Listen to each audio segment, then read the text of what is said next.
What's up, guys? Thanks for stopping by. I hope you're doing good. Today, we're continuing on with our special Valheim playthrough where Twitch chat gets to affect the game. They get to mess with world modifiers and stuff like that. We'll elaborate more on that very shortly. But first, let's just show where we're currently at. These are our current world modifiers. We've got no build cost turned on by chat, but max combat difficulty and fire hazards. You can also see that in the top left of the screen, invert mouse is the current active challenge. So let's resume our time. And also in the bottom left, you can see we should probably try and do a repair. Actually, our hammer's about to break. In the bottom left, you can see... I've actually started to get used to inverted, kind of. By the way, inverted mouse. But in the bottom left, you can also see like what bosses and stuff that we've done.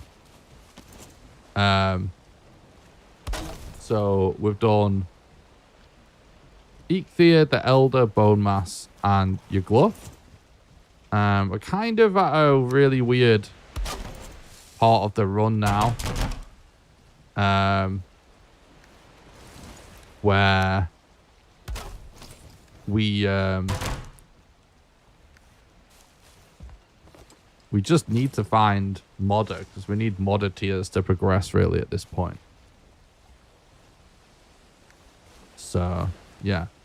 Yeah, we were searching for mountains to look for modder last night before we ended the stream, and we kind of stumbled across this little island that was full of boar and stuff, and I needed to stock up on meat, so kind of decided to have this brief moment of rest here.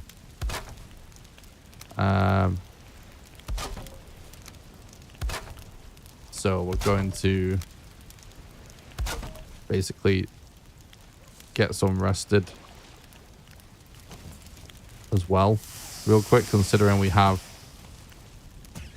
no build cost. We might as well.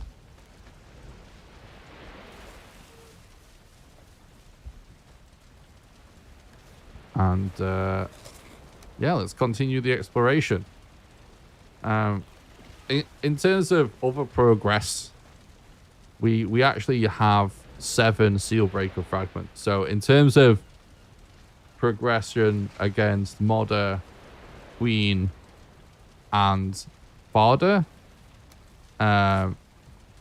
we haven't really progressed with the other bosses at all yet, but we have got 7 seal breaker fragments, which frankly is most of the progression needed for the Queen. The largest amount of time is consumed just looking for seal breaker fragments when trying to do the Queen. So, and yeah, we're gonna make some fire arrows there because we can. Oh, there's actually... Why does that ball look like massive? Over there. Might actually go and get even some more meat.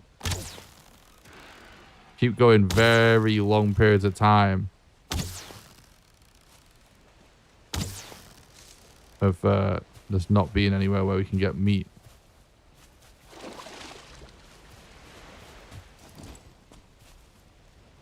That could be worth going over there just to stock up a little bit more.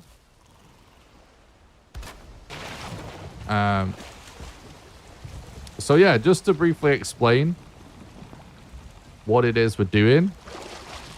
We're kind of doing like a special playthrough on the channel right now, where chat basically gets to affect the playthrough and sort of the rules of the current challenge that we're doing and the difficulty. Well, something nice, Hydra. Thanks for the stream. I hope you're doing good, bud.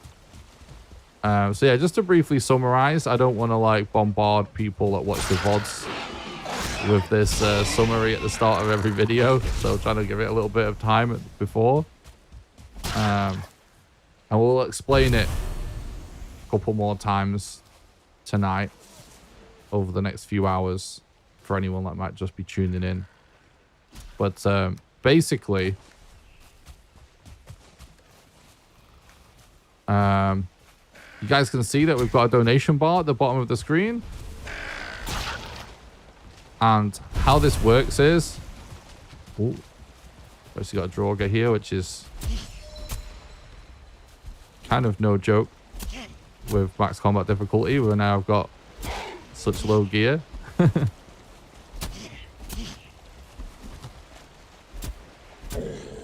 there we go. So we've got a donation bar at the bottom of the screen that represents how close we are to our donation goal. In order to add to the donation goal, people have to donate using the Streamlabs link. So you can get a link to it by !donate. It's also in the pinned comment at the top of chat and in the description on YouTube and Twitch and stuff. It's the Streamlabs donation link. Any donation to that via that page adds to the bar at the bottom of the screen.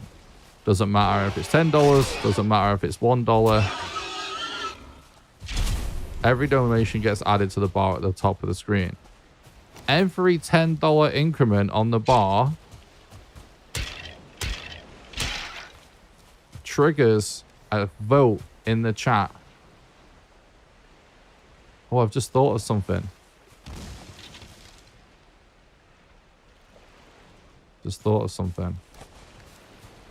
We can actually potentially upgrade our club if we collect enough bones. Anyway, every $10 on the bar, it triggers a vote for chat. And everyone in chat, regardless if they're watching on Twitch or YouTube, regardless if they donated or not, absolutely everybody gets to take part in the vote.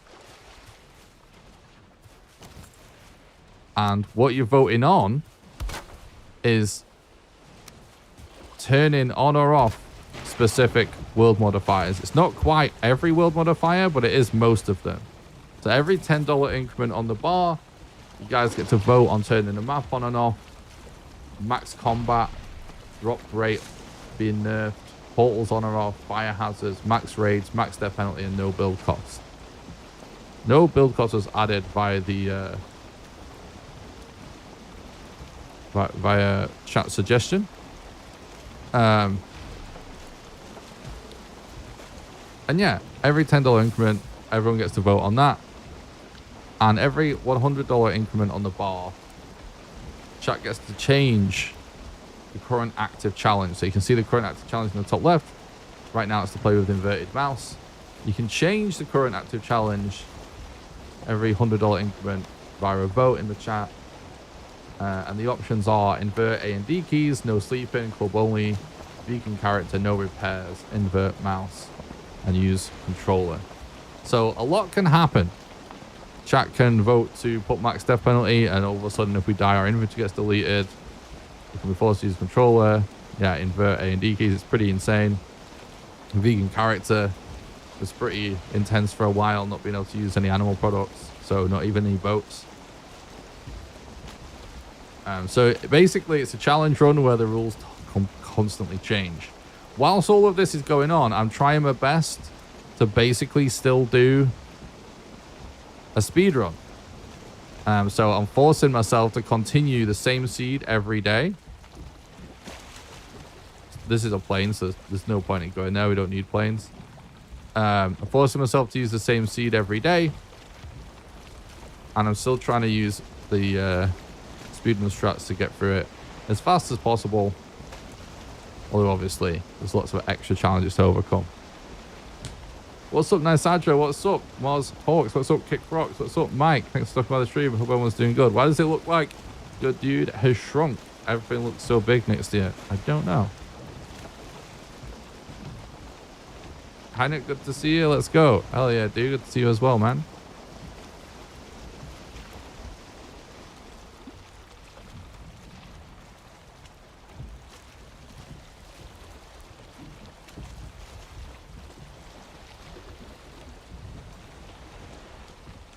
Oh, I forgot maybe the most important part of what we're doing. If we hit the $1,000 goal, we're going to do a special stream where I speedrun Valheim, but it's going to be on a multiplayer server, and the password for server will be dropped in the chat so that any viewers will be able to log in and help or hinder to add to the chaos during the run. That's what we're going to do. We hit the $1,000 threshold. It should be very fun. And chaos. If we can, hopefully we can like increase the player limit to something crazy, or maybe even unlimited, so that we maybe can even have all chat in the same server, which would be insane.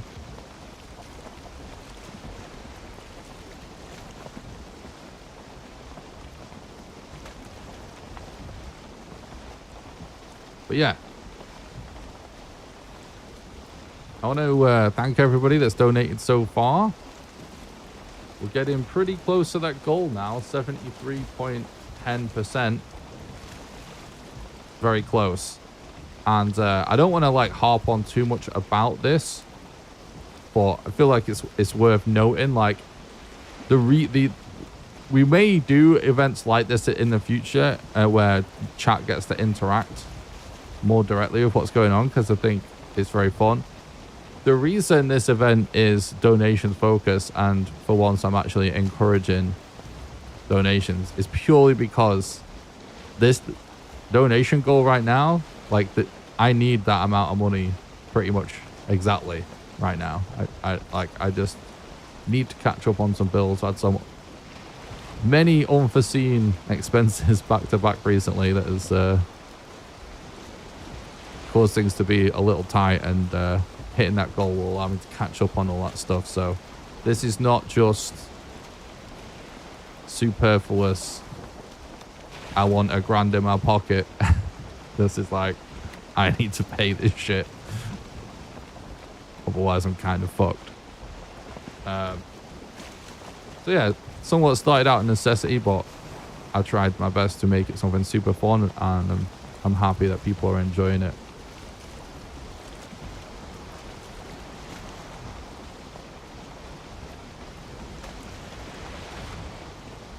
Could be a lot of sailing. Could be a little less action-packed, the streams, for a minute until we find a mountain, because mountains can be surprisingly elusive. Did you go through what the modifiers are on now? Yep, we're on max combat difficulty, no build cost, and fire hazards. Everything else is normal. And the current challenge is inverted mouse. If someone said something funny about inverted mouse, it was just like, inverted mouse is gonna screw you over when you first turn it on,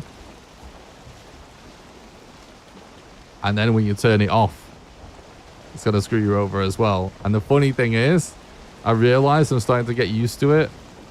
When I ended the stream last night and I went to like work on my YouTube channel, just using my mouse on the computer, I was actually like pushing the mouse cursor in the wrong direction all the time.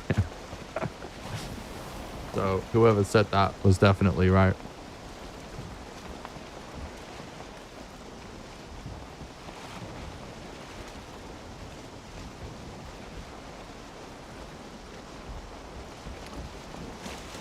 But yeah, gotta be ending the streams around midnight at the minute, so we have a time to stream for about 5 hours tonight.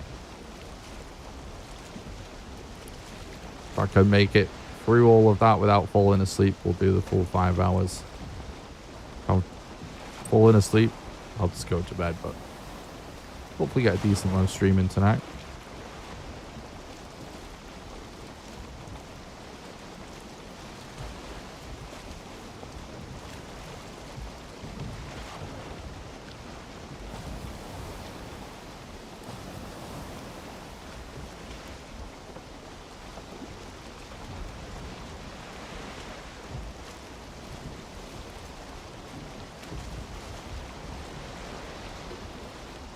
Let's shake things up a bit.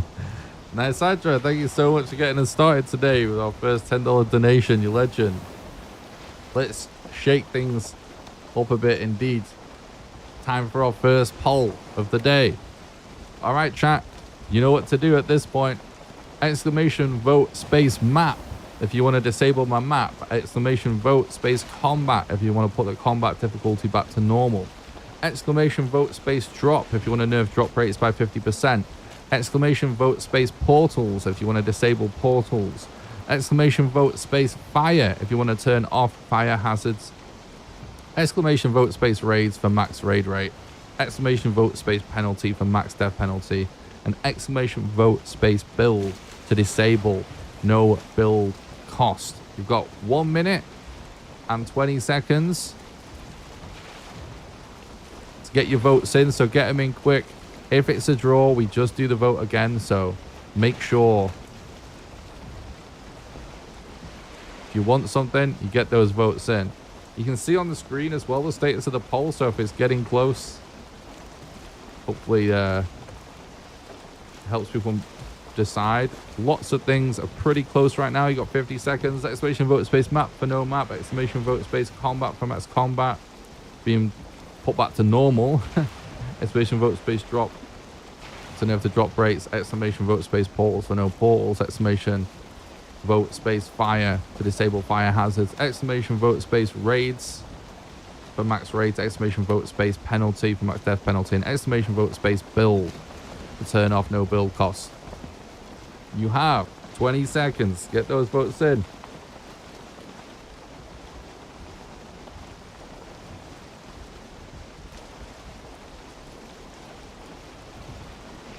What's up, Prehistoric? Yeah, the votes work on every platform. You can do Twitch or YouTube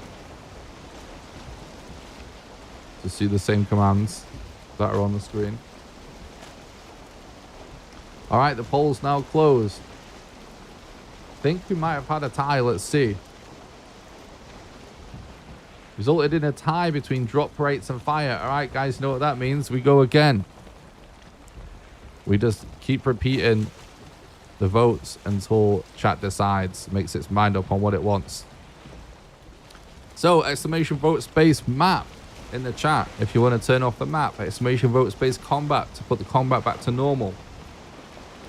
Exclamation vote space drop to nerf the drop rate. Exclamation vote space portals to disable portals. Exclamation vote space fire to disable fire hazards. Exclamation vote space raids for max raid rate. Exclamation vote space penalty for max death penalty. And exclamation vote space build to disable no build cost.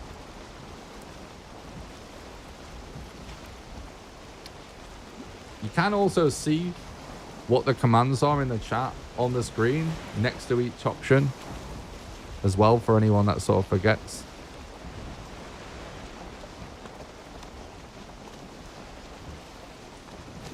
Got what, 1 minute, chat, so make sure you get them votes in. Man, there is like giant swamps around this part of the map.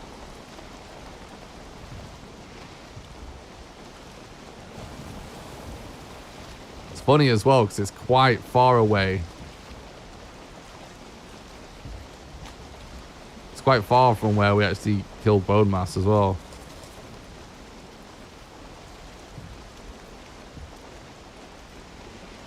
All right, 20 more seconds, chat. Get your votes in.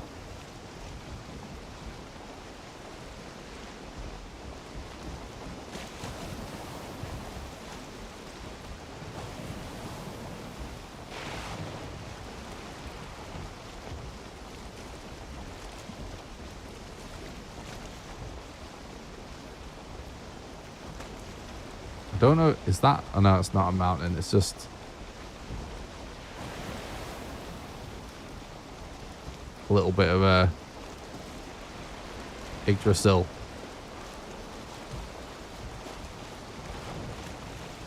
Don't really want to deal with raids right now. Right, what's the result? I think we might have a winner. Combat was the most voted option on the poll. All right, that means we actually put combat back to normal because it is currently on max.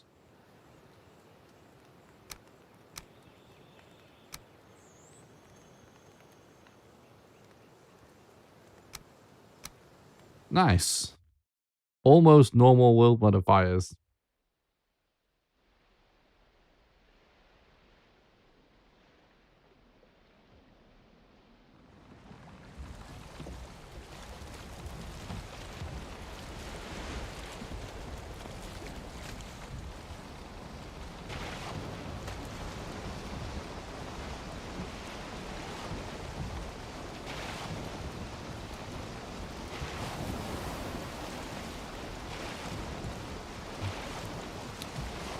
Okay.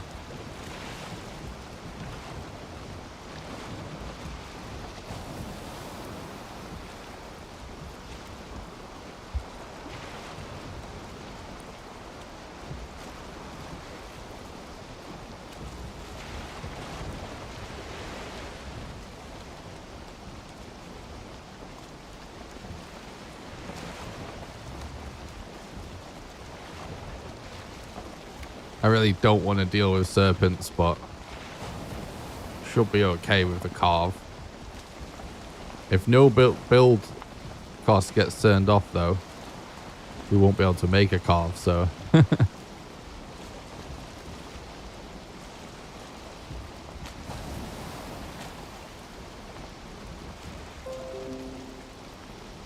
Okay, Windows. What was I gonna say? Oh yeah, this is actually funny because like a good percentage of Valheim speedruns kind of go to shit when you can't find a good mountain,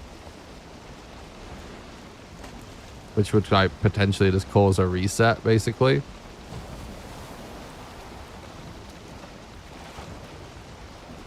And we're kind of seeing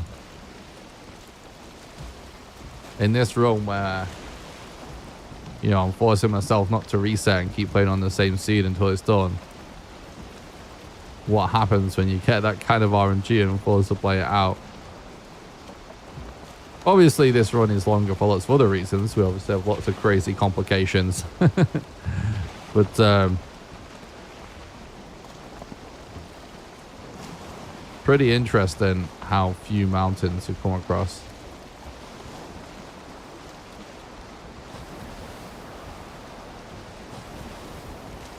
We found a few mountains near the beginning of the run, and we checked every single one of them, and there was no mod of Edgefacia or anything.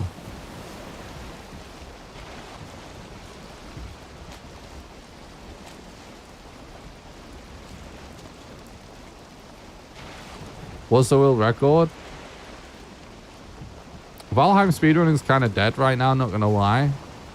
But the current runs that Thread has been doing, which is one of the only people still running it, is around 14, 15 hours, something like that.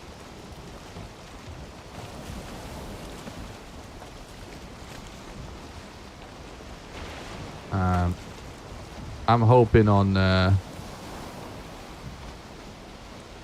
running a different category that hopefully we can do it a lot less than that soon. But a bit too busy to grind that at the minute, but we'll get back to it soon.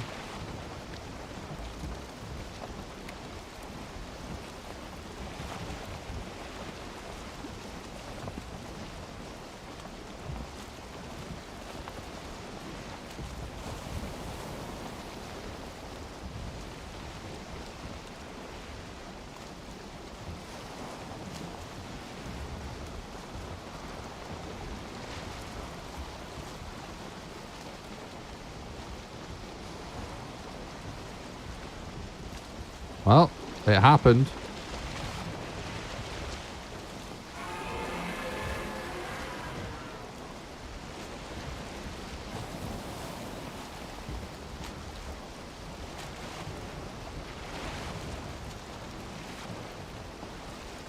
I still don't think there's anyone really running against Thread at the minute, to my knowledge. If so, they're not submitting. So...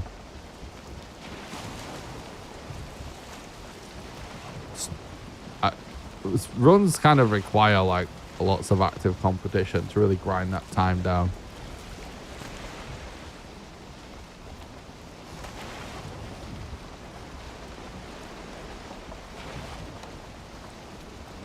But it's early days since the Ashlands yet.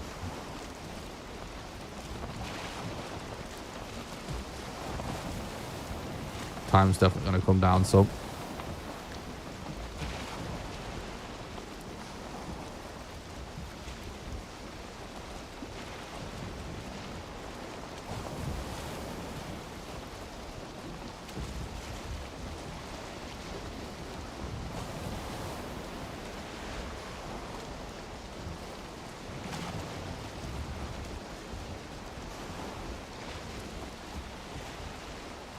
Sort of going in circles a little bit here. I need to go a bit more north.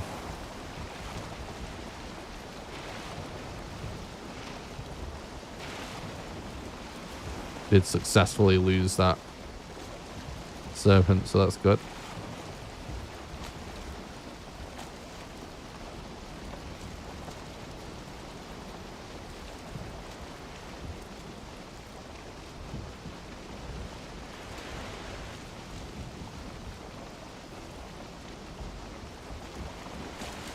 A boat looks fun. Can we vote to make you ride a serpent? If only it was possible. That would be quite a way to travel.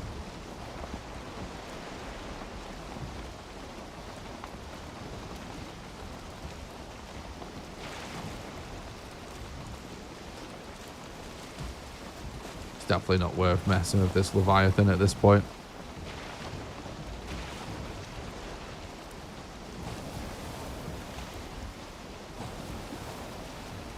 Just gotta find that mountain.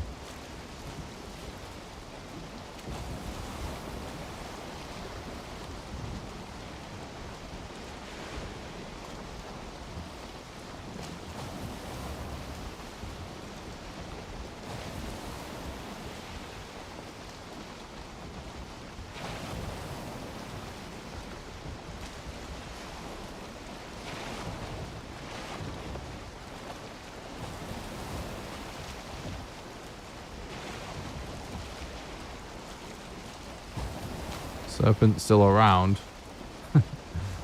Well, luckily we can get away pretty nicely in a carve.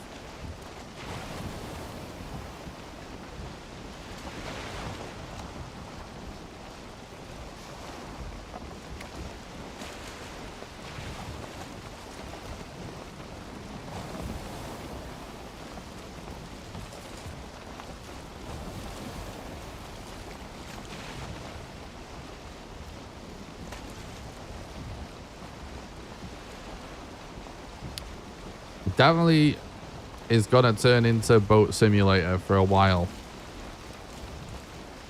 until we find a good mountain track, because the best way to find a good mountain is from the ocean.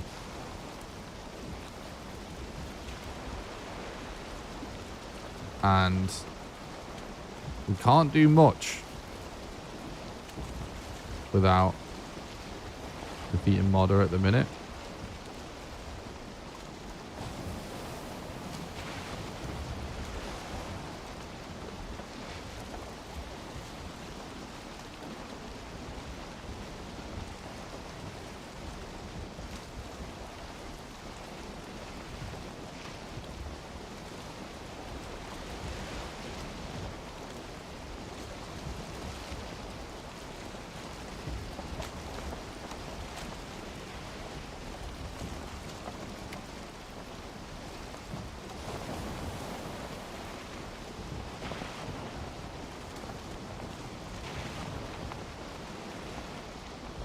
Get this print seeds command on my clipboard.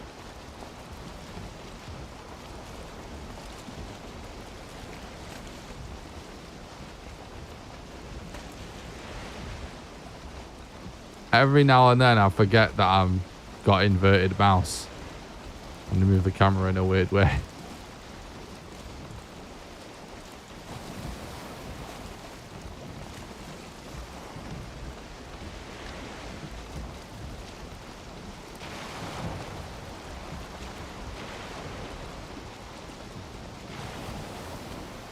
This inverted mouse thing is definitely going to end up like breaking my mind when I play any other video game once we got this on.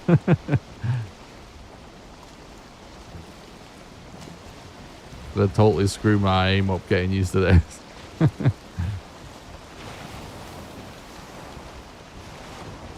Don't forget, if you're watching on YouTube, guys, make sure you smash the like button and subscribe to the YouTube channel. It is like the best way you can help me out for free, because it helps my content show up in the recommended feed.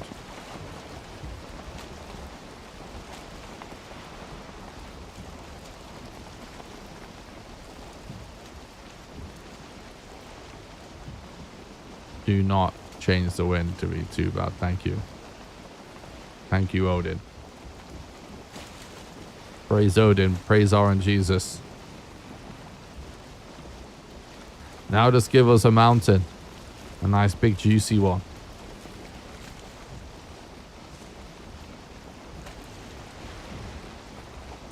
I remember back when we used to grind the world record constantly. Back when there was 5 bosses. Multiple runs that would die in this situation where we just need to find modder. And we just have to sail around and hope we just see a mountain in time.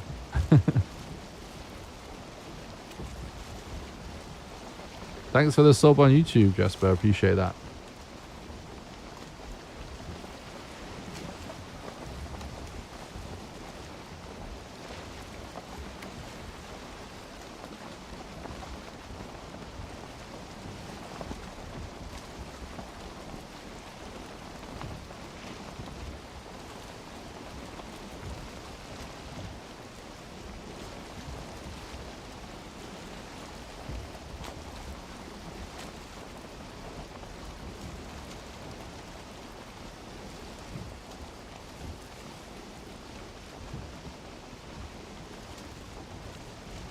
You're welcome. I really enjoy your content. Oh, thanks, dude.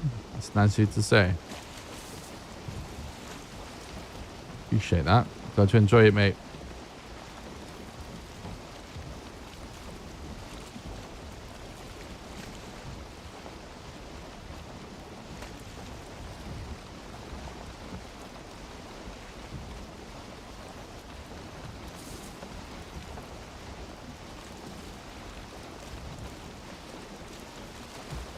There is a mountain there, but it doesn't look big. But honestly, we're finding so few mountains. Maybe we just go and have a look anyway. Can still get lucky and find a modder rune on it. Is this a speedrun? Haven't watched in a while. Kind of. It's basically a challenge run where part of the challenge is to try and speedrun, whilst chat votes to change the rules of the challenge.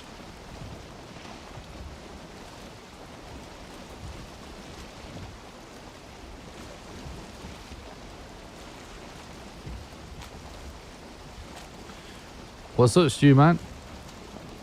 Thanks for stopping by. Hope you're doing good.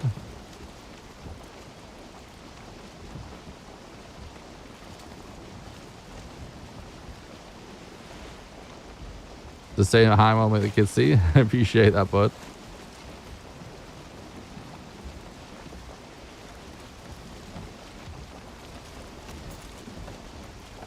Okay. Let's get ready in case there's any mosquitoes waiting. Oh, there is. Oh, he's not seen me though.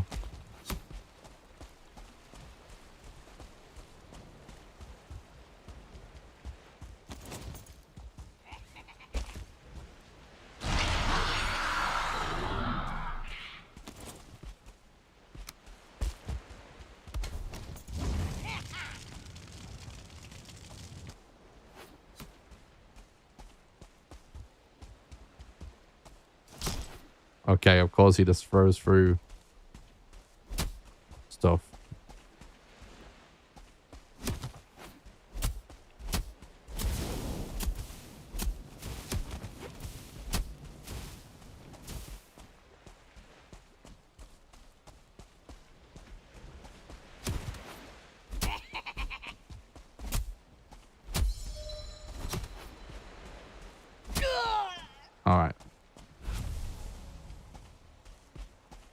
let's get a bed down quick.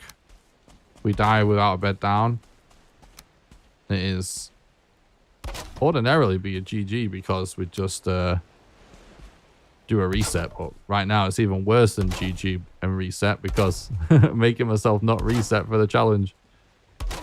So it's just going to add on tons of time.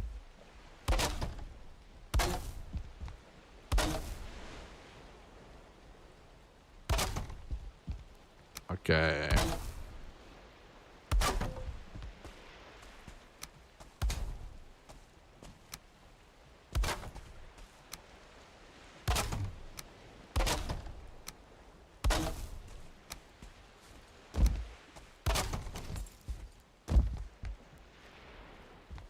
Okay.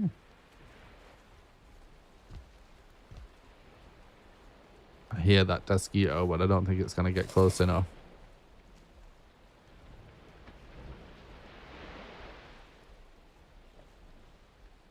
Carrying up from last night, fish finger sandwich, straight up boss level. Hell yeah. I almost had fish finger sandwiches after the stream last night, actually. They're kind of still awesome. Whatever. Let's just keep going.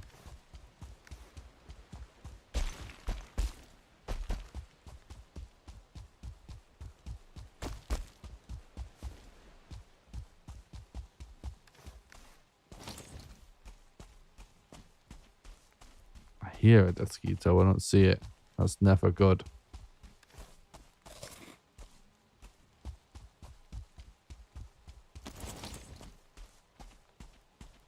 Yeah, this really doesn't look big enough to have anything useful on it at all.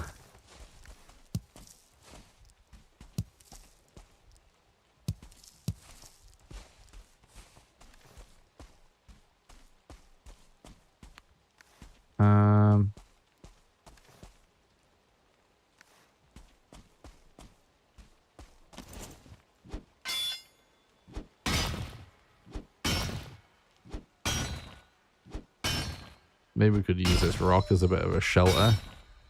Because it's raining. Because we need to do a little bit of cooking.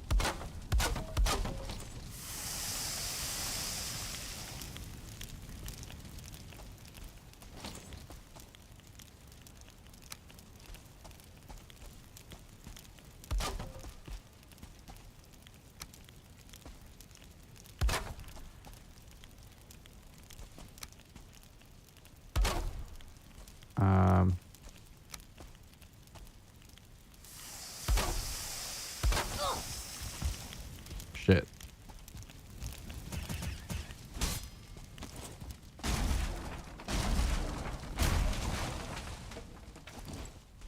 They don't want to burn that meat.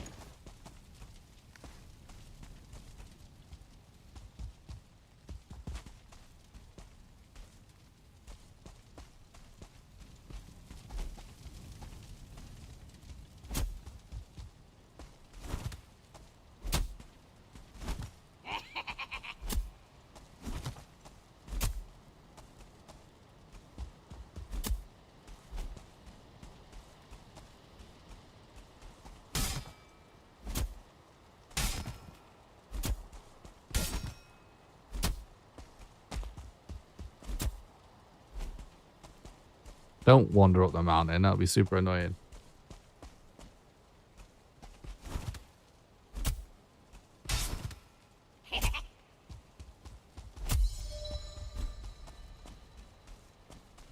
I'm dead. Oh my god, dude. The timing.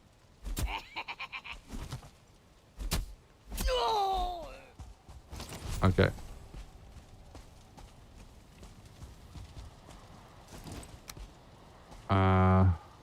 Oh, we just used Eek there. That's really annoying. Should have thought about that. Well, it is what it is.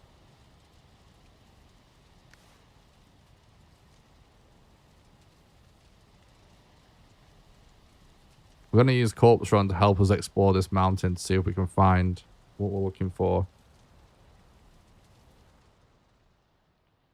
The heal buff and his damage reduction will help us just run around for a quick minute.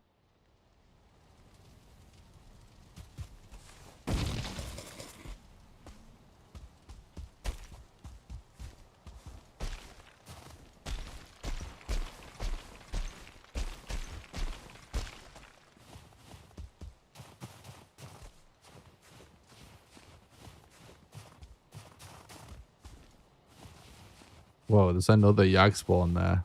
Oh, this is tiny. Literally nothing. Unfortunate.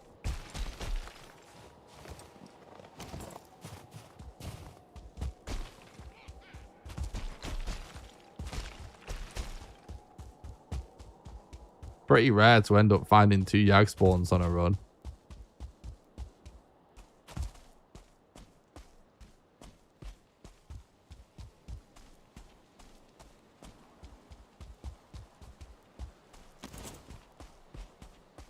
I didn't really have big hopes, big expectations, rather, of that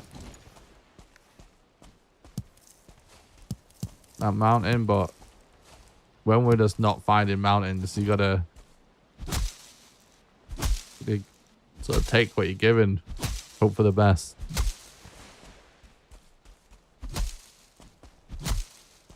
I was getting a little extra wood just for lighting fires. There's a long, thin mountain range over there. Looks kind of garbage. The taller one over here, actually, that looks a little bit better. Let's go check that.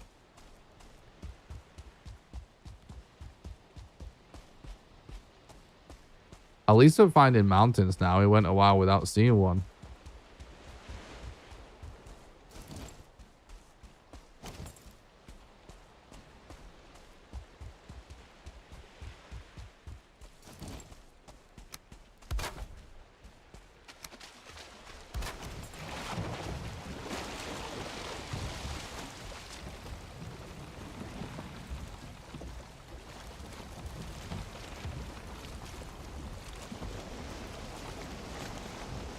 How's everyone's day going, chat?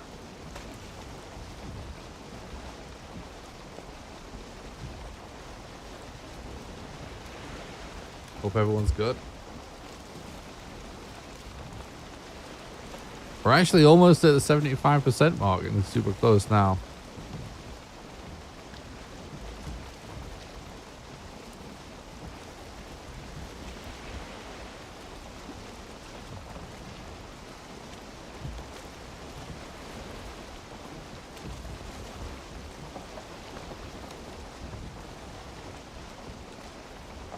What's up, Rainer? Thanks for stopping by. Hope you're doing good. I am good, thank you.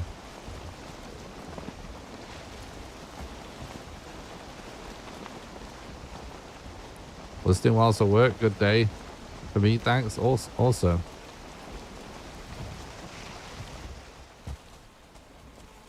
Oh, shit.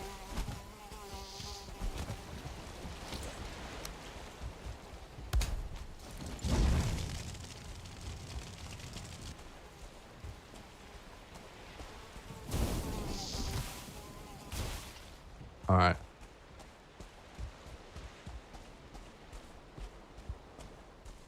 Guess what? I love your YouTube. Oh, thanks, bud. Appreciate that.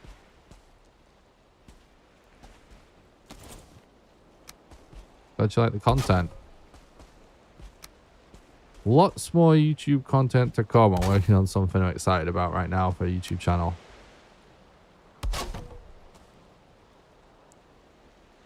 Was randomly scrolling Twitch. Oh, nice. That's cool.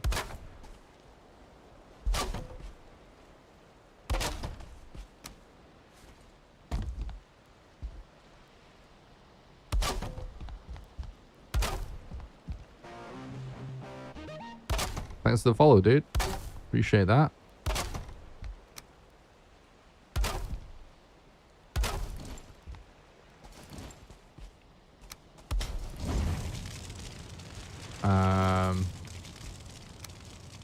just because we've got the no build cost thing, let's just quickly get some easy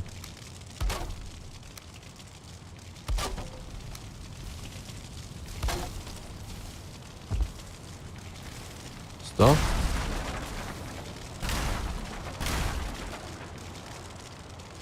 Wish you could make an RP server. Yeah, Valheim RP could potentially be awesome. Good, especially now tea is ready. Have a great stream. Catch up with everyone later. All right, dude.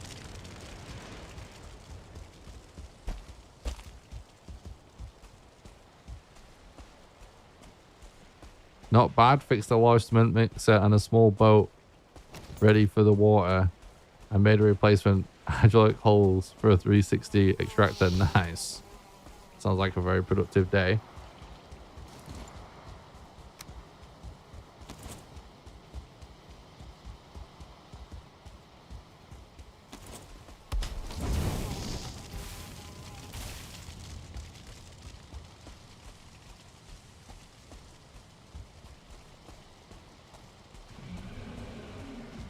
Oh my god. A lot's to take on it.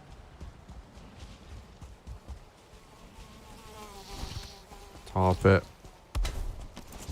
Too many mosquitoes again.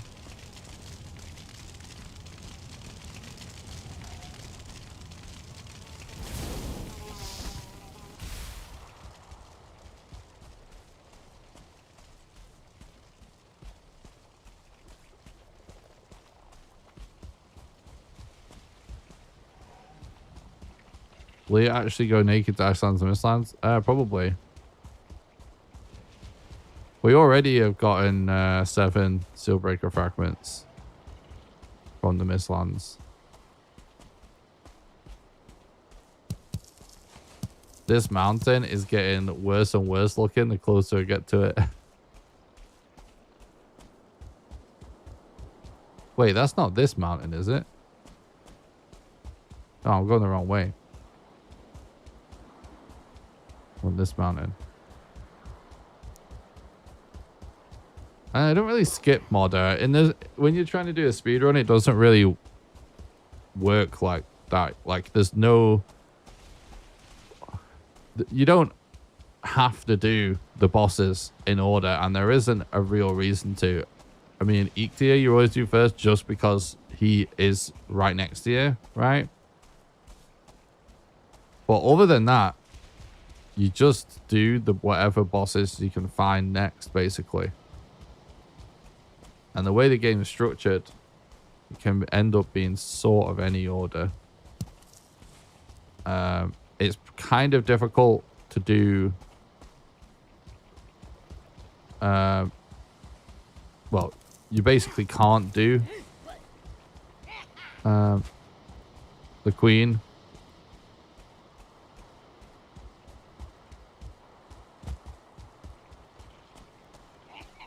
Without modder, because you need black metal to make a Sealbreaker fragment. A Sealbreaker key, rather.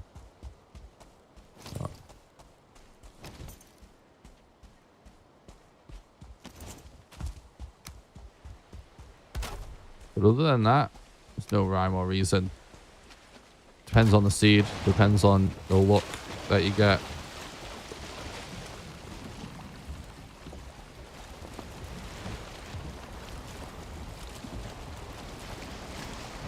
If you were to go for modder just to get the modder ability and then have to go back to the altar to activate the modder ability just to sail faster, you would actually add on hours to a run unnecessarily.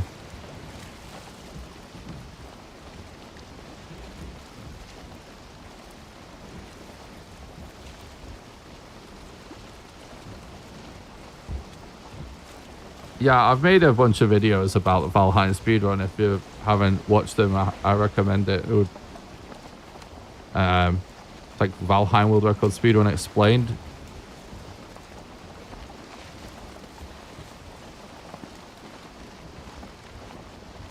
I think if you do exclamation explain or something, then there's also exclamation FAQ. It answers like most of the questions. It's not fully up to date with the last couple of bosses, but still the exact same stuff applies for the whole run.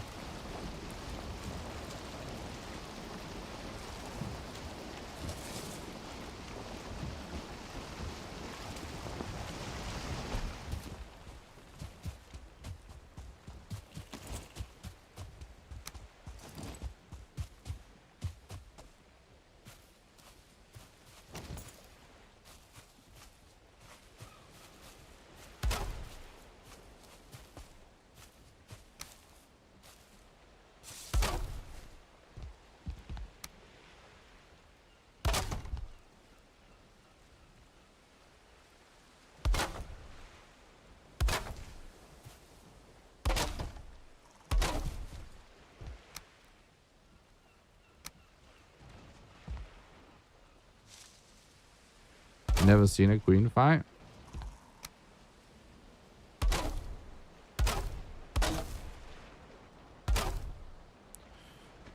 This run is a little unique because we're doing special challenges. Basically, to briefly explain, I don't want to explain in too much detail right now because I did just explain it all a moment ago, but I don't mind explaining it briefly.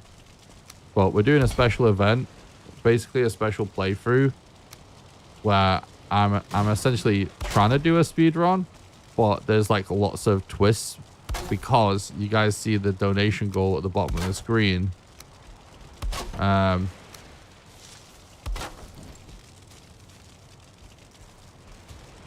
Basically, every time, basically in order to add to the bar at the bottom of the screen, people have to donate via the Streamlabs donation link. You can get a link to it by doing exclamation donate in the chat. It's also the pinned message at the top of chat. Every time someone donates via that link, it adds to the bar. Every time the bar goes to a $10 increment, all of chat gets to vote on turning certain world modifiers on or off. It doesn't matter if you donated or not. It doesn't matter if you watch on Twitch and YouTube. You get to vote on what world modifiers to turn on or off. Oh my god, that's annoying. And so yeah, you get to vote on oh screw it, I'll just no, I should wait. I should just do this. So basically, every $10 increment, you can vote on turning the map on or off, max combat, 50% drop raise, turn off portals, fire hazards, max raise, max death penalty, no build cost, and every $100 increment on the bar, they get to change the current active challenge, which is separate from the world modifiers. But you see at the top left of the screen, I've got to currently play with an inverted mouse. Every $100 increment, chat gets to vote on changing that active challenge, and they can choose between inverting A and D keys, no sleeping, club only, vegan character, no repairs, inverted mouse, or use controller. So right now, we've got on no build cost and fire hazards. Everything else is pretty normal at the minute.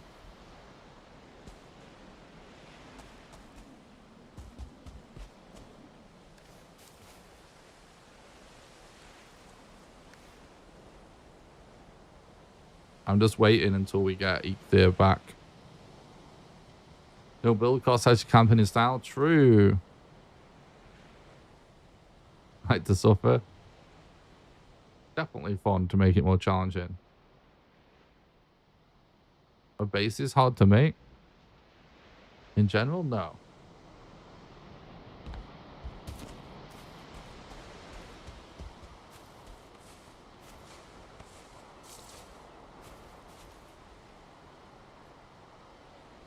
Want a separate corpse run just because the other tombstone is actually to store our gear.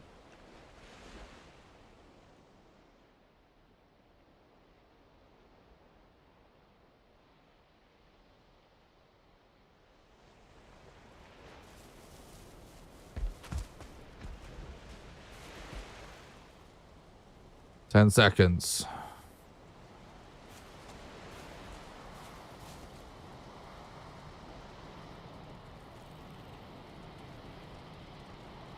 Definitely does have us camping in style. The no build cost thing.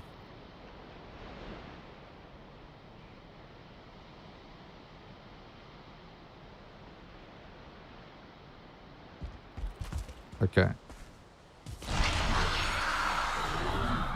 So now we're stacking up rested, corpse run, geek tier, and it allows us to do this.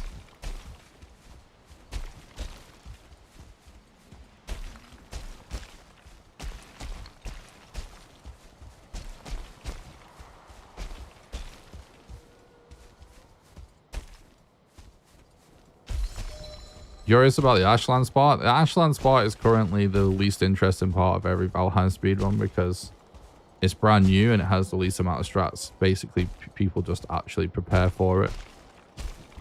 Play the game kind of normally. We'll be doing something a little bit more interesting than that because I do have some strats for Barda, but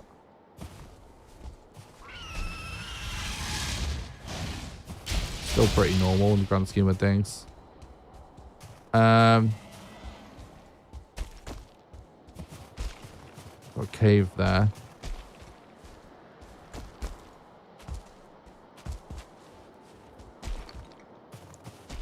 It's still nowhere near as much prep as someone would do in like a normal playthrough, obviously. But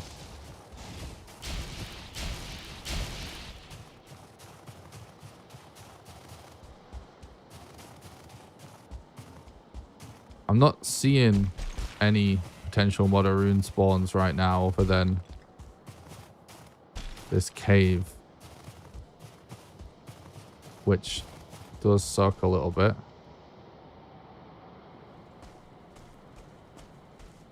Well, hopefully we get lucky with the cave.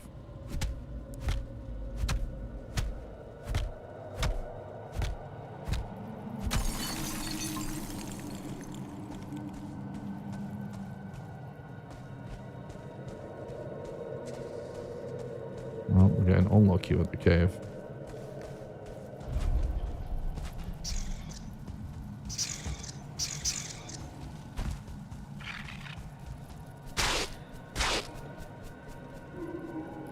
I doubt it's here.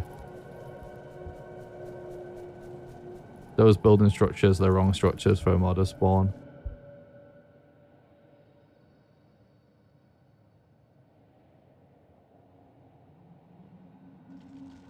Let's maybe try going to the other side of the mountain. We can see from the other side. Could be worth doing.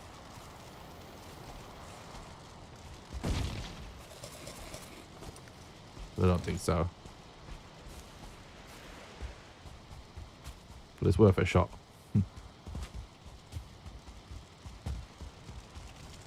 There's only one type of building that the modder rune spawns in on the mountain. And it's just the singular square towers. Nah, you didn't find them in one of those. You found them in one of the singular square ones. There's only one specific type of building that they spawn in. It's not all buildings. It has to be the specifically this is just the square small towers. There's a few different little variations of the small square towers, but if it's anything bigger than just like a single square and it has like, or it has like walls around it or anything like that, like it can't spawn there.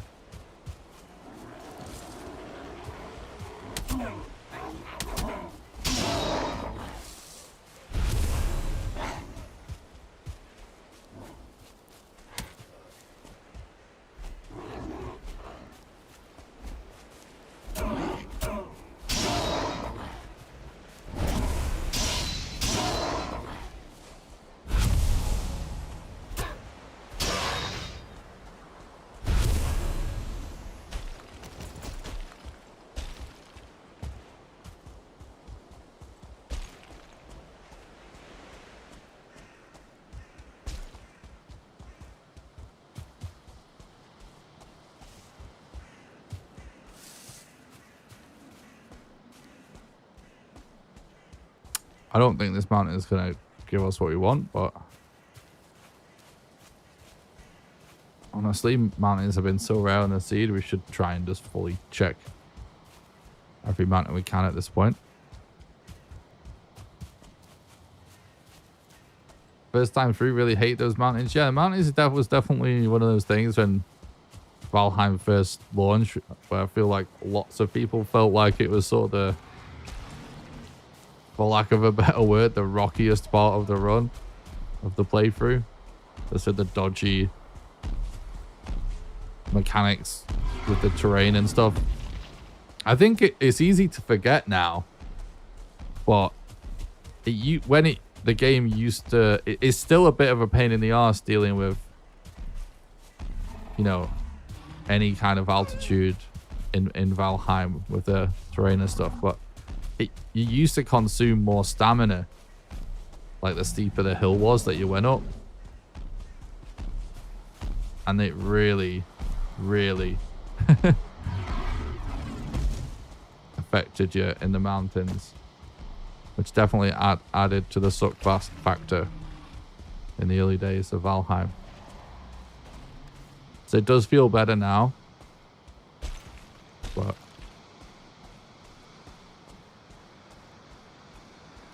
the mountains are a definite vibe. They've grown on me over time, and I absolutely love the addition of the caves. But I do feel like it is one of the, you know, few places of the game where the terrain generation feels a little bit scuffed. Like, it'd be interesting to see them flesh it out a bit.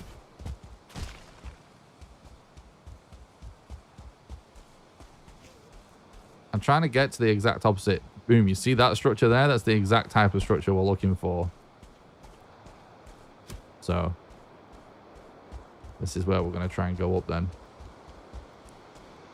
This structure has a couple of variations. Like I said, it can be a complete tower. It can be like just the bottom of the tower like that, but it has to just be this like squared off.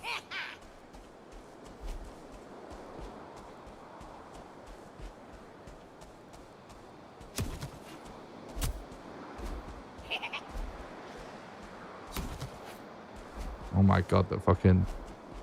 Speaking of terrain differences.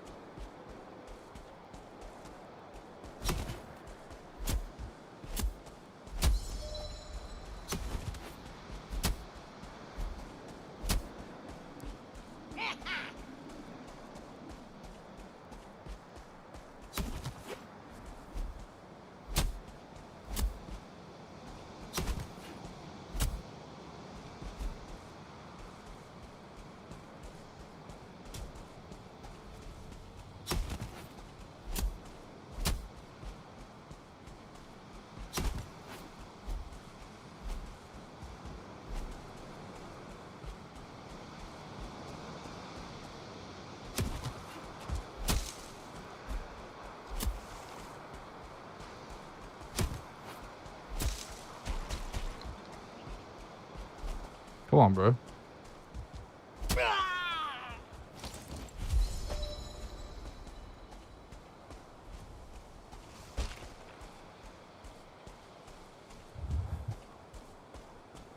Mistlands is the worst experience for me. Yeah.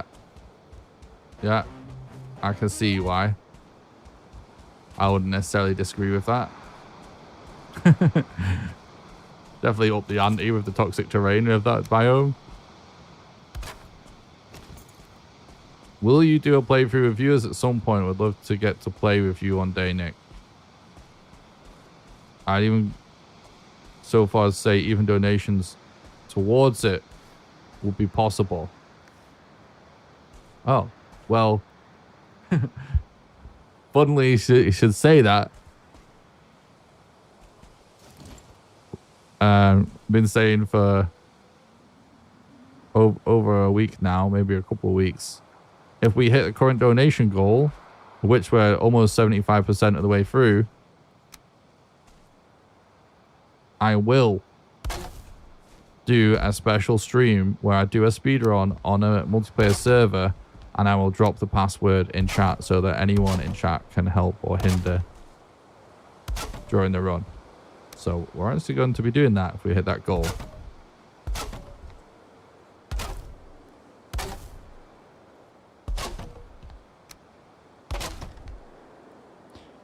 But in order to add to the goal, you have to donate via the Streamlabs donation link, exclamation donate.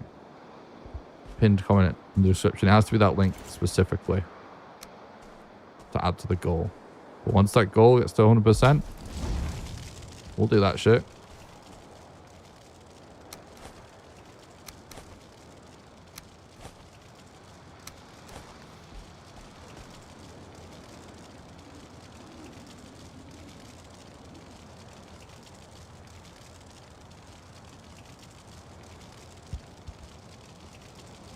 Sounds very nice. Getting paid Friday, I'll throw in $100.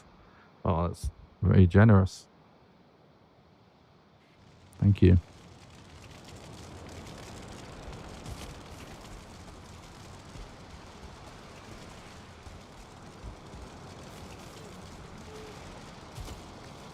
Wait, what just happened? Oh, I didn't set my spawn. No. Whoops. What's up, Terrier?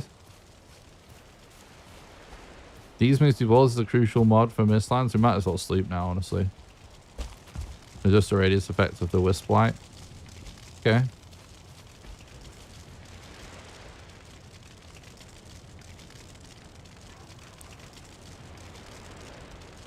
Yeah, honestly, I'm not so sure how much the mist adds to the Mistlands experience. It looks cool from the outside looking in, but I don't know, if I was doing like a modded playthrough, I'd consider just deleting the mist even.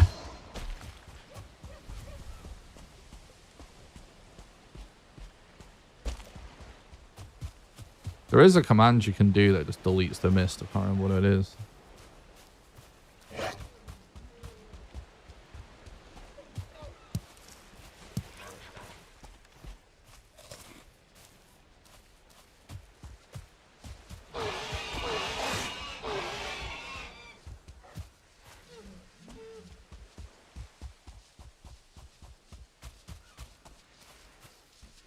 At the end of the day with the Mistlands, right, there's still so much to do that it's nothing to do with the mist. It's like if the biome wasn't called Mistlands going into it, none of us would have thought, you know, anything different that just wasn't mist. But you still had the whole thing of the dwarves and having to grind for seal breaker fragments in order to open the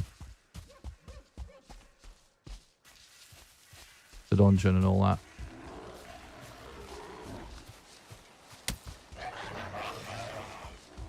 Any tips for tracking down infested mines without wandering over 2,000 cliffs? I need 3 more fragments. Yeah, do it. / print seeds in the chat box. It's not a developer command.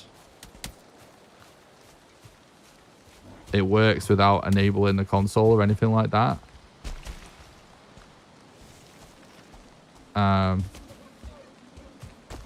And if you're within a certain radius of a dungeon, it'll tell you how far away you are from it.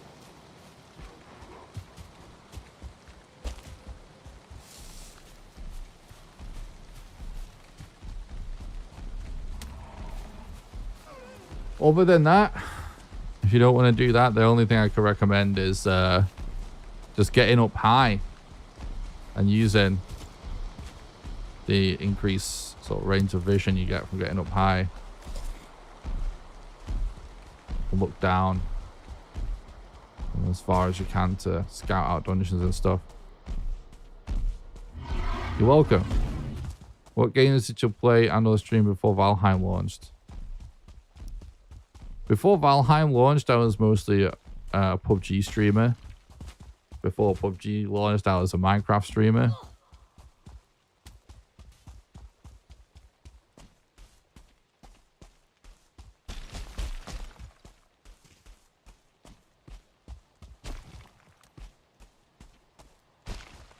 Actually, funny thing is, when I used to stream Minecraft, I used to do something quite similar to what we're doing right now, funnily enough.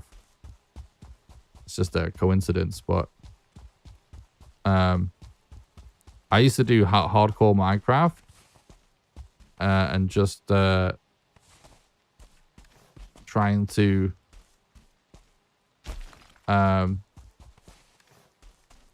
beat the Ender Dragon, right? However, I had it set up where chat could spawn things in and like trigger things in the game. So pretty similar actually to the event we're doing right now, but for Minecraft.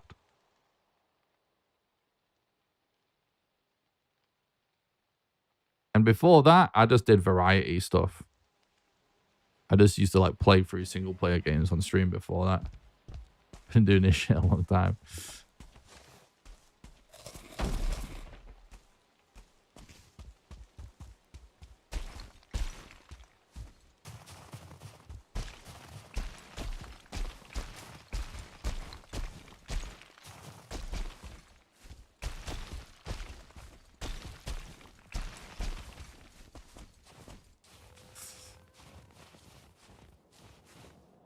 Rather looking forward to another Minecraft shit show.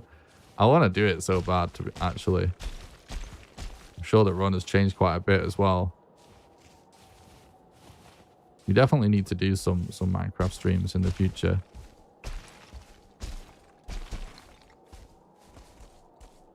We should have waited to get rested. Why is this terrain generation so toxic, man? That's fucked.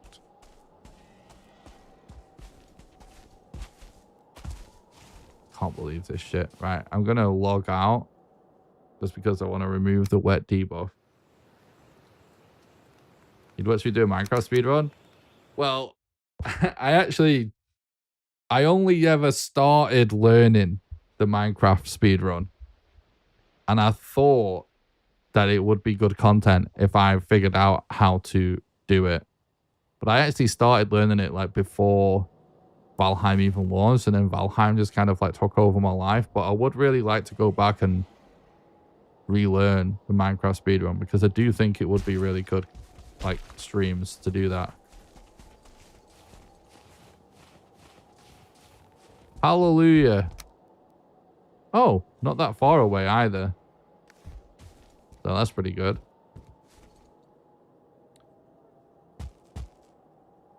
We don't need to live. Let's kill ourselves, get our shit back. That's pretty good. Pretty lucky, actually, that we ended up heading in the right direction. Valheim's Ultimate Life is a big field. True. No, that's nice to hear, though, that the chat would be interested in seeing me do Minecraft runs. I would love to get back to that.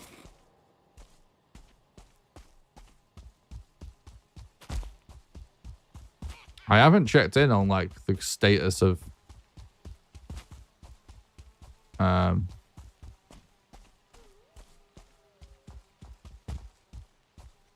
well, of Minecraft runs. Are people still running? What version is it called? Is it what 1.16 or something, is it?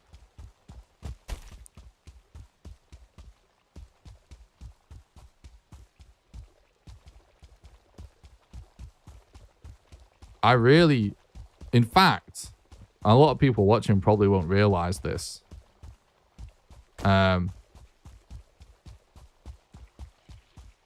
So I was the first runner to submit a Valheim speedrun to speedrun.com and sort of get an official world record and set up the leaderboards and stuff. And obviously, for a long time, I've always had a lot to do with the Valheim speedrun when it comes to strats and world records and stuff.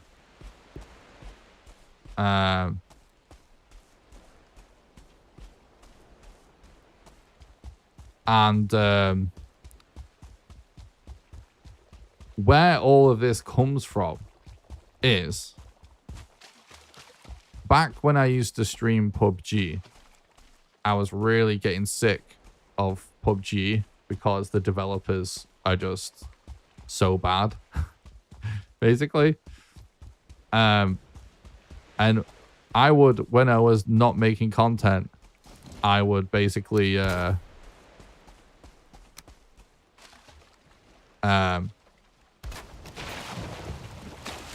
I was thinking about changing the direction of what I would do content-wise. And I kind of had this big list of like all of the things that I felt made good stream content and did like well on Twitch and stuff like that. And what I learned from being really into PUBG for such a long time was that I actually, first of all, there was clearly some intrinsic value in content creation to actually getting good at the game that you played, instead of just like being the content just being like, oh, we just play casually and you're watching like a friend. I kind of learned there's clearly some value in that. And I also learned that I was capable of that. I never felt like I was particularly good at video games until I put thousands of hours into PUBG and actually got good at that game. And that kind of started from like, I was just doing my own thing, streaming the game. And I just started to be invited to join teams to compete in tournaments. Just based on like other players that I knew and viewers of the stream and stuff. So I was like, and I was like, when that first started happening, I was just like, really? You want me on the team? And it was just like, oh, definitely. You know what I mean? So I kind of learned that I could get good and that I enjoyed actually that process of grinding games really hard to get good. I thought I would hate it, but I learned I enjoyed it. And I learned that people liked watching people be good at games.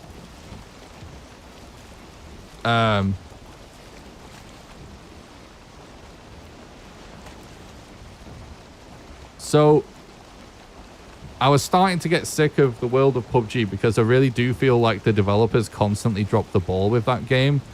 It's like every few years they make a really good decision and then they make like 10 terrible ones that just makes the game worse and worse. So I was getting a bit burnt out and I had a list of things that I felt like fit that similar criteria of like content based around watching someone be good at video games. And sort of like things that I could grind and get good at in the world of video games. And obviously esports is one, but the other big one outside of esports really is speedrunning. And at the time, I was really getting into watching speedruns for the first time properly. Like I only ever casually watched them. I never cared that much about speedruns, but I was really getting into watching some Resident Evil speedrunners. It was mainly watching, I forget which Games Done Quick it was, but I remember watching Borkwa Soup grind, getting good at Nemesis percent in Resident Evil 3. And it was like the first time I saw a speedrun category where there was like lots of RNG that made every run different instead of it being the same every time. And the other thing I was really getting into was watching various Minecraft speedrun content creators. And it was really like the first time of me discovering that like, oh, I used to get sort of like bored of speedrun content because you're just watching the same thing every time. But I realized there's like a whole genre of speedruns for games where actually it's different every time. And I was really getting into that. So yeah, I was learning the Minecraft speedrun because I was kind of just really enjoying watching it.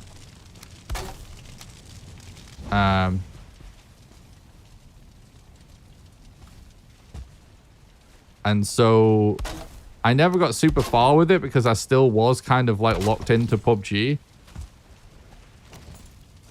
Because even though I didn't have a lot of viewers, I was still doing content full time, and the very little money I did have was coming from that. So I was like a bit worried about it. And I made the decision like how I'm going to do this is diversify. I'm going to set up a second channel and I'm going to stream PUBG by day and Valheim by night because Valheim had just come out and I really, really enjoyed the game. And then I was just fired up PUBG one day to do the stream like I did all the time. And I, like multiple, like I think like 3 games in a row I like died because one time because of a bug. Then I died to a cheater. Then I died because I got stuck on a part of the map that is like where there's a bit of graphics sticking out where it's not supposed to be. That has been there for years and the developers never fixed it for like the millionth time in my Valheim, in my PUBG life cycle. And it was like 3 games back to back to back. And I just thought, in that moment, I fucking hated the video game. And all I could think about was how much I was doing Valheim. And I was like, fuck this. I'm just going to stream Valheim right now on the main channel. And I literally like Alt F4'd, fucking uninstalled PUBG and started playing Valheim on my main channel. And I've never looked back ever since. Like, that's what got us here. And so, bearing in mind that in my spare time, I already had this idea of trying to maybe do something to do with speedrunning and trying to learn like Resident Evil and Minecraft speedruns in my spare time. As I was streaming, just doing my first casual Valheim playthrough, I was constantly seeing like little ideas, little things where I was like, oh, this reminds me of the Minecraft speedrun. Like maybe this could be done like this. And I was starting to think like, oh, speedruns of this game actually could be awesome. And because I was sort of new to speedrunning at the time and I wasn't an actual runner at the time, I was just trying to learn specific runs, but I was not doing successfully runs in any game. I kind of like didn't fully understand the world of speedrunning, and based on what I knew about it from being a viewer, because you really don't know the world of speedrunning unless you've become a runner and grind a game super hard. There's lots of things that become clear after doing that aren't clear as a viewer. And in my head, I was like counting down the days after Valheim War. It's just like any moment now, there's going to be a Valheim run up on speedrun.com and someone's going to beat it in some insane amount of time. And the more I progressed through the game and just took my time, the more I was becoming conscious, like, oh, no one submitted a run yet. No one submitted a run yet. No one submitted a run yet. And so, as soon as I finish, I think my first Valheim playthrough was about 150 hours or something. I just immediately was like, fuck it. Let's start trying to figure this shit out. And I just started trying to figure out the Valheim speedrun. And there definitely were a couple of people here and there doing this similar sort of thing. But ultimately, I ended up being the only one to submit. I got it up on speedrun.com. And so, yeah, that is actually how sort of Valheim speedrunning officially kind of came about. It was just like, it was completely inspired by the Minecraft speedrun in my head. You'd like to see me speedrun Minecraft too? That's really nice to hear. Although your PUBG content is awesome, you made it look easy. Oh, thank you. Yeah, it would also be nice to... I don't come back to PUBG that often, but I go through phases of getting back into it just because I've got so many friends in the PUBG community. It's nice to catch up with them. The next time we do that, we should just stream it, because it can be really good content when the game and the cheaters and the developers aren't fucking you in every hole, which happens regularly. But it can be really good content when it goes good.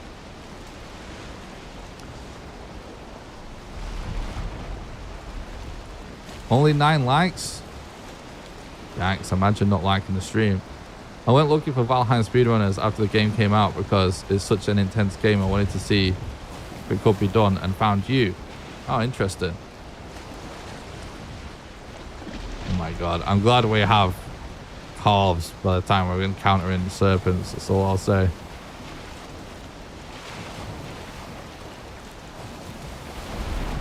So since you were the first to submit a speedrun for Valheim, how did you learn?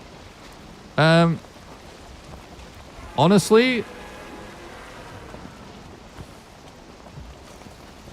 let me think about this. in the earliest days, there's kind of no learning. It's just trial and error. It's like whatever you could figure out on your own. You know, I was like praying that a really experienced runner with multiple records from a different game would come in and I could just learn from them, but that just never happened. And I sort of became that guy for a long time. But no, it's just like whatever I thought worked best really at first. Then there was a brief period of time, which didn't last that long, but there was a brief period of time where there was a few different runners running sort of like in the early days I was running New Game Plus. When I started doing it with a fresh character, there was a couple of runners that were like the main fresh character guys, which is Archie and Onion Knight, and they had figured out a bunch of stuff, and there was a little bit of strat sharing going on with a few other people in the early days. So, you know, that I had something to learn, so I would just study their runs and try and copy what they were doing and figure out any improvements. But then after that point, I just never really looked back, and well, there was no one to learn from, and it was kind of back to just me doing the run over and over again and just trying to improve on myself. Trying to figure things out. And yeah, it's kind of been like that ever since. Even though most people have just straight up stopped running Valheim now, or they just do it very, very sparingly. And obviously we've had Thread came into the game probably about halfway through all of that timeline I just described, I would say. Because I remember him coming into the chat just like as a viewer and asking questions when he was sort of learning it. But really, since the early days, there's never been this point where I've had like a ton of stuff to learn from other people. I'm usually basically current and just trying to figure out how to improve on what I already know. We're out of wood to light this fire, which is unfortunate. So we'll put a regular fire down.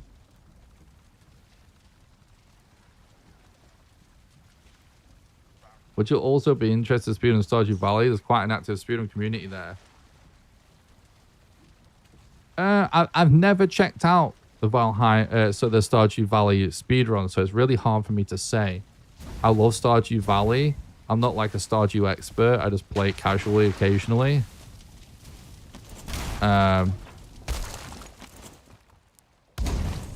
And one thing I've learned about speedrunning over the years is like there's a bunch of games since I became a Valheim speedrunner like properly, let's say. I have since like gone back and tried to relearn a bunch of speedruns and learn other runs in other games just to sort of prove to myself that I guess I'm a real runner. So I've like speedrun multiple other games since now. To a decent level. We briefly had like a kind of an Elden Ring world record before the leaderboards was up, when there was like a category for beating just the first boss or whatever. And yeah, do Resident Evil 2 and 3 original speedruns and Tribes of Midgard and stuff like that. One thing I've learned anyway is there's so many games, right? Oh shit, that's not good. That I absolutely love, where I've gone, oh, it would be so cool to stream the X game, you know, speedrun. It'd be so cool to be like a Metal Gear Solid speedrunner or something like that, like games that I just love. And then you watch what the run actually is, and you're kind of like, oh, I'm not sure this is like really that fun to watch or do. Because runs can be like so different, so weird. You can have a speed run that is like, oh, for fuck's sake.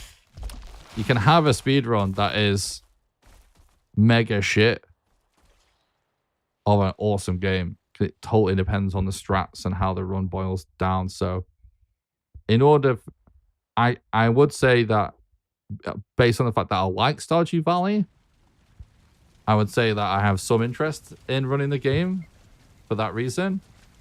But without actually checking out and trying to learn the run itself, I can't answer definitively, really. I guess I would ask chat, have you watched Stardew Valley speedruns, and do you think it's good content? Because sometimes speedruns are just not good content.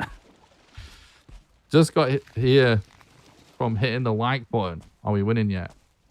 Hell yeah. What's the goal here? Speedrun?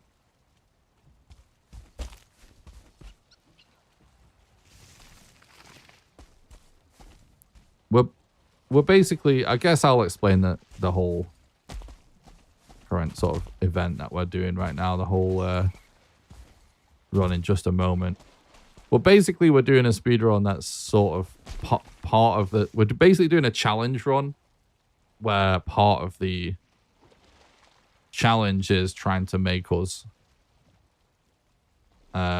speed run whilst doing all these other challenges. We're just gonna have to walk around. It's gonna be very shit. I'll explain in detail in just a moment.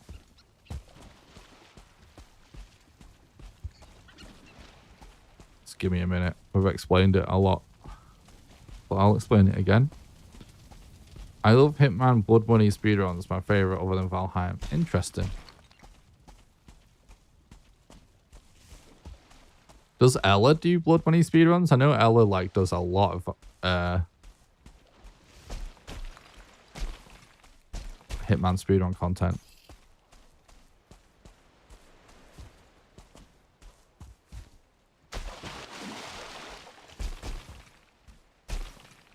All right, so just to explain to anyone new that might be tuning in,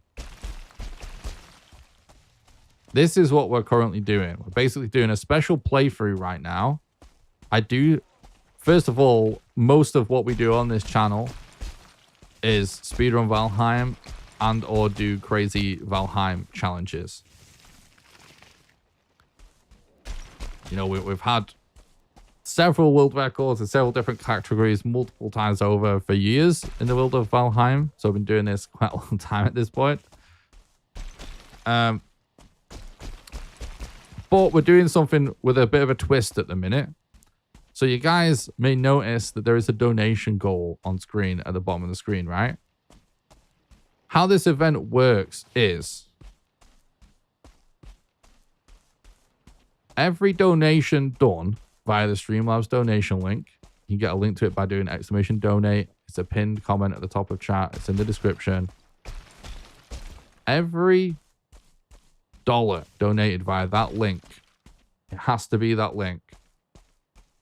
You can't do it with super chats. You can't do it with bits. It has to be that link, right? Every dollar via that link gets added to the bar at the bottom of the screen.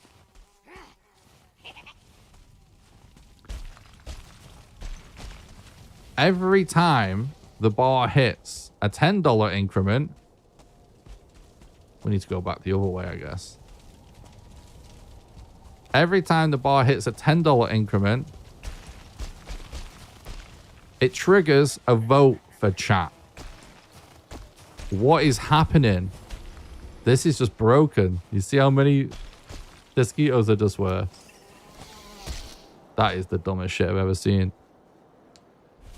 Every $10 increment triggers a vote for chat, right? How it works is, in this vote, anyone in chat, it doesn't matter if you're watching on YouTube or Twitch, both chats can vote. So you can vote on Twitch, you can vote on YouTube. It doesn't matter if you donated or not. It's not about the donating if you're gonna vote. Anyone gets to vote. It's free to vote, okay? In these votes that you do every $10 increment, chat gets to decide what world modifiers we turn on or off. It's not every world modifier. We have a specific list. So every $10 increment on the donation bar, you guys get to vote on turning the map on and off, max combat on or off, 50% drop rate, portals on or off, fire hazards, max raids, max death penalty, no build cost. And so every $10 increment, the entirety of chat gets to vote on turning those world modifiers on or off. And this can happen at any moment during the playthrough, right? Then, every $100 increment, chat gets to vote on the current active challenge. So you guys can see at the top left of the screen right now, it says what our current active challenge is. And that is inverted mouse. So my y-axis of my mouse got inverted mid-run. Every time we hit a $100 increment, chat can vote on changing that challenge. It doesn't add to it, it changes the challenge. And you can vote to change it to invert the A and D keys, no sleeping, club only, vegan character, no repairs, invert mouse, use controller. Whilst all of this craziness is going on, the challenge is that I basically still have to try and attempt to speedrun the game. And I can't reset and I can't try a different seed. I have to play out this seed no matter what the craziness of the current challenge is. So it's basically a speedrun with added crazy challenges, and the challenges can change constantly throughout the playthrough, which makes it kind of just some sort of weird, insane challenge playthrough that evolves over time. That is what we're doing right now. And ultimately, the goal is, if we hit the donation goal of $1,000 and we're coming up on 75% of the way through that, so we're getting pretty close to that now. If we hit that, I will do a special stream where I will attempt to speedrun, but it will be on a multiplayer server, and the password to that server will be dropped in the chat, so anyone in chat will be able to join in and either help or hinder the speedrun. That's what we're going to do if we hit the goal.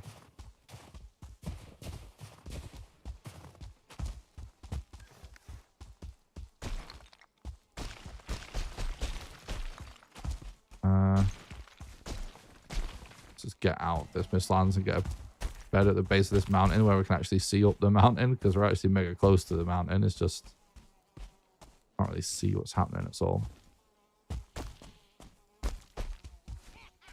Hear the Desquito, so let's try and go like from the coast, get further away from it.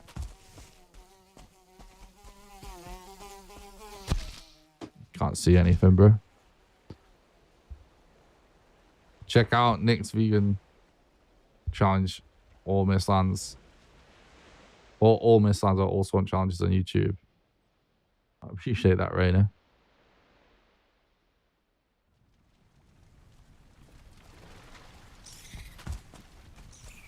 Fuck.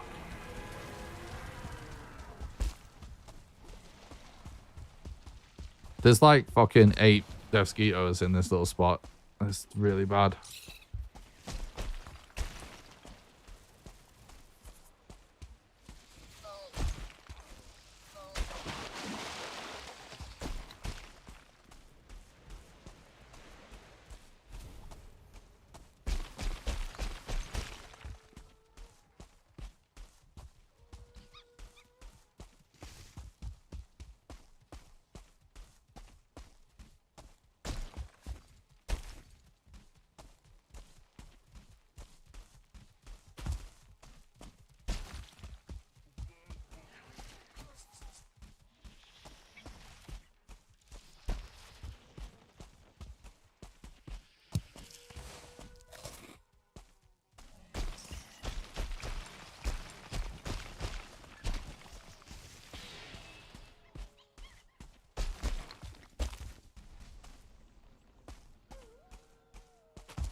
elevation, multiple Dusky spawns, missed.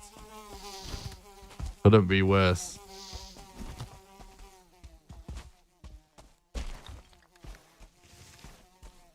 Oh, now we're getting fucked by the inventory system. Cool. My favorite.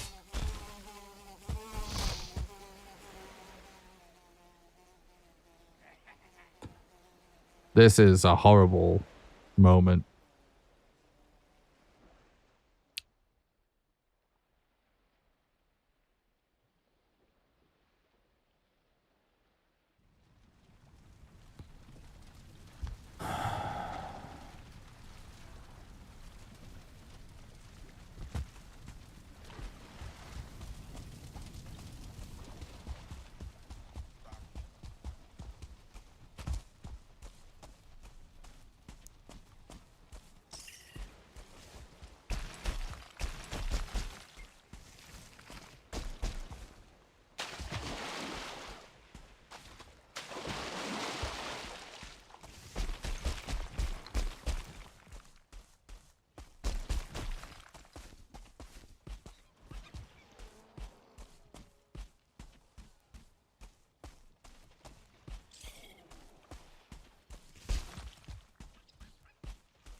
Fuck me. Got y'all now. Honestly, it's like RNG has just forsaken us. In all of the worst possible things at once. Yep, actually a y'all on our body.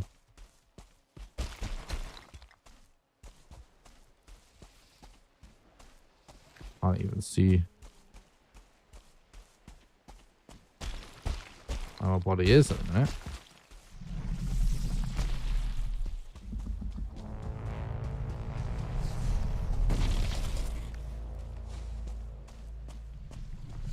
Get the fuck out of here.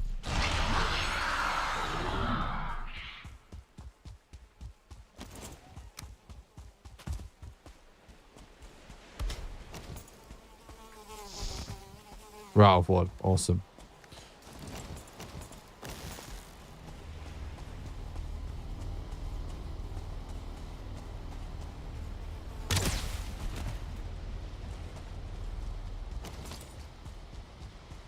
Okay. A little bit dicey. Just gonna go a bit down, face this mountain so we can get it checked.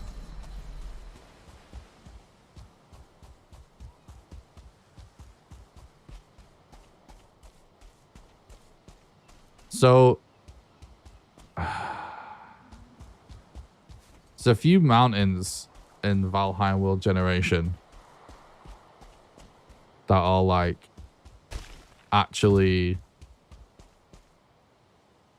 really cursed things. Wait, like cursed places that you can actually get modded spawns potentially. And they're basically just a couple of mountain ranges that have are basically like gigantic lines of pretty short mountains, let's say. Like they're not like the biggest mountains.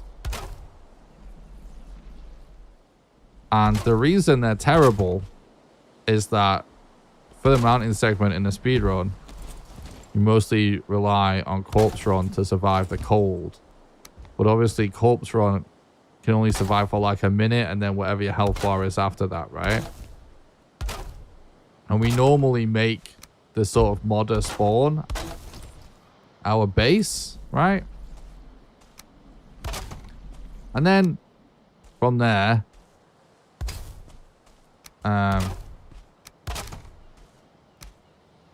we Just corpse run out of it to grab the eggs and stuff like that. What can happen in some of these like long ass mountains is oh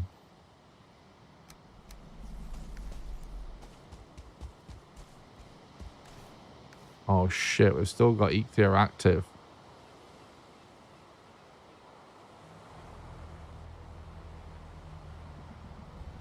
I shouldn't have used it again.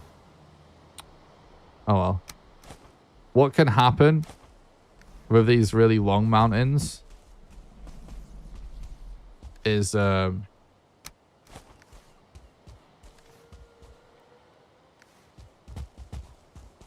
maybe we just get some stuff to make a hammer, actually.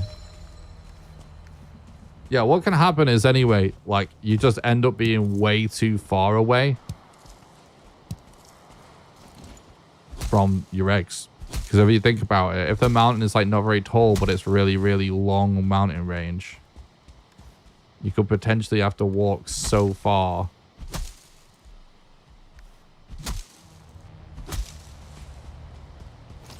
to get eggs. It's like a massive trek. If that makes sense.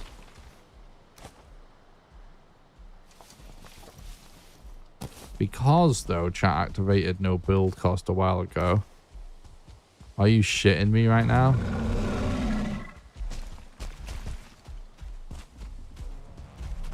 Alright, let me get this.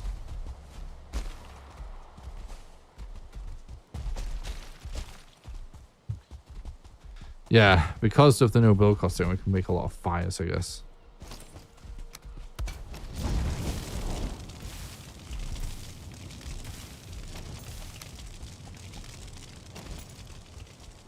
Just gonna immediately run away like that? Okay. Good.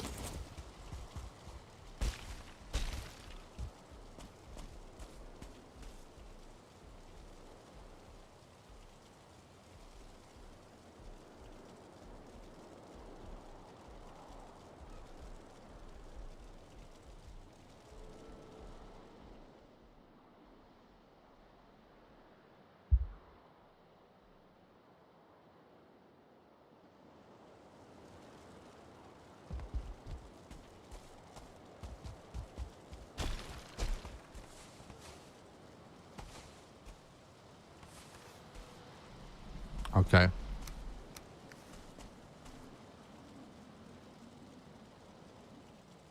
Having a good day to all. Just got back from a vacation, having to see you streaming. Also, there are about 6 of you who need to click like. Friendly reminder. What's up, Zine Thorn?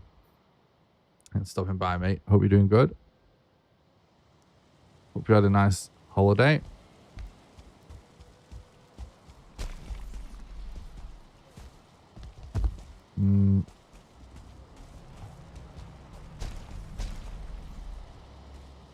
Fuck it. Let's just go for it, I guess.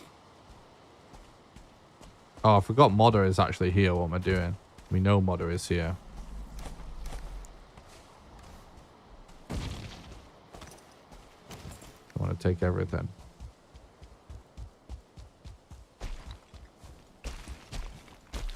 Still thinking we're searching for him. For her, rather.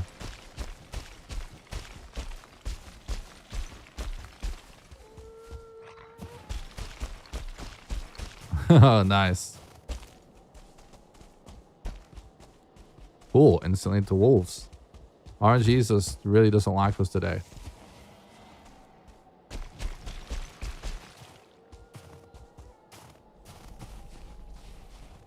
Okay, there's an egg there.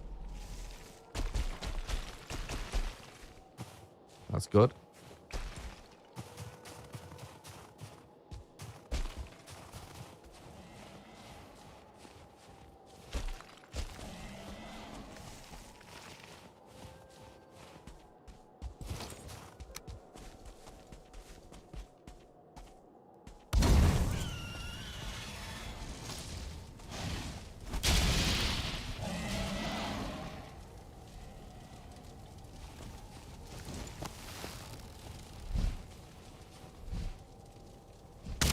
What?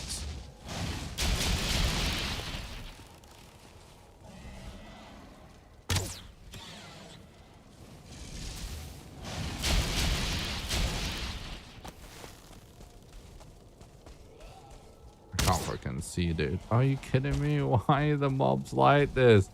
This island is cursed, I swear.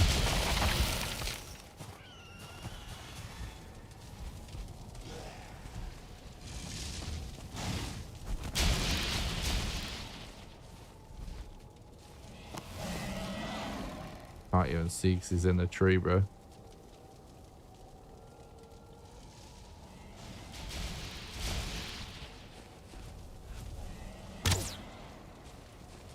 All right.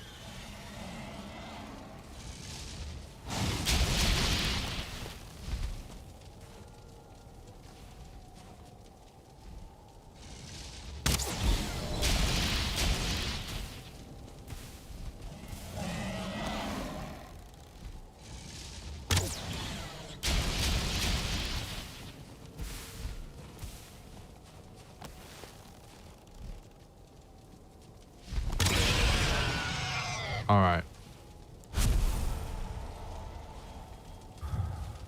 Pretty close to modder spawn.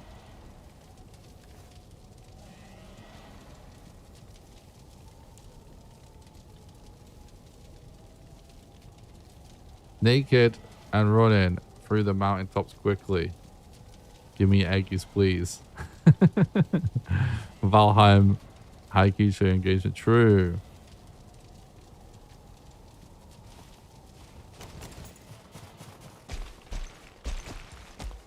Oh my god.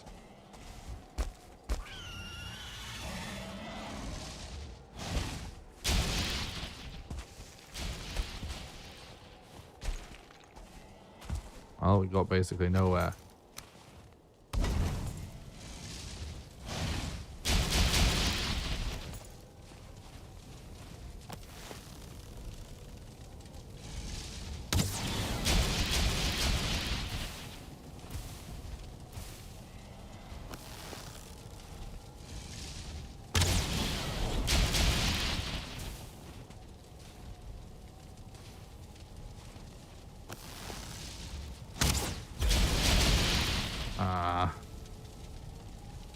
That sucks.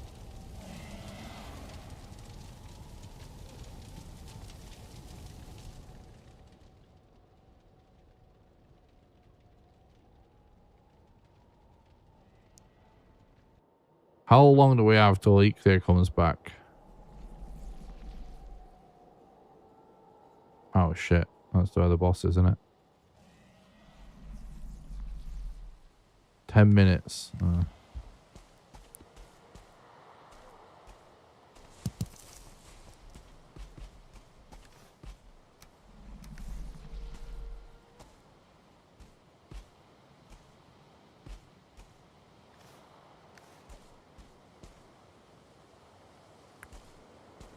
We don't have any food.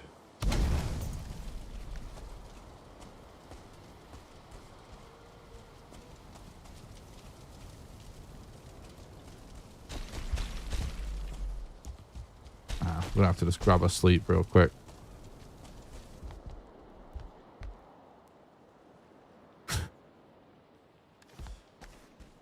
The fuck is happening right now? It's so much bad RNG all at once. It's painful. It's fucking raining.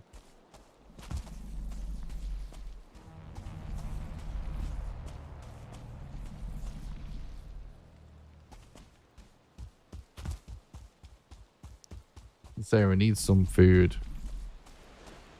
Anyway. Help us climb.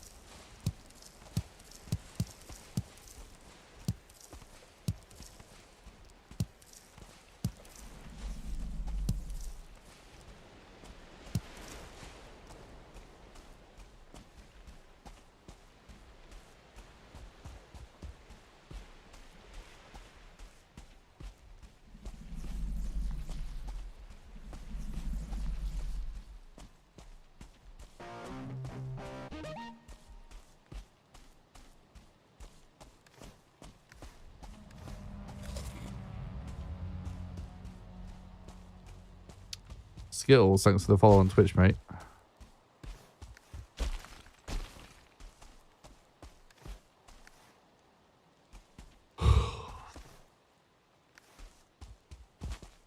Let's just grab some wood from one of these trees or something.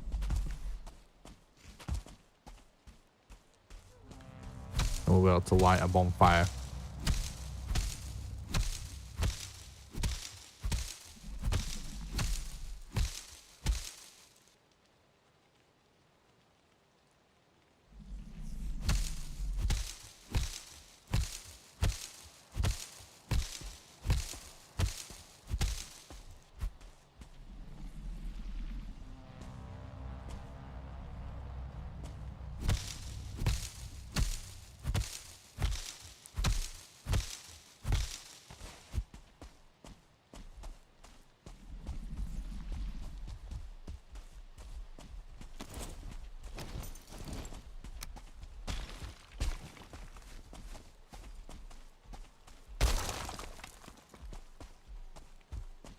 Fuck off.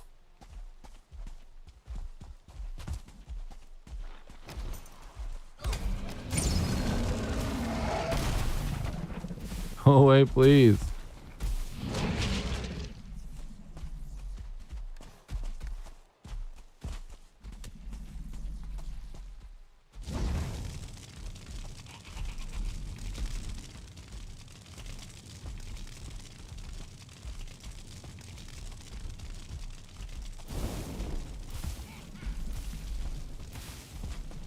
As long as you don't get within aggro range, or keep us being confused trying to walk towards us.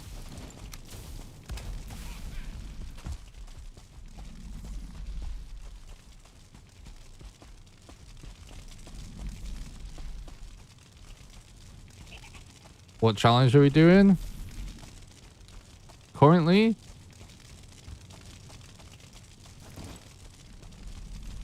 We are basically trying to speedrun the game, but I'm not allowed to reset. I have to stay in the same seed, and chat gets to change my world modifiers periodically, and they also get to vote on changing what the sort of current active challenges throughout. So right now, for example, we have to play with inverted mouse. So down is up and up is down.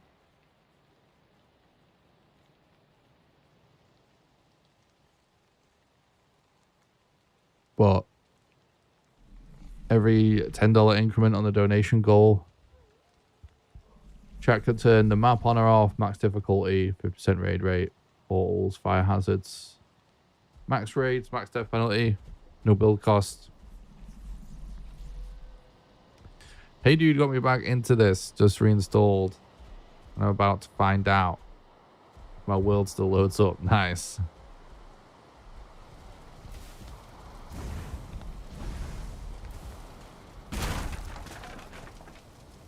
That's our fire hazards being turned on. It's doing that. Okay.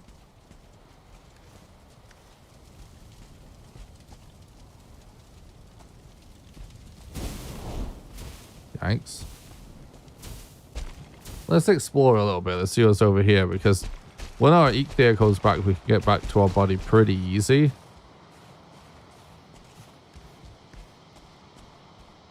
We are sort of low on food in general.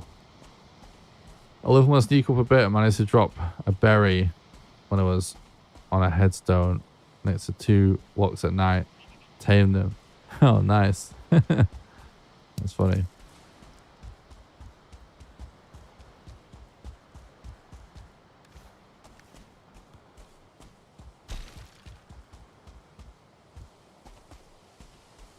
Don't forget, guys, make sure you smash the like button and subscribe to the YouTube channel if you watch on YouTube. It's the best way you can help out completely for free, because it makes it more likely my content shows up in the recommended feed.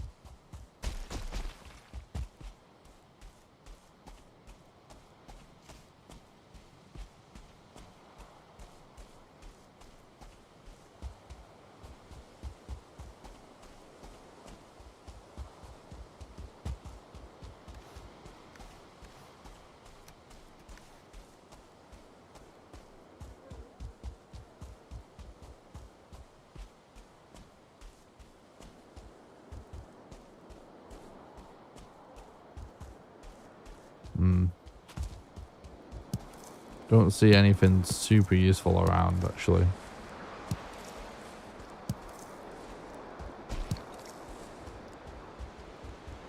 Maybe we can get some blueberries.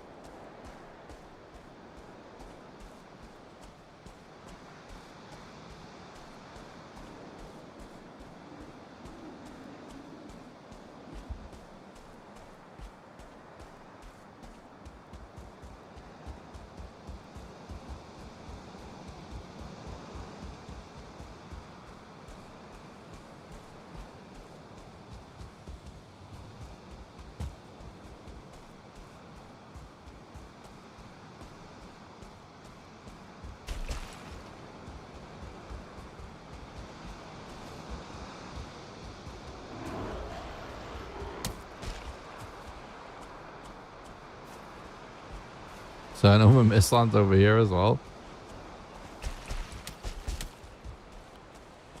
Oh, 0 blueberries too.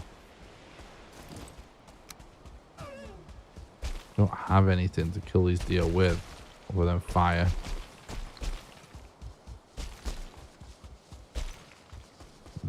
Not enough stamina.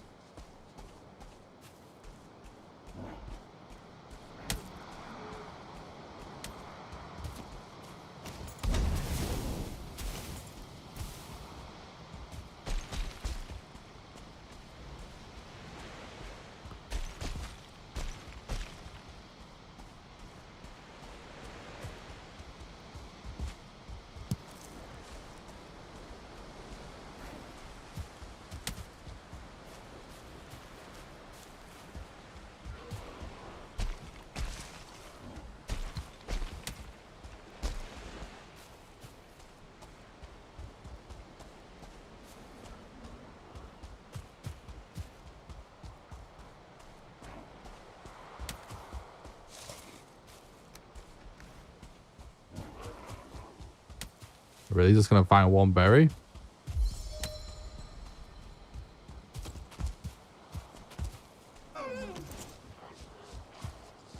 Oh my god, dude. Nice, nice, nice. That's good.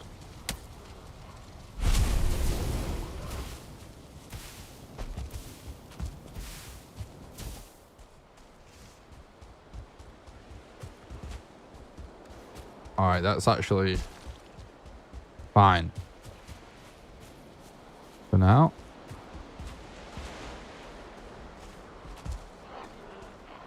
It'll get us back to our stuff.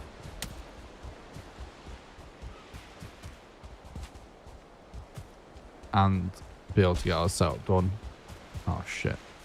Mosquito right there.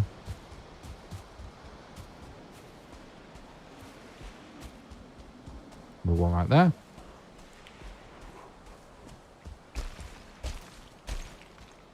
This rock has a cool, like, kind of purpley sheen to it.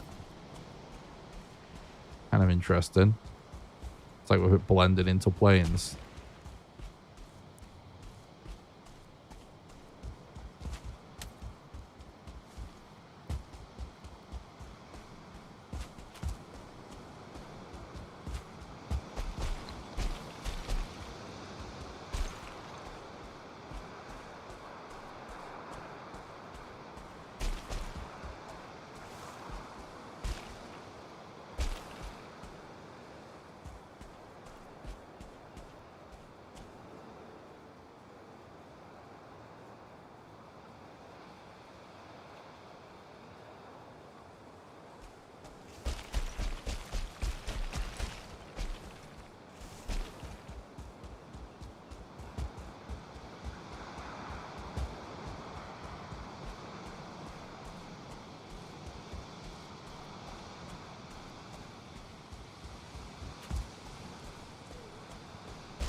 The amount of mosquitoes, it's just so stupid.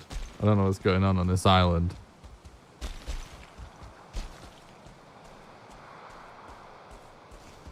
There's like Desquitos every 20 meters or something.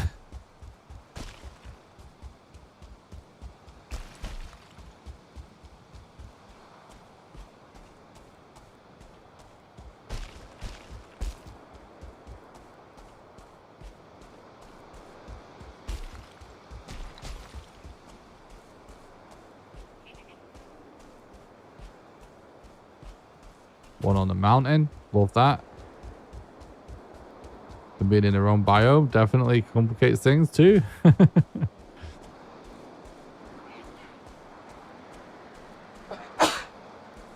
Excuse me.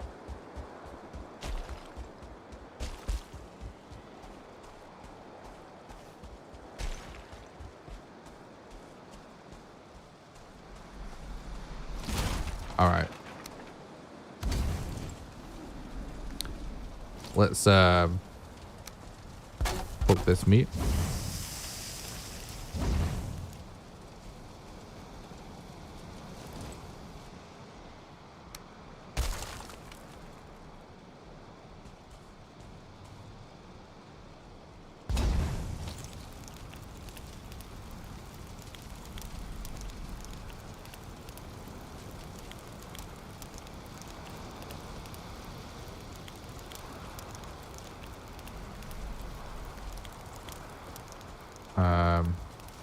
Oh yeah, because we've got no build cost right now, actually, we can put a chest with some of these berries in as well. Which is probably worth it. We'll take some though.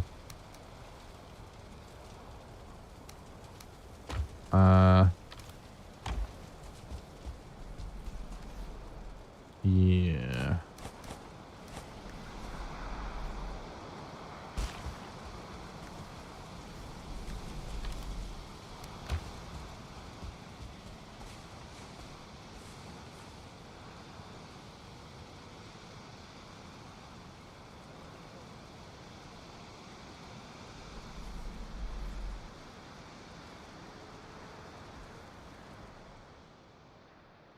All right.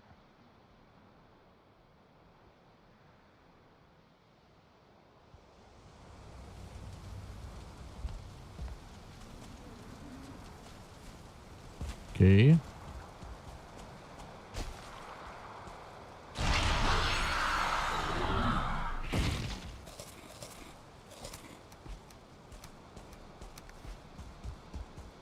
All right, nice. Let's go.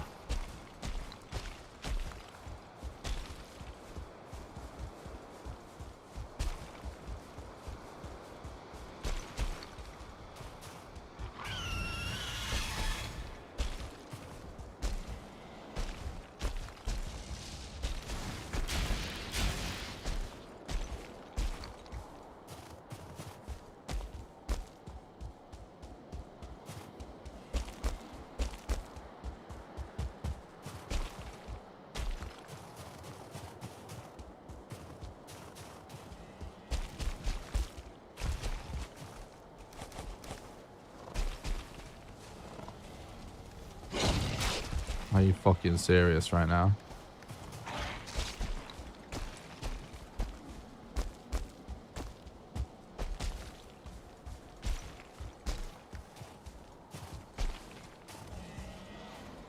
The Silent Wolves.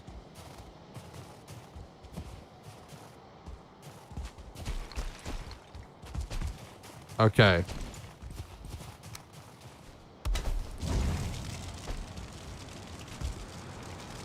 Is that wolf still chasing me? I don't think so, right?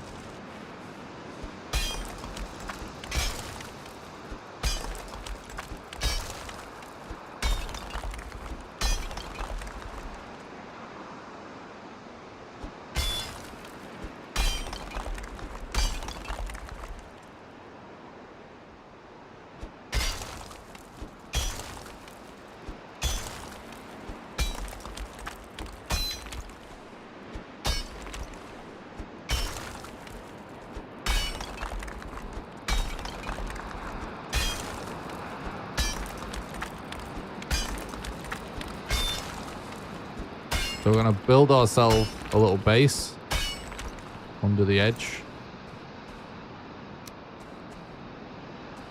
some water altar. So we have a safe place to spawn and stuff.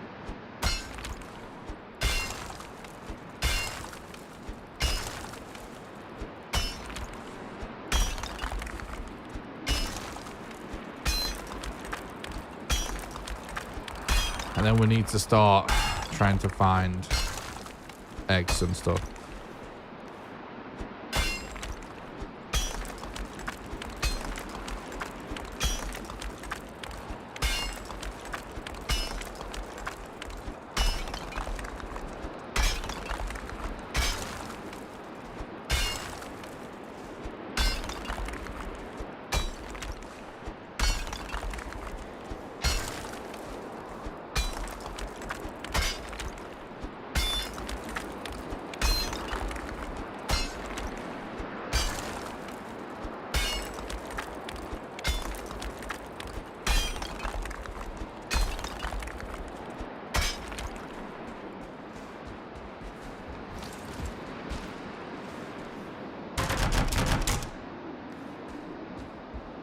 Okay.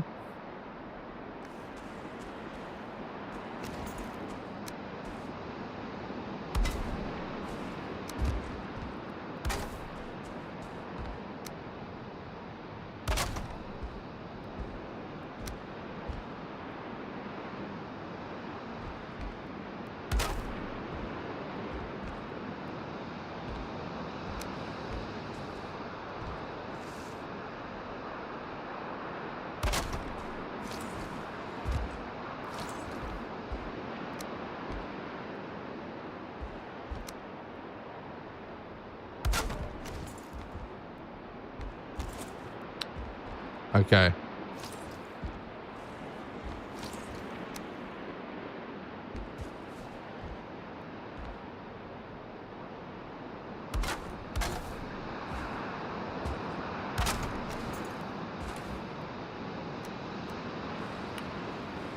Anything that's kind of garbage for us or food, I'll keep on us. Anything else, we just ditch in these chests.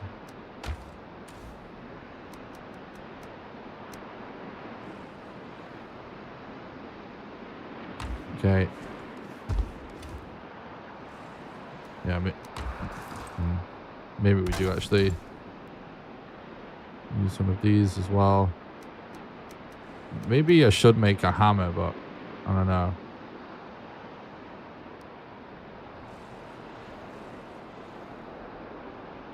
I don't think it's worth it, to be honest with you.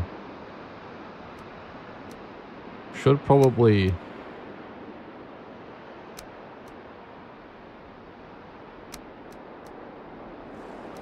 cook a little bit.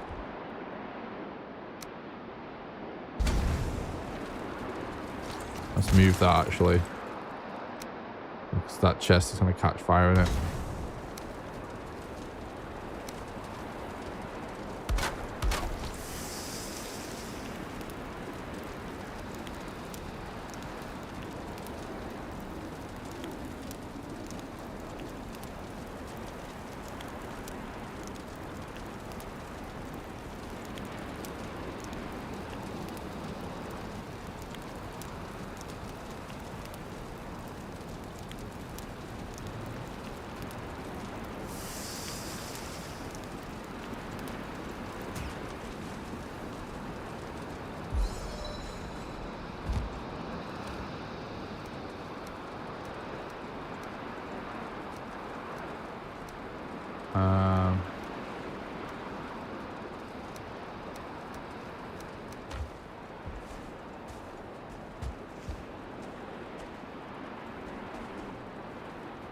Oh shit, I shouldn't do this right now. Let's just do this first and then we'll sleep.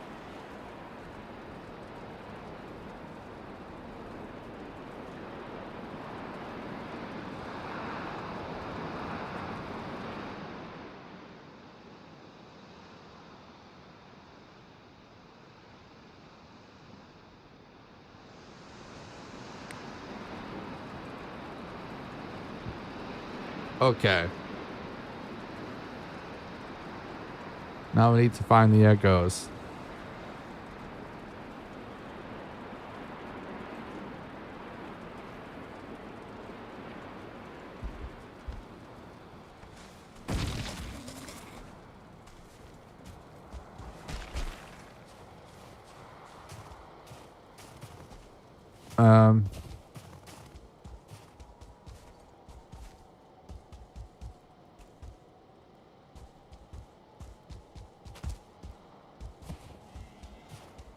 I'm just going to go to the egg that we saw to start with. Usually a good way to start. Oh, there's another one here. Perfect. I was literally just about to say, oftentimes you go to the one you saw and you see some others on the way. How are you not picking this up?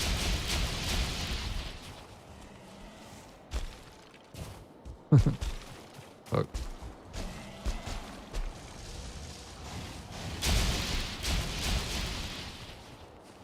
All right.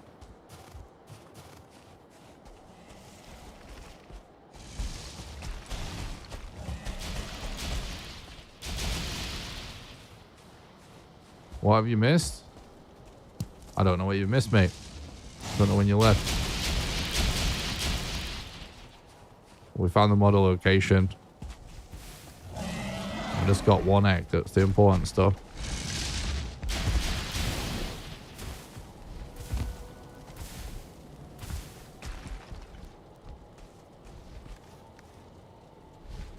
Let's get some food, actually.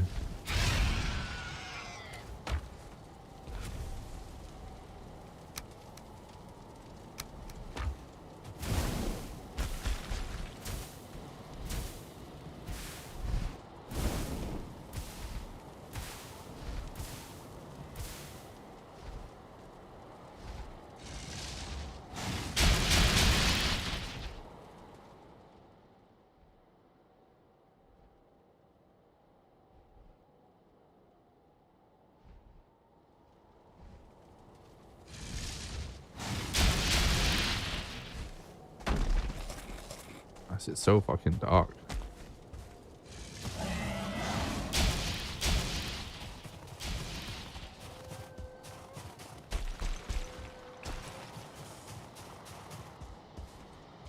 Alright, so we know where our second egg is, which means we basically have one other egg to find.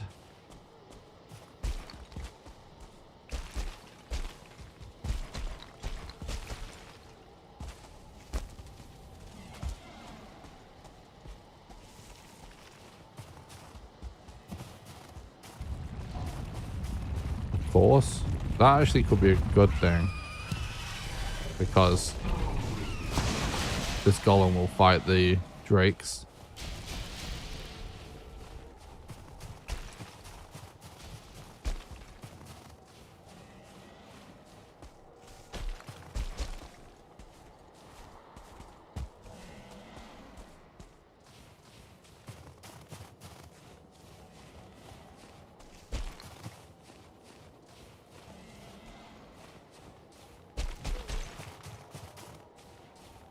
May not make it all the way back on one trip here, but that's fine if we just bring the egg closer.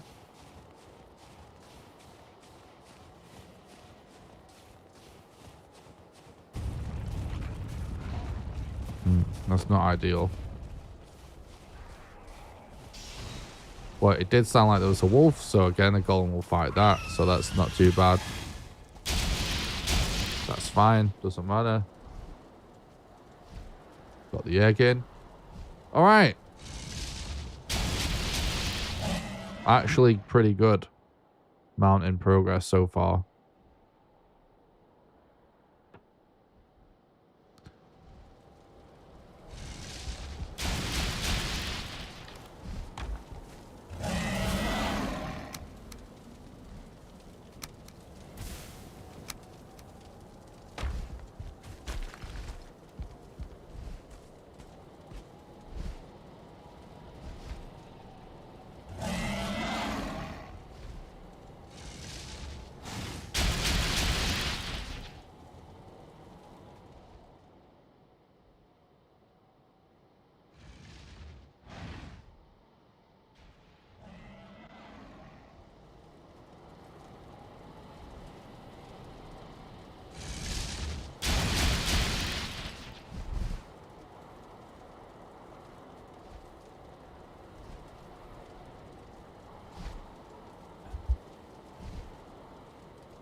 Fucking leave, dipshit.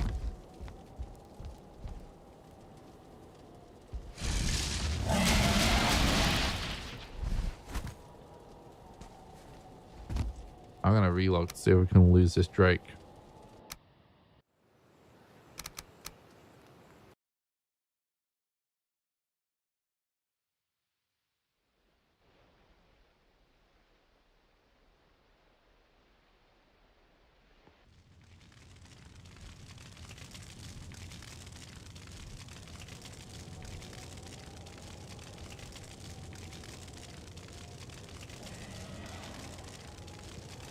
Right, in 7 minutes, we got another eat there anyway.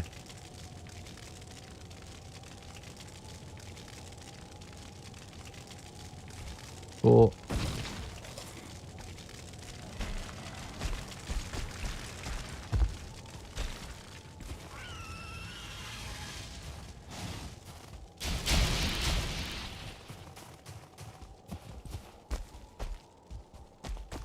Doesn't look good, honestly, for other eggs right now.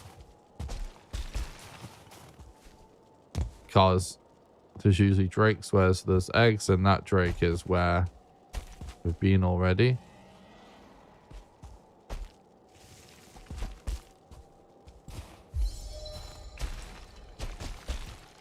And this is the kind of shit that I was on about. It's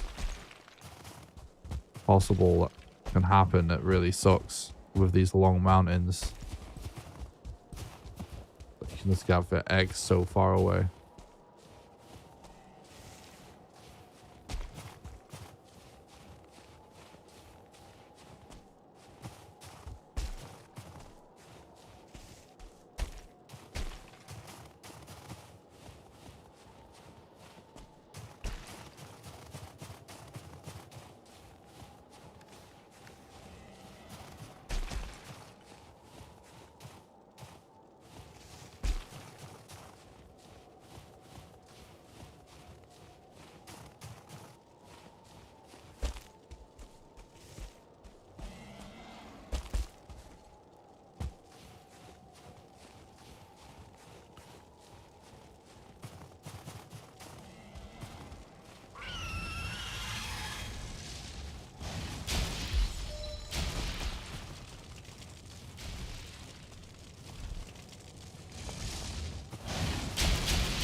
No point in running that direction. We've already been there. I think we're kind of fucked here. We might have to try and explore like a lot further, but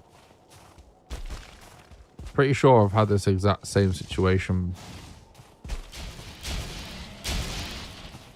I don't know if it's gonna work out, but let's try this way. Nah.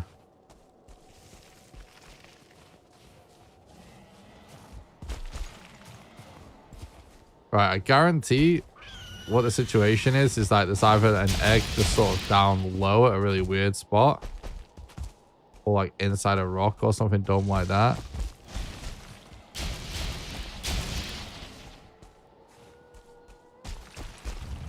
Or it's just really far away.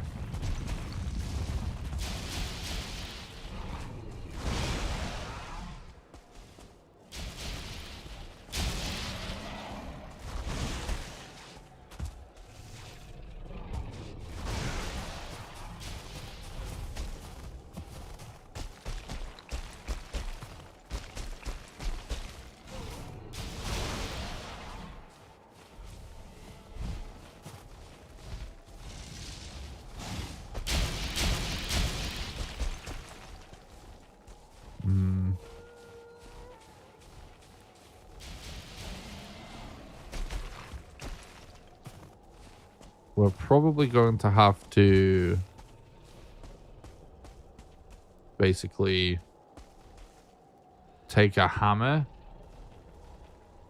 and just try and explore going sort of like lengthways down this mountain that's super long and shitty. It's not gonna be smooth, but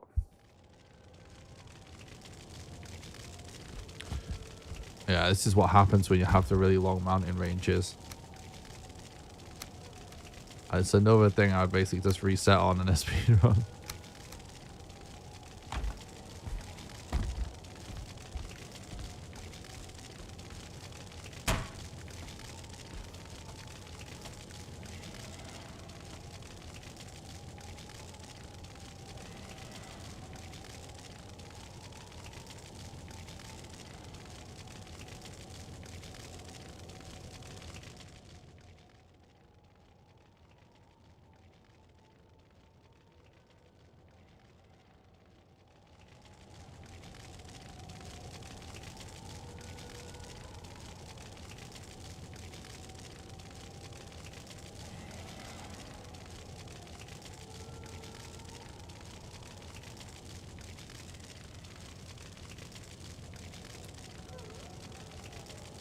Okay.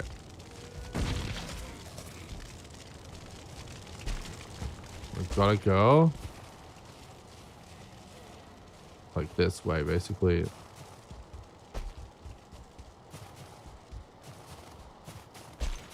Just hope for the best.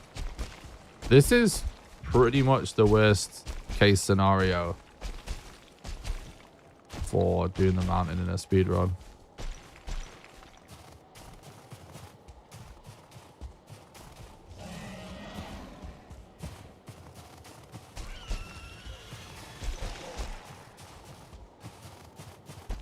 But that's part of the challenge.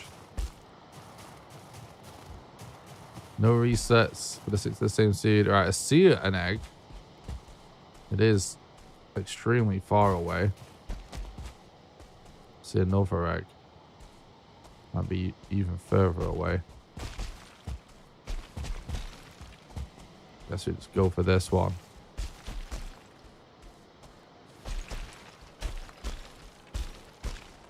We could as well, because of the no build cost thing.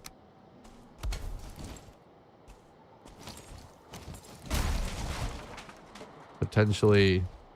Oh. Never mind.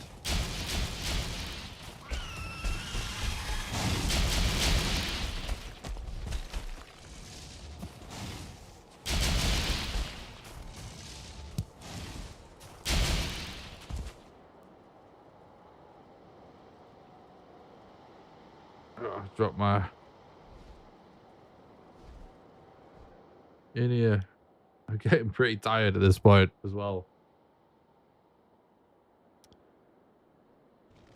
Don't know if I want to last till midnight tonight. At least we know where it is. And we've got 1 minute until each there.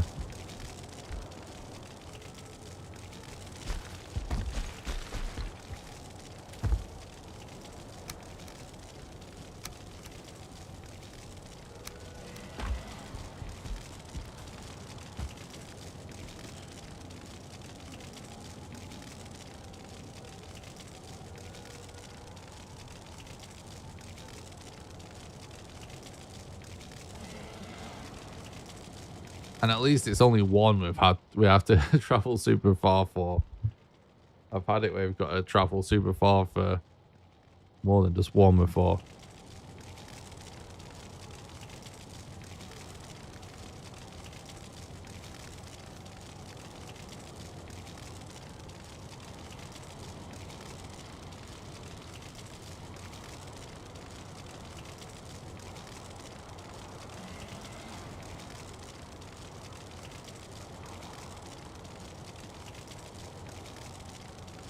Might as well just wait for each there at this point. Like 10 seconds.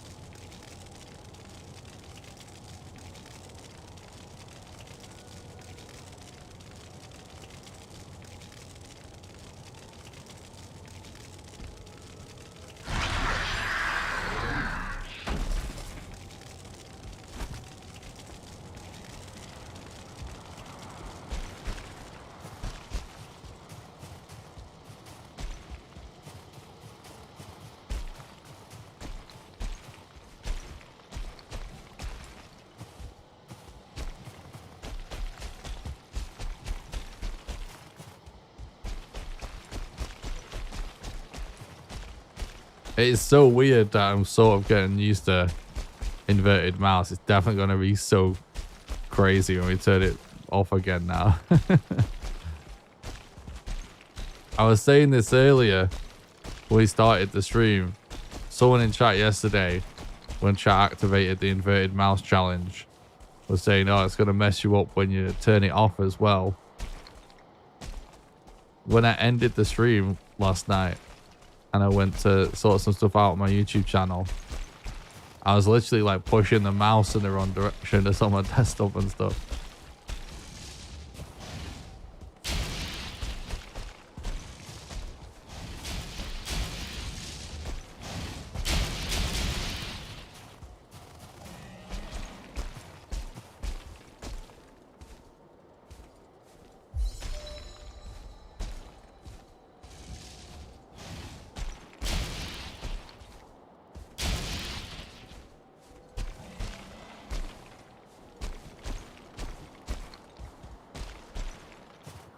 I'm trying to get higher than I need to because it's going uphill. That's the hard part without corpse run. So that if we run out before we get there, it's all downhill. Nice. That fear made all the difference. Right, let's do this shit.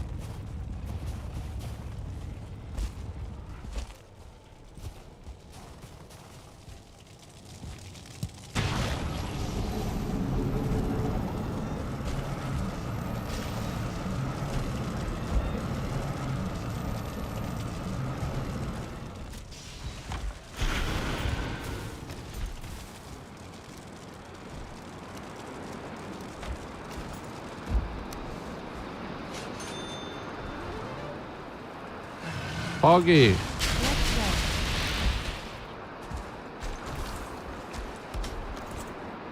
Oh no, I'm out of wood. That's really not good. Shit. Lars, thank you so much for the $10 donation. You legend. Thanks for supporting the content and keeping the stream alive, bud.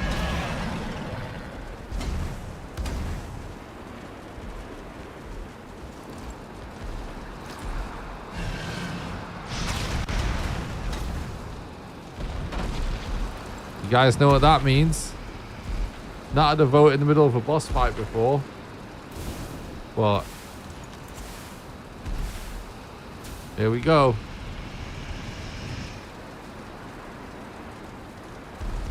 Exclamation vote space map to turn the map off. Exclamation vote space combat for maximum combat difficulty. Exclamation vote space portals to turn portals off. Exclamation vote space fire to turn off fire hazards. Exclamation vote space drop to nerf the drop rates. Exclamation vote space raid for maximum raid rate. Exclamation vote space penalty for maximum death penalty.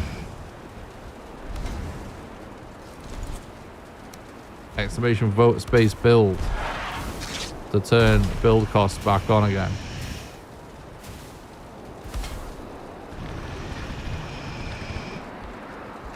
This would be a lot better if we actually had wood for the bonfire, because we would be able to do a lot more damage.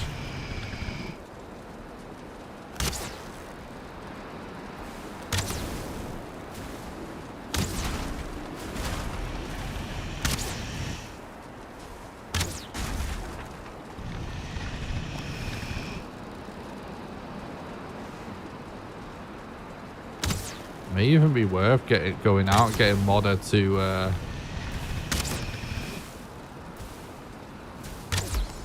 knock some trees down for us.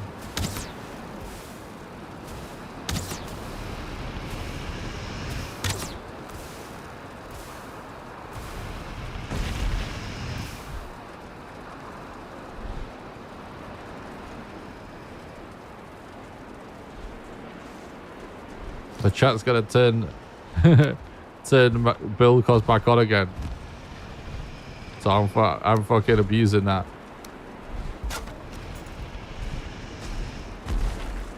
Because we cannot even make bonfires if that gets turned off, I think. But can at least get a load of wood out of it. So it's going to be a double-edged sword.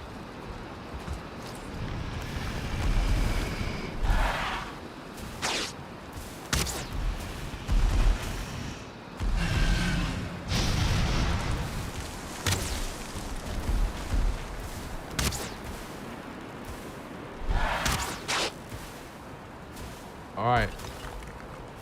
What are the results of the poll? Build. Here we go. Okay, interesting. This is actually going to make things up. So, will modifiers, no build cost. So this is the current situation. Everything's normal except for fire hazards is on right now.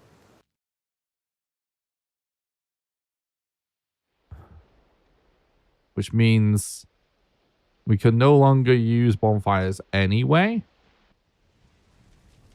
Which we couldn't before. Which bonfires are actually way better. But we couldn't use them before anyway because we didn't have wood to light them. But the one weird thing about no build cost is when you deconstruct, you don't get mats out of it.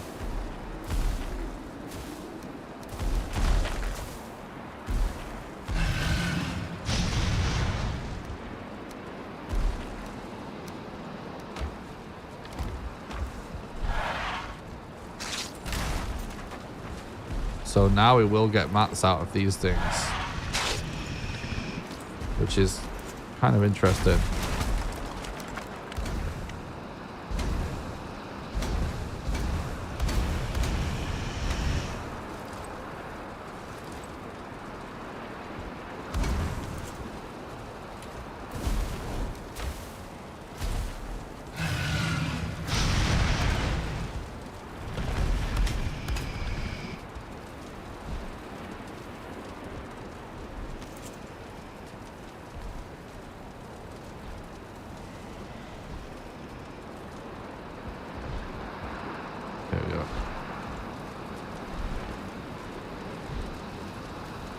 So if she can't see you, so if you're sheltered basically, she'll hover above you. So that's how you can get her to be baited to land at certain spots.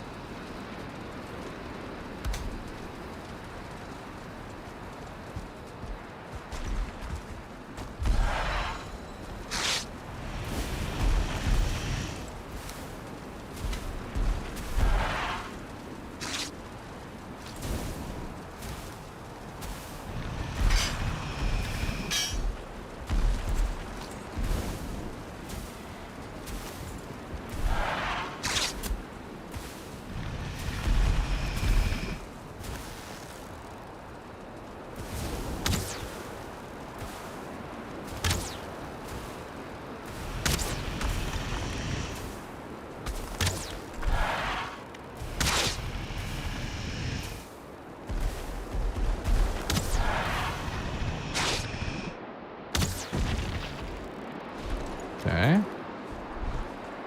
Not doing too bad.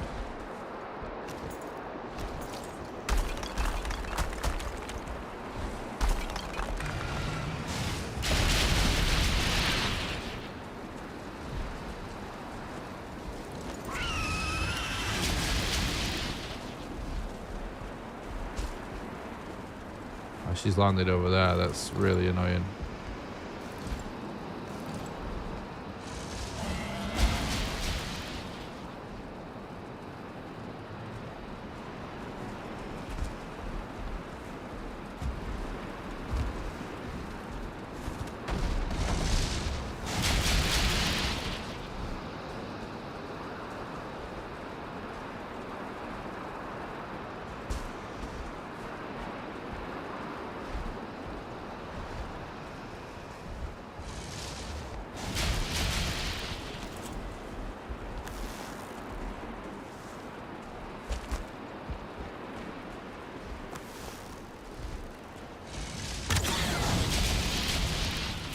That was not even... I mean, I don't even know if it's pointless or not.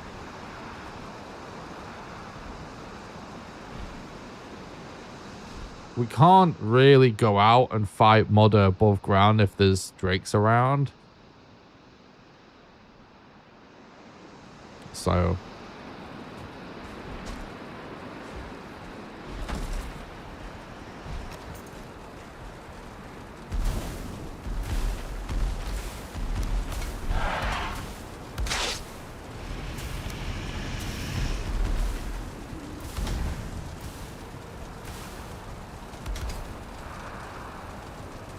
did take a lot of damage then. She did. Why do I keep calling Modder a he today? It's weird.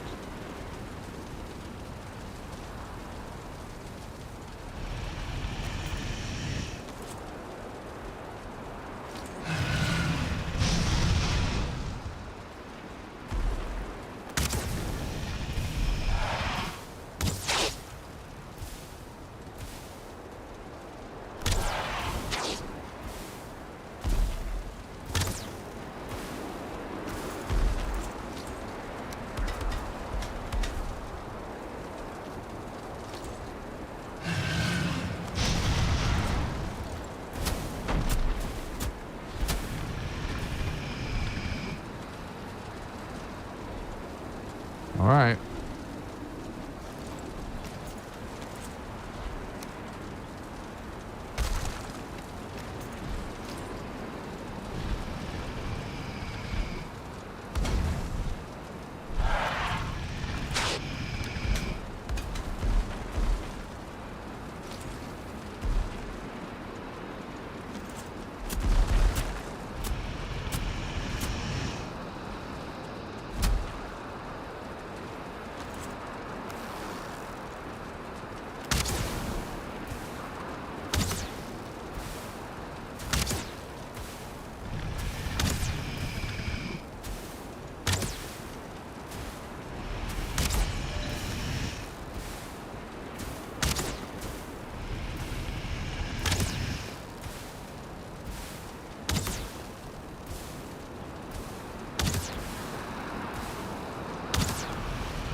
Oh, really, Modder? It's like that, is it? Just stay crouched here. Maybe we can get to the same thing again.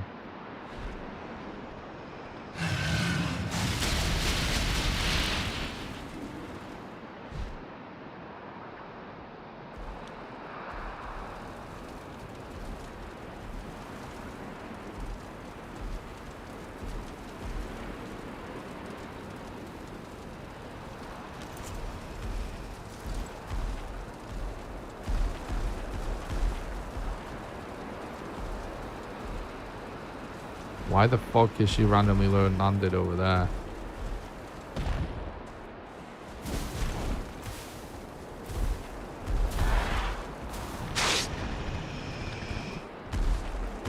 The thing is, with fire hazards, we really can't, like, just put fires everywhere, because we will actually burn our bed. And that's GG's. I can actually potentially just fight a little bit.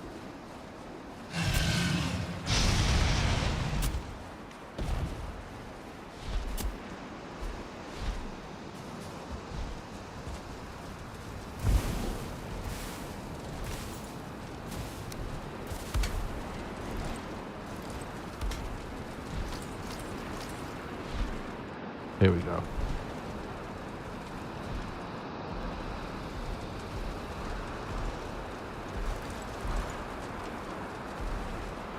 Why does she keep doing this? Super weird behavior.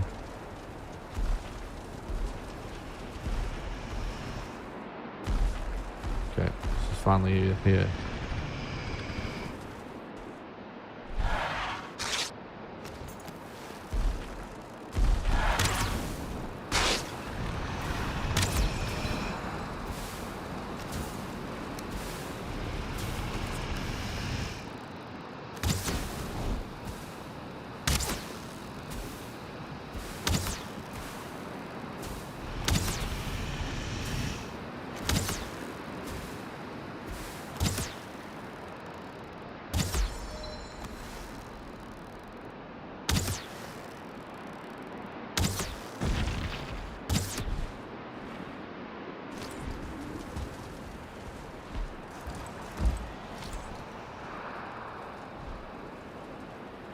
Let me see if we bait her on this side and then sort of walk around if it works.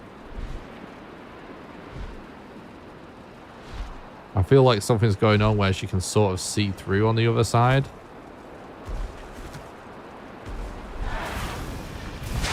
Yeah, okay.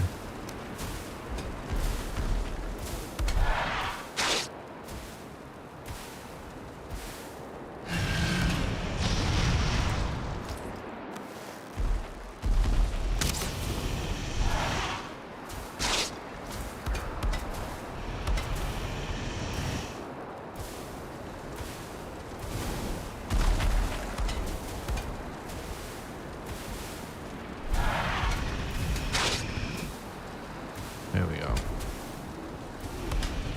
Perfect.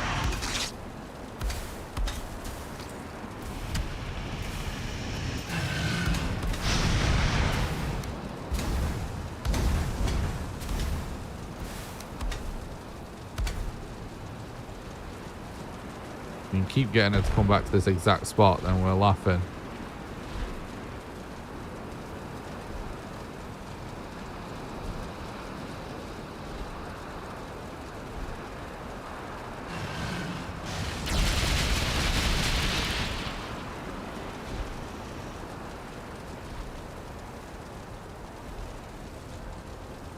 She must be able to see me or something because she's not flying above me here.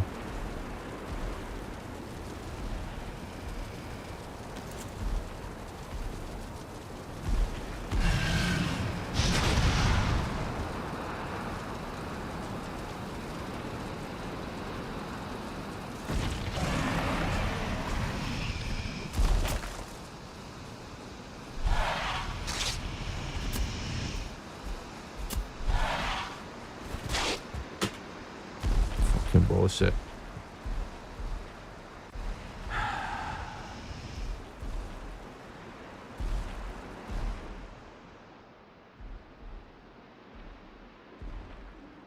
Too bad you can't just call her over. Like puss puss puss for a dragon. True.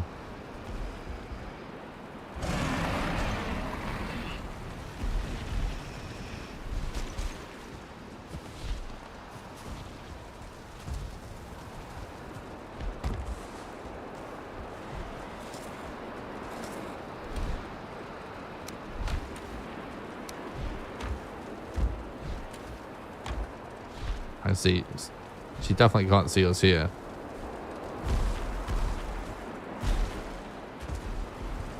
And let's maybe just run around to this side. Is that going to work?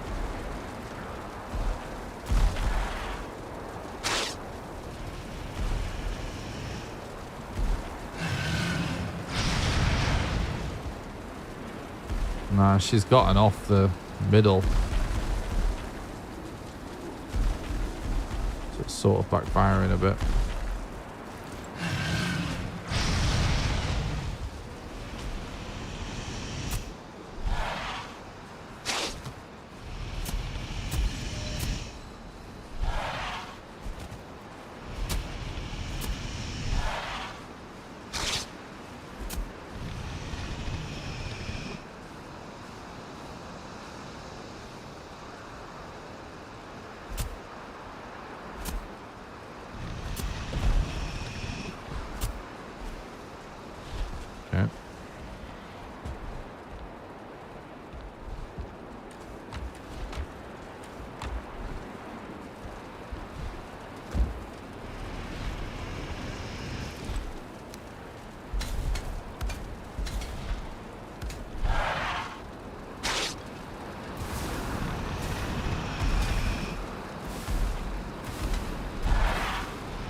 Been trying to donate for a minute now. Can't seem to log into the platform. Any tips? You don't need to log in. You can just type in any name you want for the name.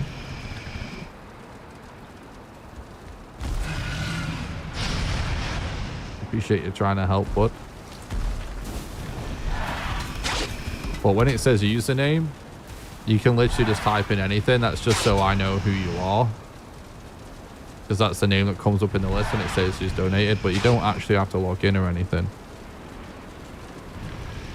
You just type in what you want to donate, type in the name you want it to type in, and then just select PayPal or credit card.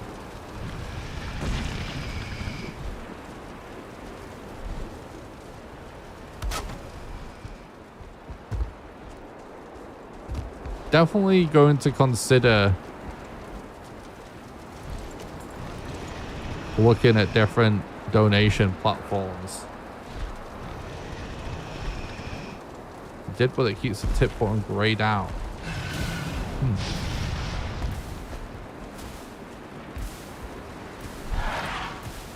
I'll look into that in a moment for you. I know quite a few people seem to find Streamlabs quite confusing. I always just assume that people are fine with it because it's like the most common one. And, you know, you have to go through like a whole process to accept credit cards, which is kind of like a pain in the arse to do. And I did that years ago with Streamlabs. But quite a few people seem to have had problems trying to donate. So I'm definitely going to look into some different alternatives. It's obviously not very good user experience if multiple people struggle with it.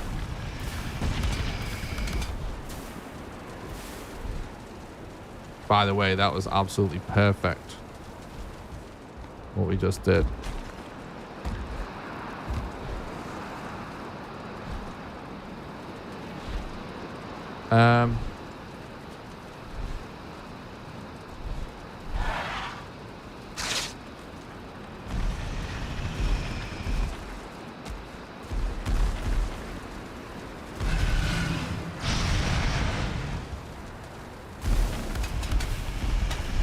Nice.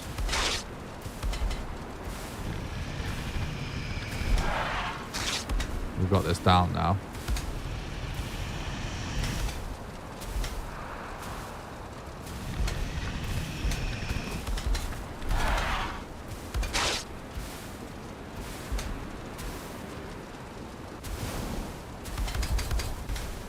Yeah, let me quickly check Streamlabs in a moment.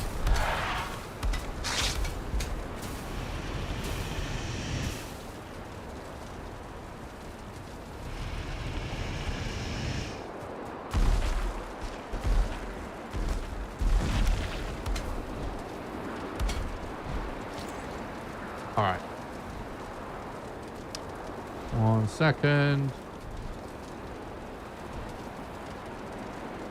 Let me first of all make sure tips are still activated, because they have fucked us in the past by turning that off. They are, everything looks fine. Okay.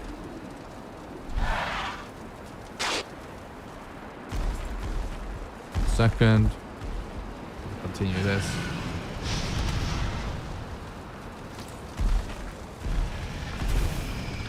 Alright.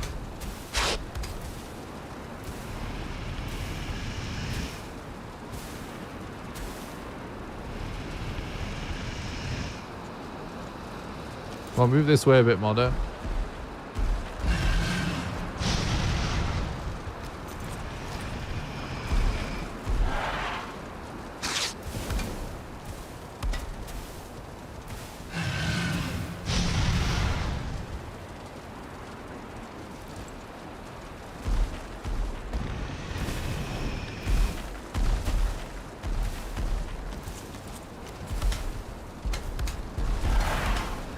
I'm going to do a Streamlabs test in a moment. So,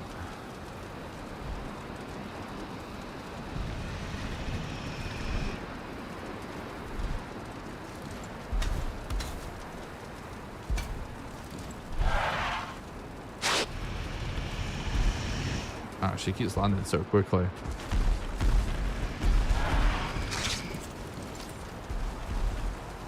Right, on the Streamlabs page,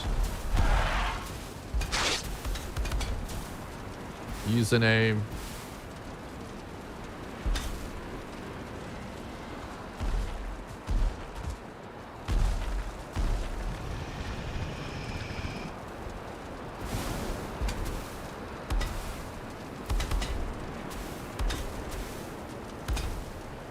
That's it. Burn, well done, burn.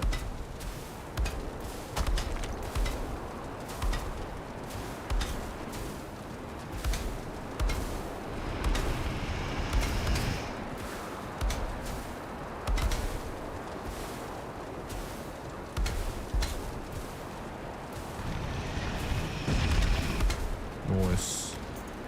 Let me repair my hammer real quick. I am looking into this donation thing while we do this. There's heavy multitasking right now. Okay, so back over here.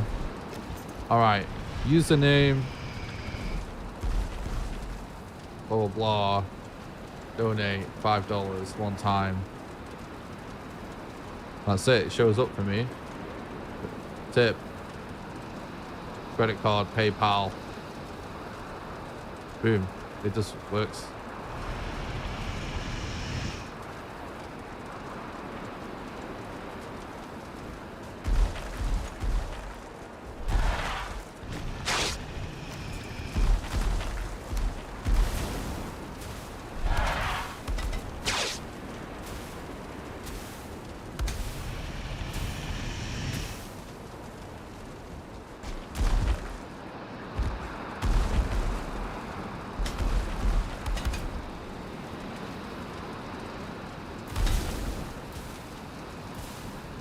Just make sure that you type something in the username box, anything, and then either type in your donation or select the preset one, and then select one time.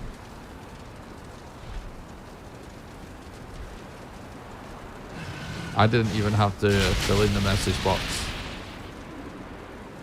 Oh my god, I think I'm gonna have to pause. I need to pee. I've been trying to wait till I do the boss, but I can't. I gotta go.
Okay. Here we go.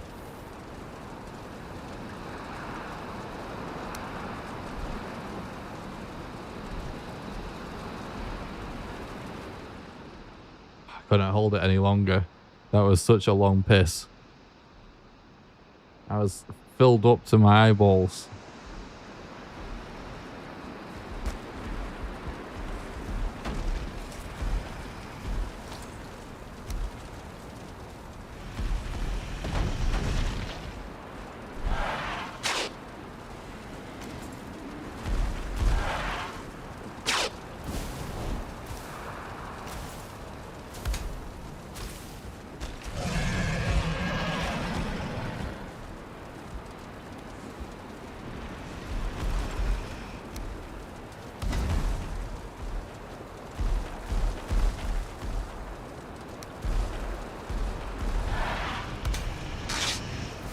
What's up, Jeremiah? Good to be here again.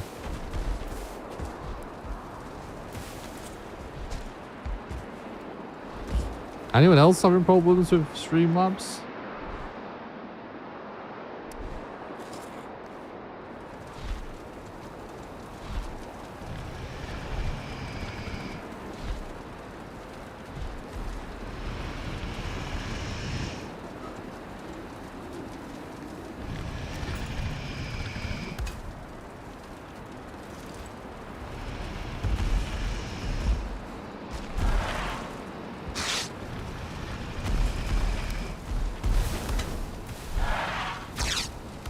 Here we go. Come on, mother.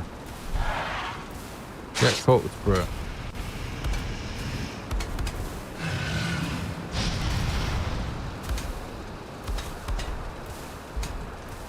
Very good.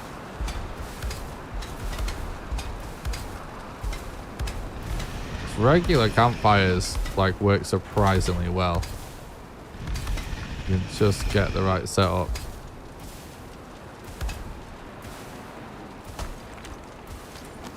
Oops.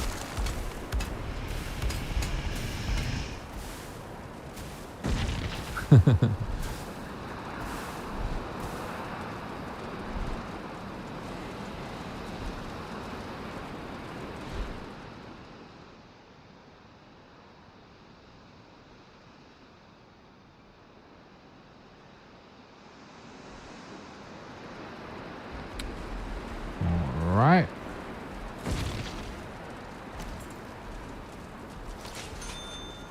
Foggy. Maybe browser settings? Thank you for the $1 Mars. Yeah, maybe browser settings. I don't know. We can maybe go through it if it seems unclear. On screen.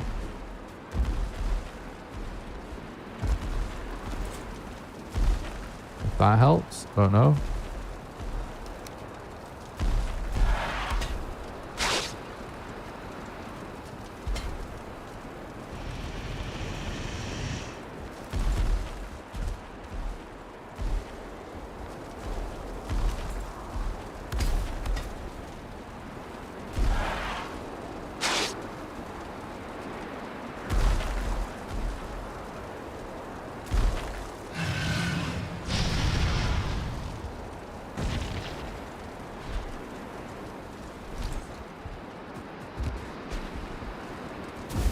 Oops.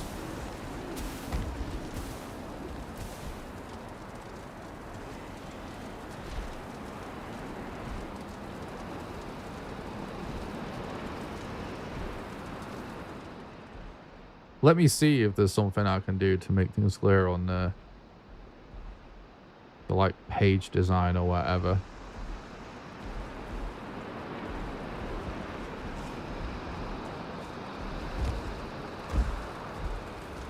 So close to sort of shove water into the fire. True.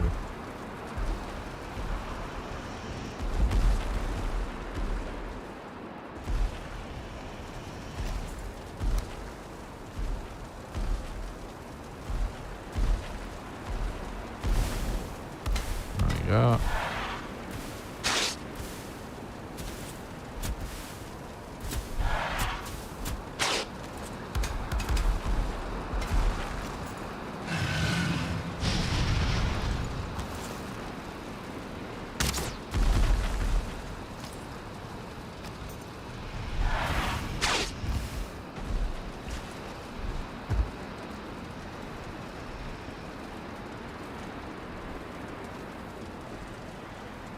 Is maybe the tip-in preset thing? How do we feel about that?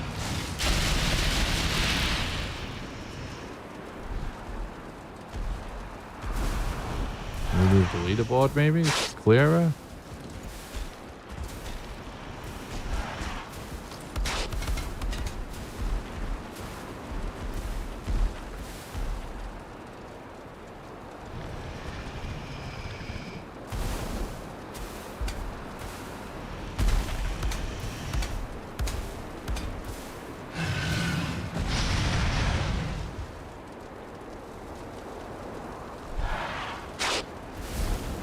Yeah, maybe turning off different presets will make it easier. I don't know. Let me try that. Now the tipping page should be as simple as possible, I think. Which is probably for the best, isn't it? If people are finding it confusing or whatever. So I think that's what the issue is. I obviously don't know though. Let's see. What does the tipping page look like now?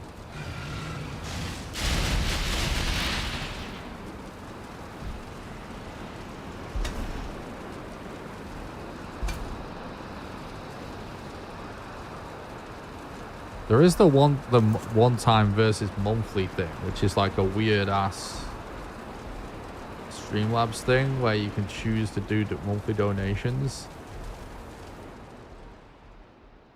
Which I'm sure they won't be able to do that for one reason or another, but I don't know if there's a way I can turn that off, because that's the only way I could make it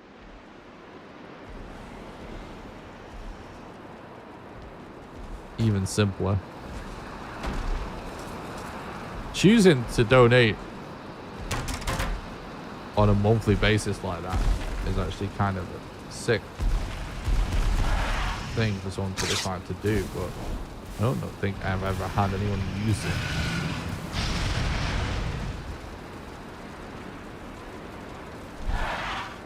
I don't know if there's anything else I can do.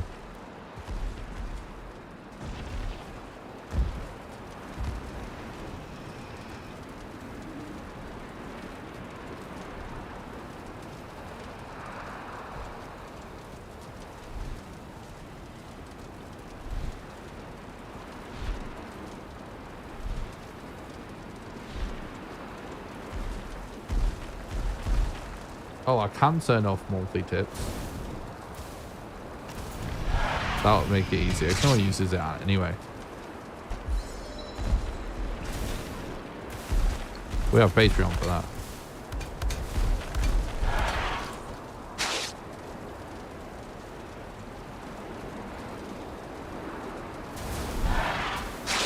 Oh!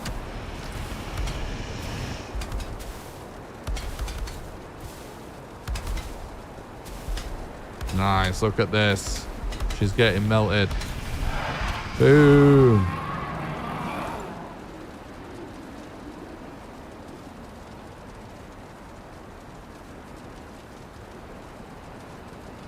All right.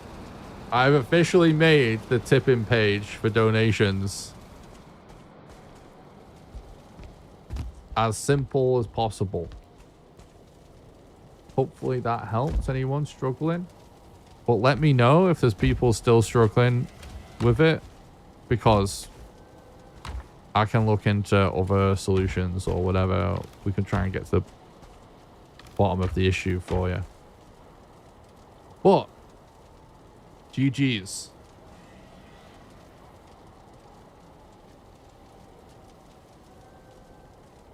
Let's check off another boss. Or boss icons in the bottom left. And before I forget, let's make sure we get them modded tiers collected, because we need them. Yoink.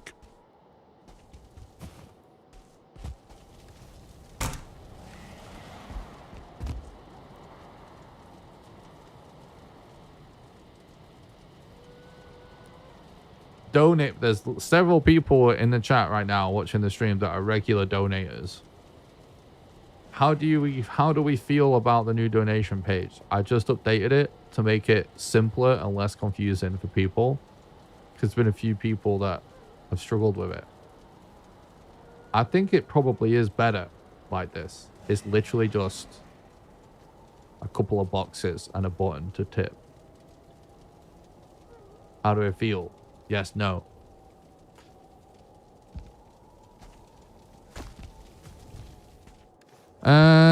Okay.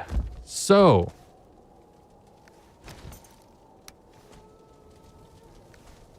Now we... Skeleton surprise, yikes. Right now, you can see the current active challenge at the top left. We or having to play with inverted mouse controls.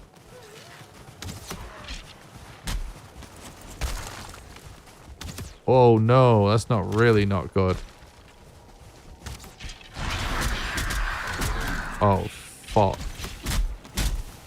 This is a potential... No. Shit, we need to log out, otherwise this is a potential reset back to the beginning, and we cannot have that when we've got modder tiers on us. We just cannot have that.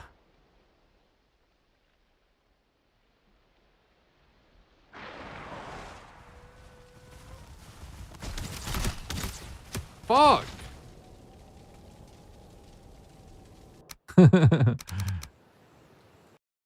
This is not a good scenario.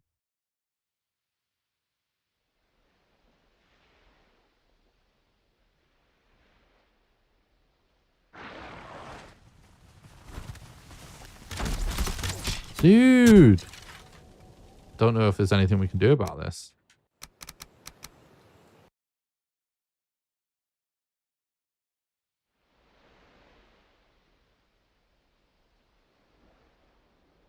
It might just be fucked.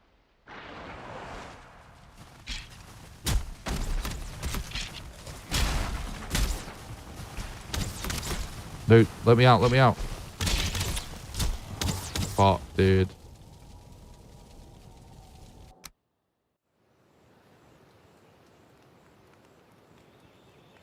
Keep me logging until it's done. Don't know. We might be fucked. Yeah, we're fucked. Too late.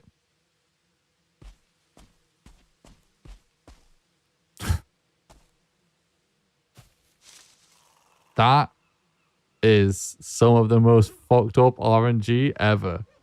Everything on this island was cursed, bro. Terrible RNG.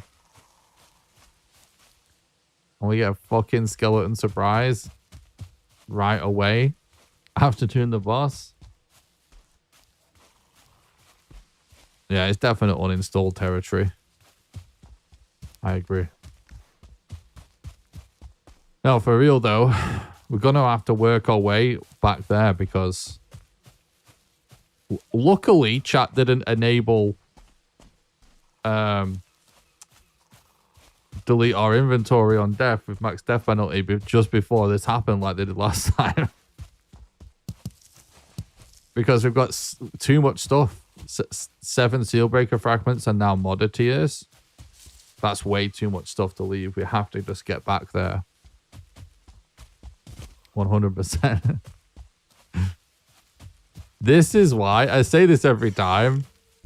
Because like whenever I do like proper speedrun streams, there's like a lot of resets for crappy RNG.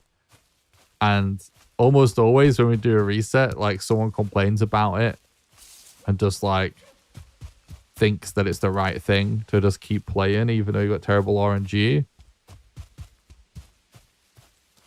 This is a perfect example of like, if this was a run for world record, there is fucking nothing you could do about this. There's just GG and you would have to just reset. It's going to add way too much time. But that is part of the fun and the lols of the challenge we are currently doing. That is why being forced to stay on the same seed and play out a run no matter what, whilst chat adds all weird and wonderful challenges and changes it along the way, that is exactly what we're here for. What's RNG? Random number generation.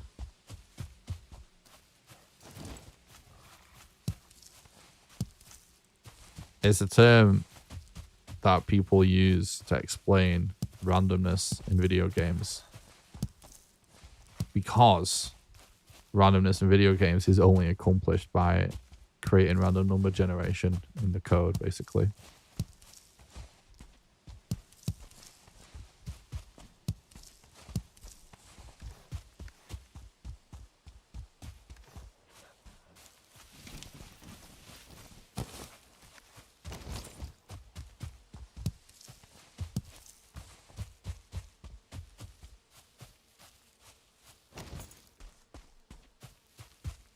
Man, that's so funny that we're at such a high that do modder and then immediately just get a raid on us.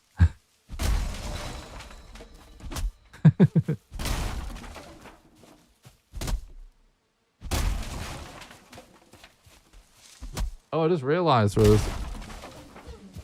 we're finally at 75% of the donation goal.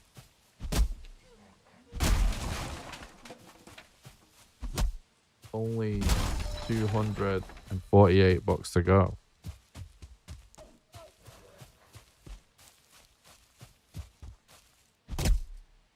It's pretty crazy. I appreciate that, chat. Thank you.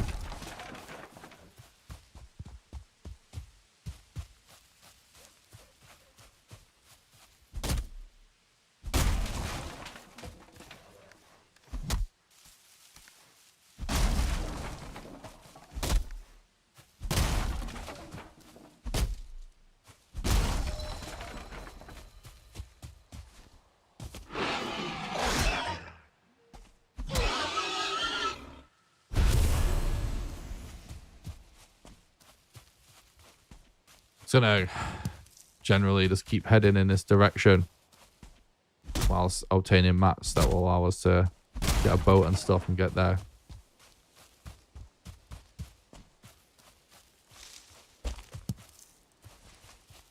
Remember, guys, if we hit that goal, we're gonna do an epic multiplayer stream where we can basically all do a Valheim speedrun together.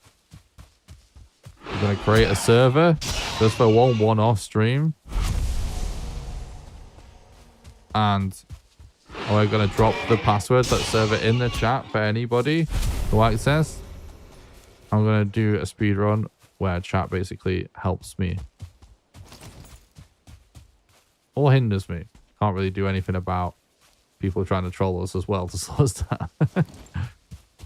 Because it will be chaos. And I'm going to try to mod it to uncap the player count as well, so it could be extra chaos.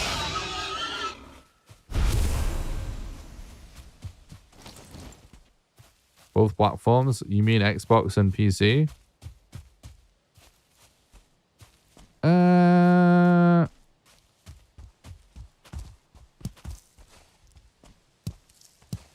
We should be able to do that. Turning on cross-platform is easy. The only thing I'm not sure about is if we have to use a mod. If we end up having to use a mod to lift the player cap, then Xbox players will not be able to join. So it depends on how lifting the player cap goes.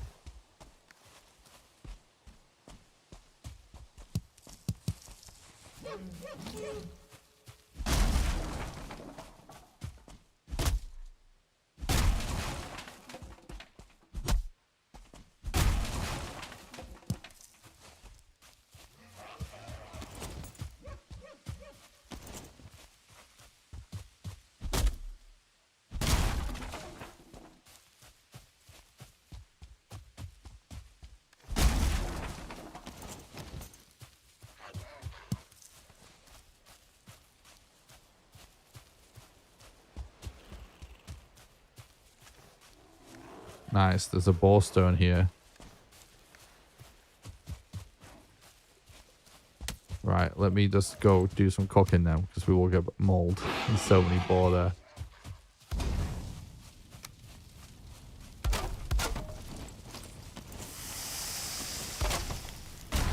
Oops.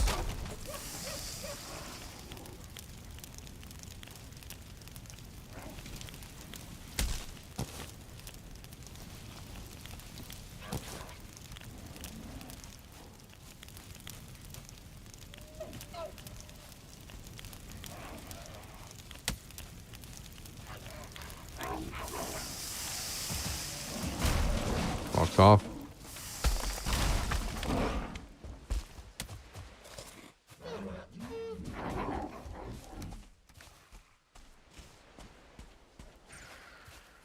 Not even gonna get a chance to get my health up, am I?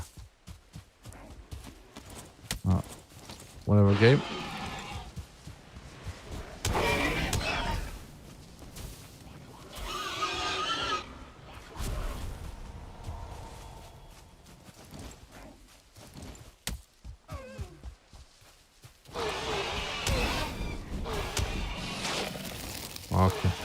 Weird. The game is mad at me today. I know something.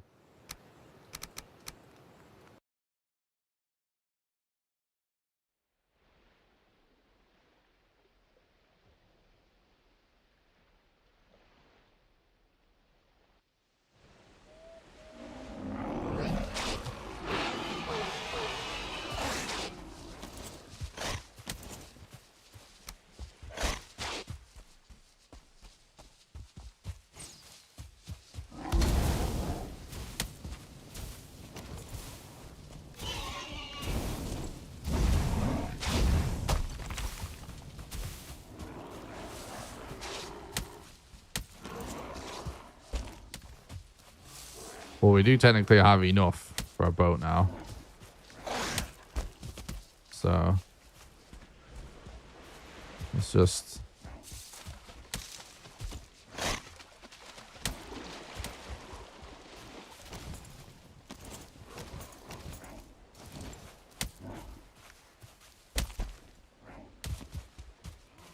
keep going and try and lose. What? How did he hit us, dude? We like jumped over his head.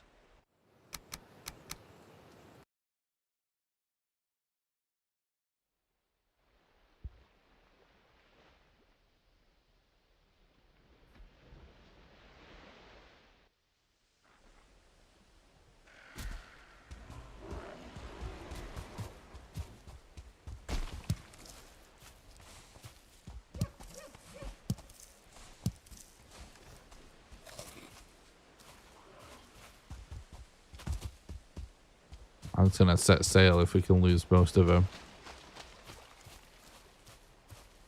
I mean, we could do to sleep though first, really.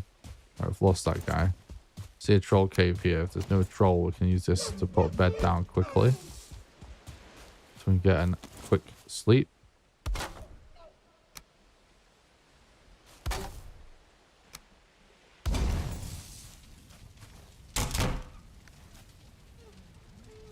Go fuck yourself, game. Where are the enemies?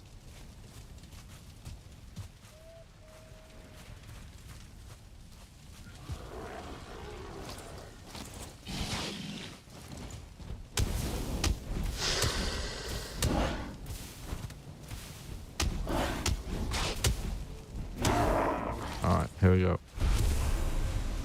Sleep time.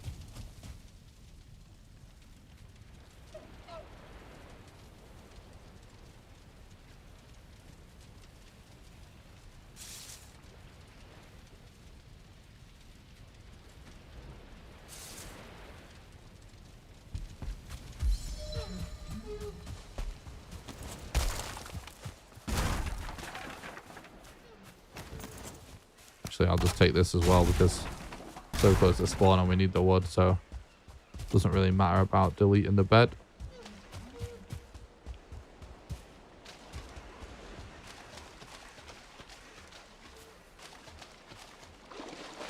It's going to be quite the journey to get back there.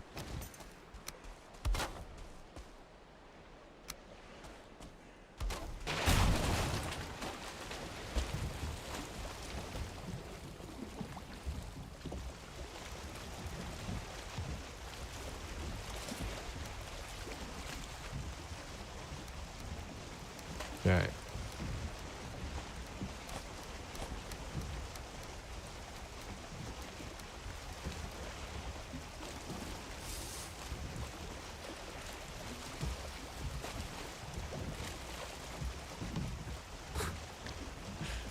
The wind is just basically in the opposite direction to where we need to go.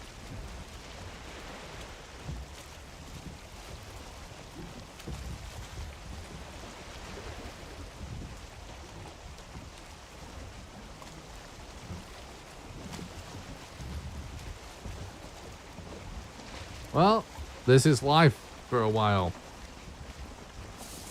Sailing on a few logs strapped together in the open sea.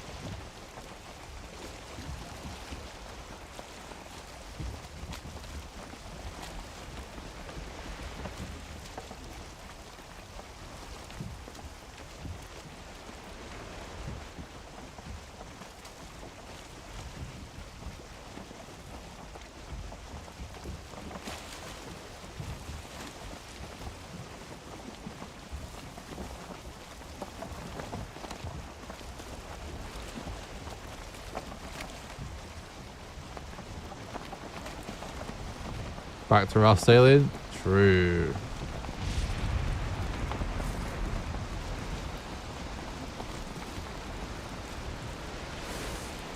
Honestly, I think we should just go back to the old strat of just looking at the ground, because I've had several clips over the years proving that looking at a serpent triggers it.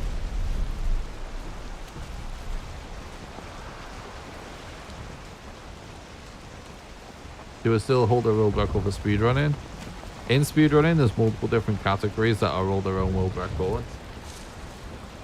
I still have some world records. I can't remember which ones.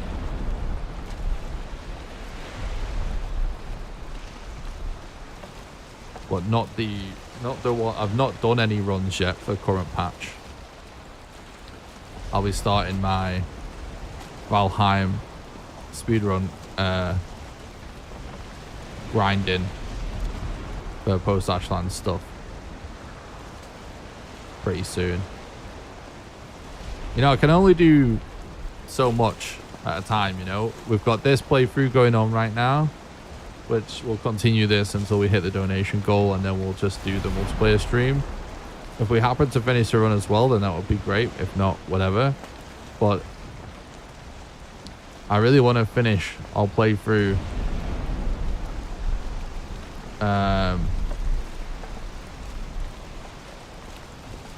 for maximum difficulty settings. That's gonna take ages. We only do this speedrun stuff when we do streams, and those are our streams, so you know that we're doing right now.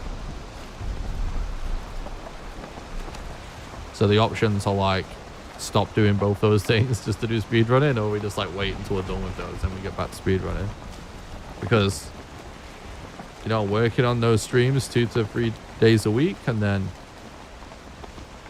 over 2 to 3 days a week I'm doing work on videos, and then 2 days a week I'm working on my game.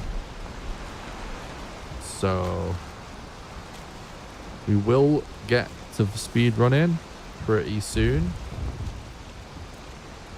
but there's been too many Valheim series that have started and abandoned. The reason why that happens is because less people watch them than my speedrunners. But I would like to finish the maximum difficulty playthrough, and the goal of this playthrough is just to hit the donation goal. So it's like, hopefully we hit the donation goal sooner rather than later, and we can get this one wrapped up. Maybe we'll finish this at some point. Can't see why not, considering we just got 2 bosses left. But want to get those wrapped up really before I start grinding speedruns pretty hard for the Ashland stuff. What are all the challenges?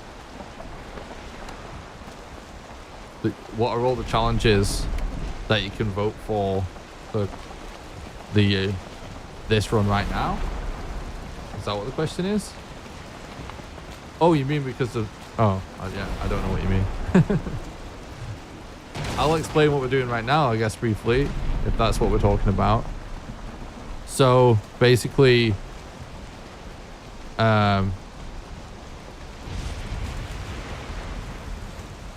currently we have a donation goal on the screen. In order to add... What can we vote for? Okay, got you. Yeah, I'll explain. So, as you guys can see, we have a current donation goal at the bottom of the screen that we're 75% of the way through, right? In order to add to that bar, you have to donate via the Streamlabs donation link. You can do !donate for a link, or it's pinned comment at the top of the chat, or it's in the description. But it has to be that link. Any donation via that link adds to the bar at the bottom of the screen. Every $10 increment on that bar, so 50, 60, 70, whatever, every $10 increment, it triggers a vote in the chat, right?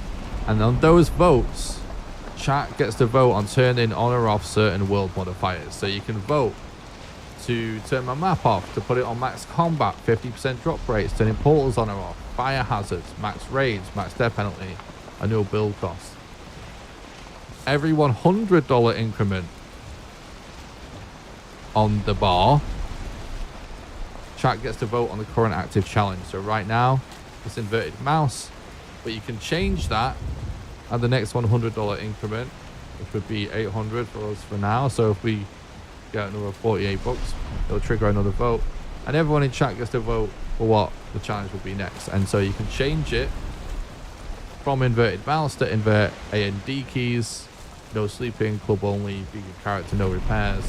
And if you want to keep it invert mouse, you can vote for that again, or you can change it to use controller. If we hit the goal, I will do a special stream where we do a speedrun stream on a server, and we'll drop that password for the server in chat, so anyone from chat will be able to join in and help all the fun whilst doing a Valheim speedrun.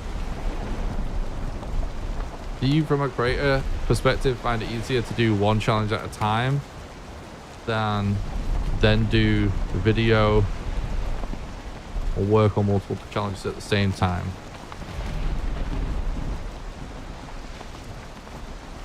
Do you, from a creator perspective, find it easier to do one challenge at a time and then do the video, or work on multiple challenges at the same time?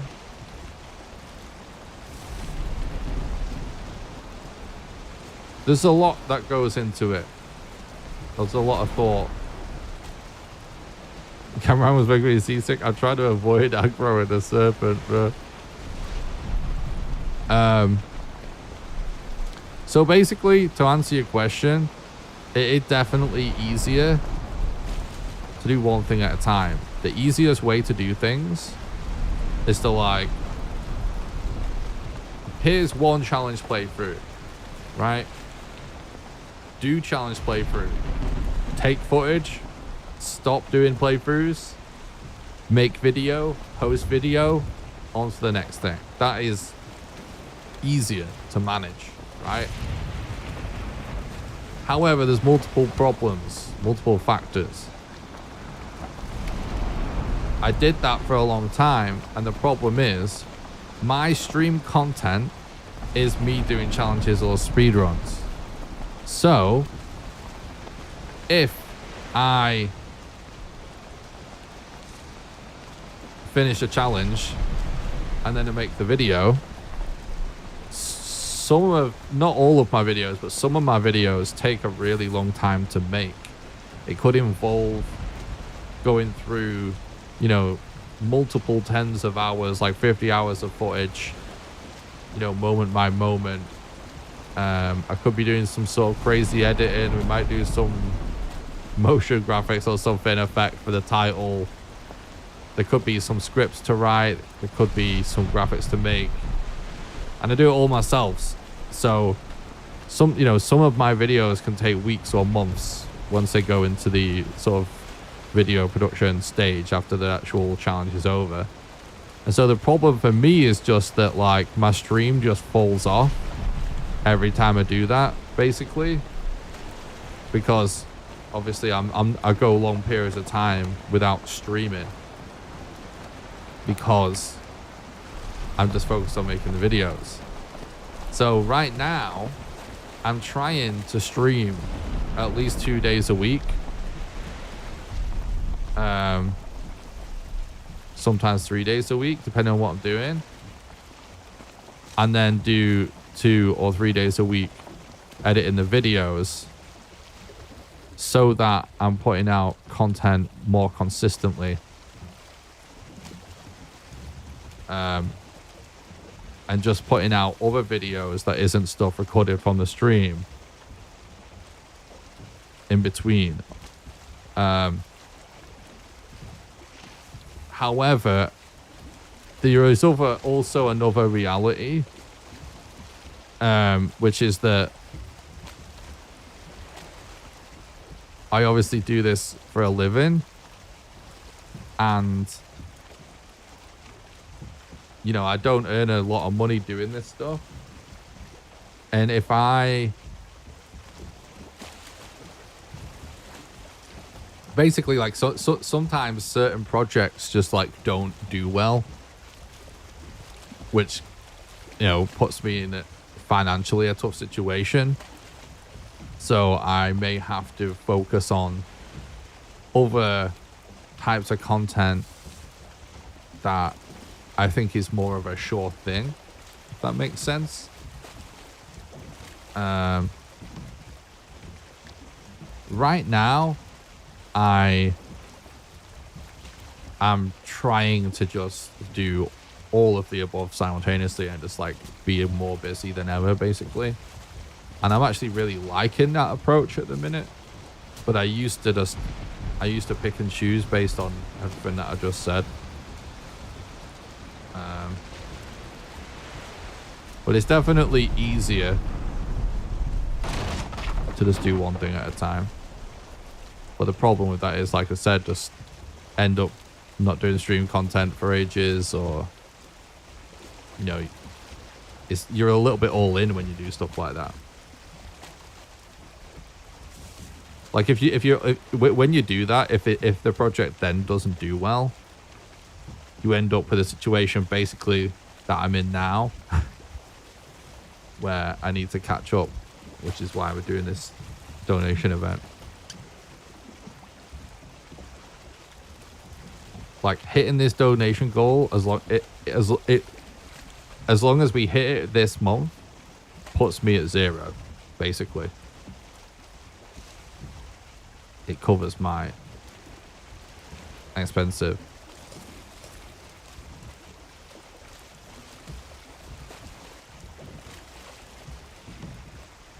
If it doesn't happen this month, then I just have to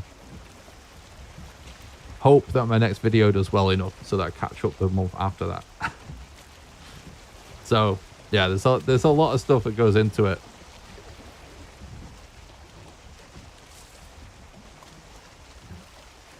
Nick, are you still on track to keep living a dream, assuming full time? I want you to succeed. Yes.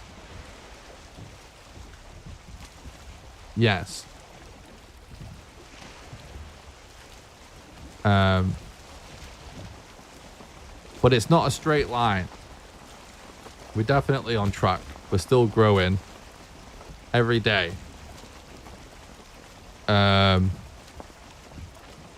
The problem is just over the last 12 months or so, I really struggled with like mental health stuff, because I got into this as someone that was very unwell. And, you know, right now,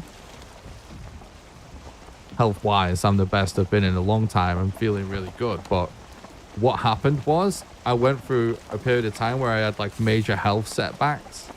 And it meant that I found it really hard to keep up the pace of work that was keeping the money coming in and the growth coming in. And then what happened is, after then immediate, so basically during that time I put out less content, so therefore made less money, like half or less than half as much as what I was making, which is pretty fucked. I think if you were working a regular job, that was happened. And then, but when I started to feel better, I planned on, it's like Ashlands was on the horizon, so I was like, it's all right, we come back and go hard with Ashlands. Then my computer died and I had to have new glasses and all this other shit, where like added on tons of other expense on top of that. And the community donated a shitload so I could actually get out of the situation,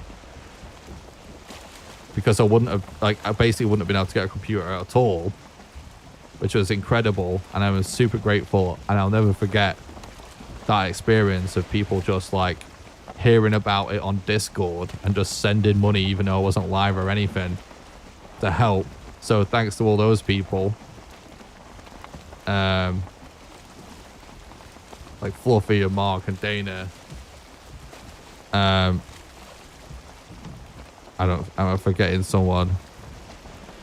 Honey Badger that helped get the new stream PC and everything so I could get back up and running. But the thing is, throughout all of that process, it still put me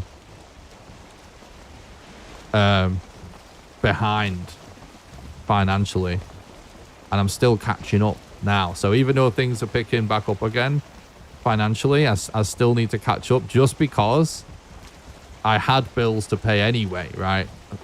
So that's why we're doing this event, because donating via the Streamlabs link gives me the money instantaneously. So it allows me to catch up right now rather than like down the road, because like the YouTube revenue is like a month behind basically.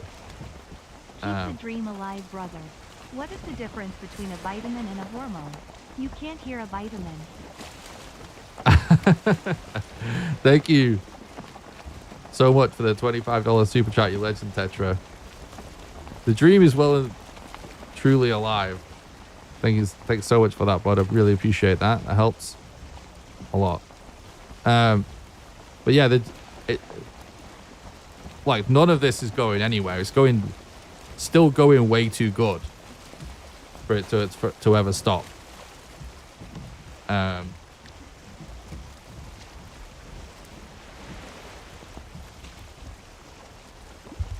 But there was obviously the problem is in order to keep income consistent as a content creator, you basically just have to work constantly. Like there is, it's an interesting situation, right? Because it's amazing in so many ways, because one of the ways it's amazing is like passive income. Like if I just switch the stream off right now and don't make content for a week, I still earn money because there's ad revenue and stuff like that. But the thing is, it's a big knock-on effect. If you have too much time like that, where you don't have content doing well in the algorithm, eventually the algorithm stops serving you content as much and you start to get less and less views if you just like stop doing things. And it just slowly slows down. And so if you end up in a situation like with me, where I couldn't put out content for a while because I wasn't very well, even though at the time I had income, that effect of not posting for a while catches up with you eventually. And then because like all of the paychecks from these companies like YouTube and Twitch take a while, right, to come through, like you get paid like a month after the fact, eventually it all catches up with you. And so even though things have been going well, it's like financially I'm still experiencing the consequences of that. And then once we get over this hump, should be back to being all right again. I hope that answers everyone's questions about it.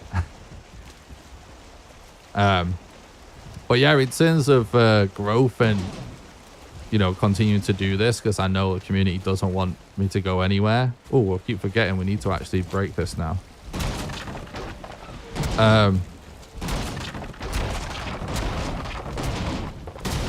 Yeah, the only thing I'm really that's really on my mind in terms of that is I'm trying to gradually diversify my channel to be more than just Valheim. Just because Valheim will not be around forever. It's definitely becoming less and less popular over time. I think that will change with some updates on 1.0, but it didn't change that much with Ashlands. As much as it didn't have as much of a boost as Mistlands did, for example. So, you know, I'm trying to diversify with other games, like stuff about game development, stuff like that. Other types of content. So that my channel does not die if Valheim dies, basically. Because I know that I've figured out the Valheim stuff. I can keep doing that, but it eventually won't be viable. You know what I mean? So the only thing about what we could say on the stream about keeping the dream alive is just like,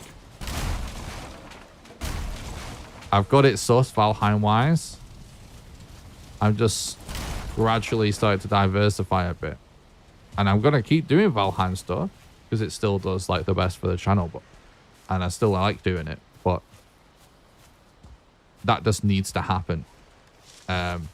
Otherwise, it's just a matter of time until everyone that does only Valheim content is fucked. But aside from that, it's also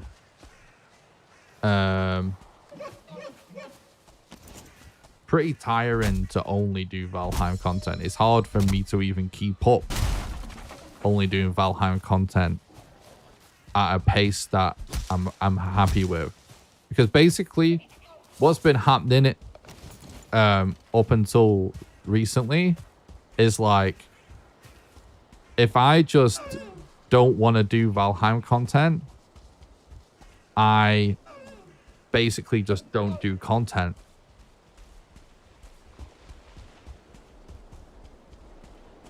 So it results in less content coming out. You know what I mean? Whereas it's been really good recently to like do the game dev stuff. I made that video about AAA. None of that stuff did super well content wise, but it meant that I was still putting out content and that I enjoyed myself. And then I can come back to doing Valheim content and it keeps me fresh. And it's like gonna result in just me putting out a lot more content in general.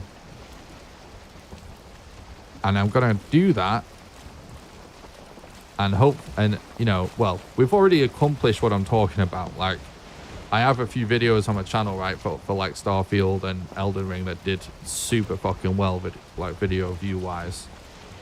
So I'm gonna keep doing that stuff, and hopefully more of that stuff starts to do well in the algorithm as well, so that we can just keep up the pace of content. Because the only thing that I've not been happy about with focusing on Valheim for so long is just like, sometimes I'm not posting videos enough. And part of that is just like, sometimes I want to be doing other things. And so if I play another game, I'm not streaming it or making content about it, because I know it's like not what my community necessarily wants, if you know what I mean. But now I've changed my mind and I'm just going to stream and make content about that other stuff. I'm not going to do it too much. Like, I think we've done enough for a while. We're going to be on Valheim a little bit, post another Valheim video or two, do these Valheim streams a bit, because we've done a lot of streaming of other stuff recently. But then once we put out some Valheim content that people are happy with, I'll probably post about some other stuff. Your true followers will follow you regardless of what games you want to try out IMO. People want to see what they want to see, but still, yeah, people say that, but unfortunately the numbers don't reflect it.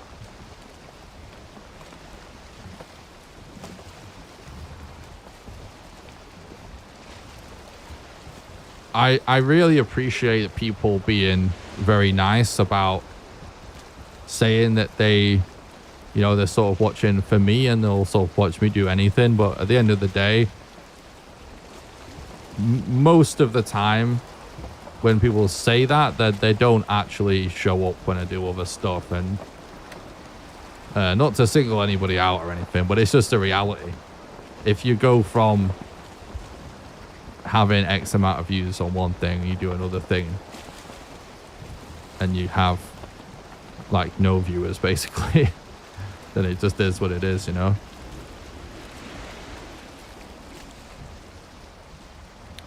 But I am trying to make that a reality by trying to make the other content work.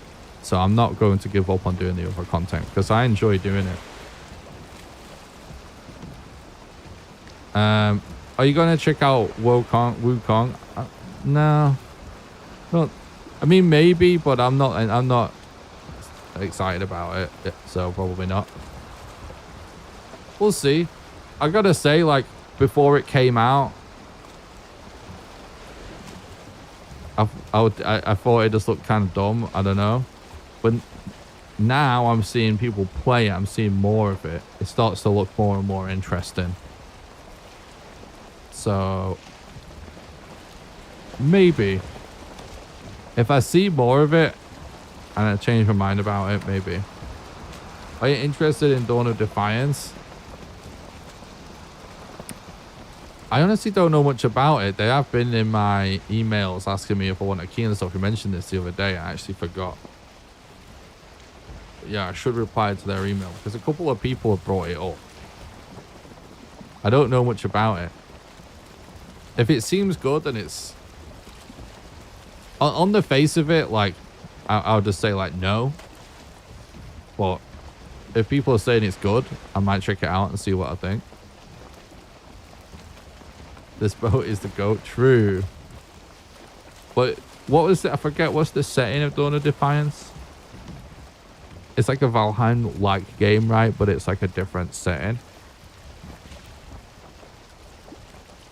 Sparta. Ancient Greece. Yeah. That could be cool. Yeah. If people say it's good and it seems interesting, I'm willing to give it a try and see if I like it.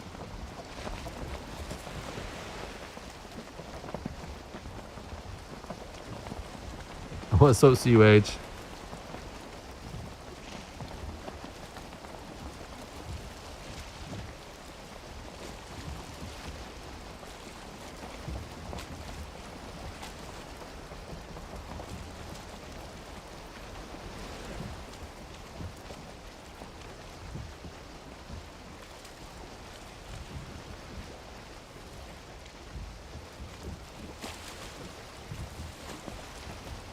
Is how many people in chat?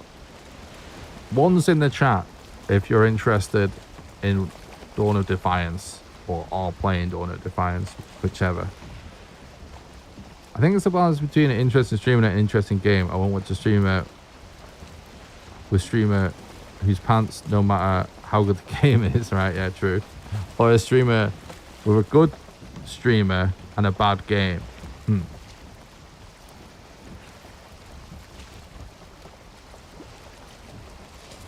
Yeah, I get what you're saying. It's honestly just so complicated. This basically, when it comes to streaming,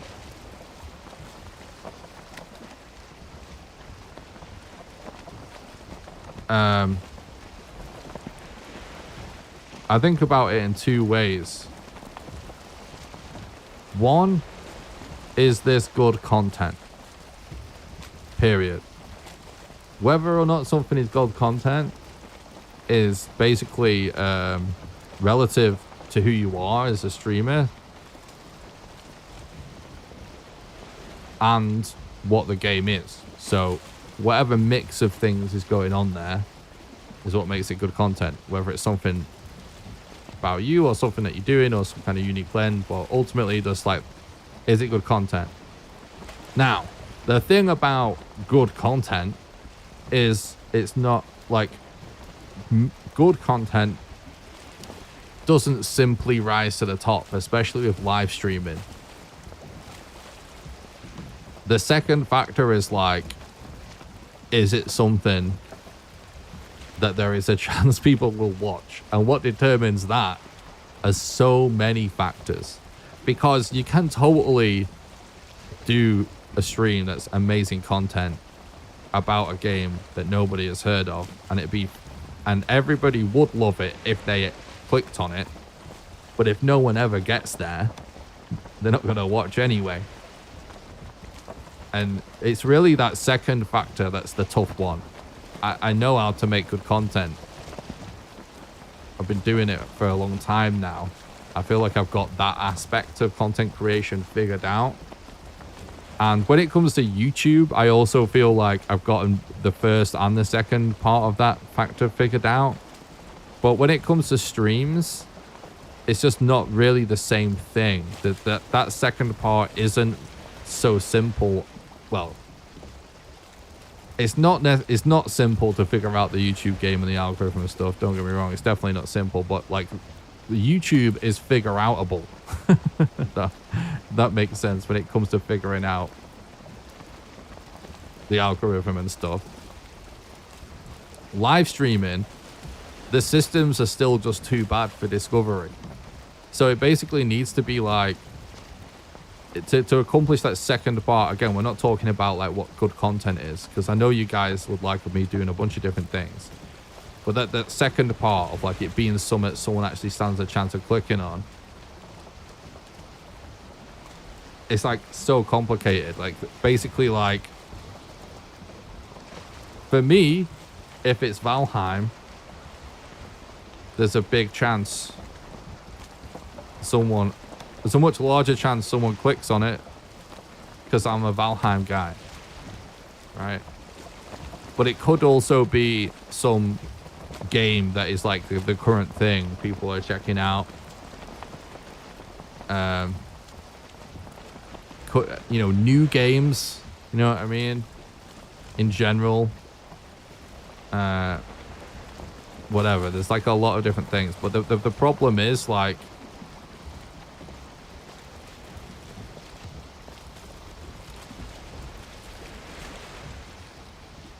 there's so many examples of you doing really good content that just, look at the size of this mountain, by the way. Looks insane from this angle. There's so many examples of what really good content is that, like, if you can't summarize it in a clickable title, if it's not a game people aren't already interested in, they most likely are not going to click on it no matter who you are, how much they like you. It's like someone said something interesting before about, like, is it Nice Sadra? A stream with a good stream and a bad game. So, like, Nice Sadra speaks the truth here, right? But the interesting part about this is the bad game thing. This is part of the challenge of figuring it out as a streamer, is that actually sometimes it's not necessarily that the game is actually bad or good. It's what does the person clicking the button already think about that game, right? Because actually people might be wrong about what they think about a game. The game might be good, but they think it's bad. Or they might not know that it's good because they've not heard of it. Or it might be, they might not really know anything about the game, but they might assume that it's bad content because it's a genre that they're not into or something like that. So it's kind of like part of the whole problem is, like, if someone's not going to click on it because they're like, oh, Nick's is playing some FPS or whatever, and I don't care about that. If they don't click on it, they'll never find out that it's good content. You know what I mean? So it's a tricky one. I was talking to someone about this the other day. He's having to stop his Monday streams because nobody watches them because they aren't the normal content. I know coders whose viewership tanks when they game. Oh, okay, yeah. The worst case, I know a Smash Bros streamer who can average 20 to 30, but if they play anything other than Smash, he's lucky to have 3 people there. People get known for stuff, and it's just a harsh reality of content creation. Yeah, so I already know the solution to all of this, and that's what I'm working on doing for my channel right now. Because you're right? But the problem is, if that's the sort of range, so right now our viewership is really fucking low for live streaming compared to what it used to be when I was just grinding world record all the time, right? And the reason for that is, number one, I'm not grinding for world record right now, but number two, the huge gaps in between streams because of the large video production projects that I was doing in between, like we spoke about earlier, about that approach to content creation. And that strategy that I had that tanked the streams because of the large breaks, all in all, is the best decision I ever made, because it's actually what accelerated things on the YouTube channel, because there's loads of videos that have a lot more views now, right? So the number one thing is, if you're ultimately, you have to be real with yourself about where you are in your content creation career.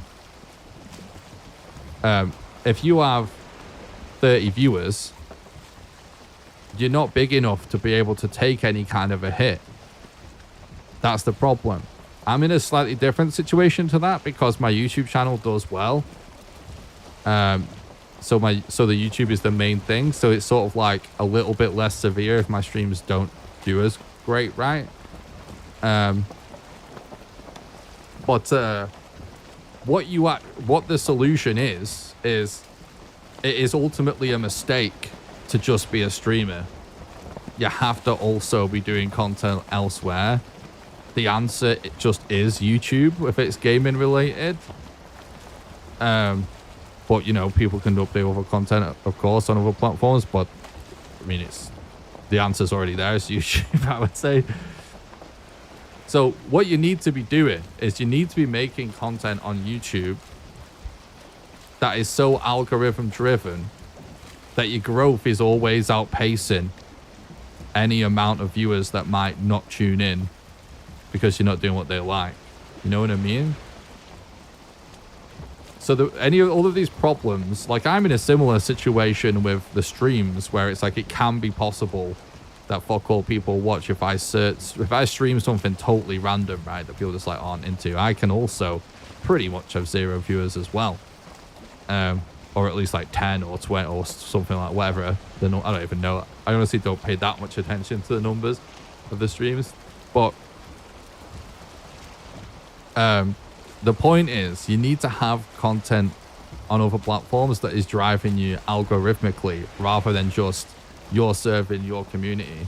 Because if all you do is just focus on serving your community, like eventually that community will go away and you're not going to be able to grow fast enough. And honestly, you have to kind of be doing that regardless. Even if you're just going to stick to doing the same thing. The same thing applies to what I've been doing for these last 3 years with YouTube and with streaming. It's basically the same thing applies. It's just a little different when you diversify. Because even when we're just talking about doing consistent Valheim content, the streams didn't work necessarily just because I was doing consistently the same thing and that it was Valheim. Because even though you can grow a community, then you have a group of regulars that watch on a regular basis, people still come and go, and people even within that group will come and go, no matter how passionate or how much they care about you. Some, you might end up with a handful of like diehards, but even the most diehards they're not going to be able to make every stream, right? The only reason the numbers stay up when my stream was getting like 500 viewers or something is just because I had content in the YouTube algorithm that was doing really well, that was constantly bringing new people there. So it didn't matter that people came and went or that some people fell off. We were still attracting new people at a rate that outpaced that. And really, diversification of any content creator's YouTube channel will work. Not just YouTube channel, but content, period. It will work if your growth can outpace the hit you'll take by doing something different. It's just really difficult to nail that balance of whatever the stream thing over here that you worry will take the hit and still keeping the streams up regardless of what you're streaming and putting out that content that bangs in the algorithm. And this is why a lot of streamers are like, they're just massive because they hired an editor that runs a YouTube channel they have almost nothing to do with. That is the entire reason they're relevant. That's like why that is a common thing. But I'm not interested in being a quote unquote streamer. I just consider myself a content creator, and my main focus is as a content creator. I've got lots of focuses in life, but my main focus is really the videos. And I do streaming because I really like it. it's where I get feedback from you guys, and I really enjoy the instant interaction, and it allows me to sort of like do content at a consistent rate in between of the videos. But I sort of consider myself just I don't want to be this situation that like lots of streamers are in, where they basically stream every day and they just have someone do YouTube for them so they can keep this strategy up of always having something in the algorithm that makes them outpace any kind of way they'll fall off. Like, I don't want to be that guy. Like, I don't like those sort of low effort videos, frankly. And well, I do like watching them, but that's not what I want to be known for. But I'm also just like, a lot of those guys that do that, they're more passionate about being a streamer than they are being a YouTuber. I actually love producing videos. I love editing. I love trying to get better at making videos. I love the YouTube game. And I love streaming too. So I want to just have a nice balance between the both. But if you made me choose, I'd probably choose videos. But I just want to do both. It's easier for a lot of these people to just have someone else take care of the YouTube channel so they can accomplish all of this balance. But I don't want to do that because I want to maintain creative control of my channel. Personally, I'm growing weary of the many survival craft, kind of like Valheim or X games, where X is so minor difference. But people seem to keep playing them, so yeah, I know what you mean. It honestly would be really difficult for me to kind of explain what the things are I need to see in a game for me to get excited about, but yeah, that's definitely not it. But what I always, the way I feel about it in games in general is like, if people in the chat are telling me a game is really good, then they're probably onto something. And there's lots of games that are extremely derivative. I thought about this, sort of relevant to that AAA video I made, because I criticize them for being extremely derivative, but it's not just that derivative, right? Sometimes something being derivative it can still be very good. You know what I mean? So it's like, I'm not drawn to that stuff either, but I'll pay attention if someone says it's good, and if I check it out and it's good, then it's good. My whole thing with video games is like, is this a good video game? Yes, no. If yes, that's all I really care about. Maybe it's the total clone of something else, totally unoriginal. If I like playing it, I like playing it. For the most part. Maybe there's some exceptions to that rule. But I totally hear you. I'm not like drawn to a game hearing that it's like Valheim necessarily. Although I know some people are. But if there's a game in our community that our community is passionate about, I should check it out at least. Because if I do like it, then no brainer. OnlyFans and being a hot girl are definitely good content options.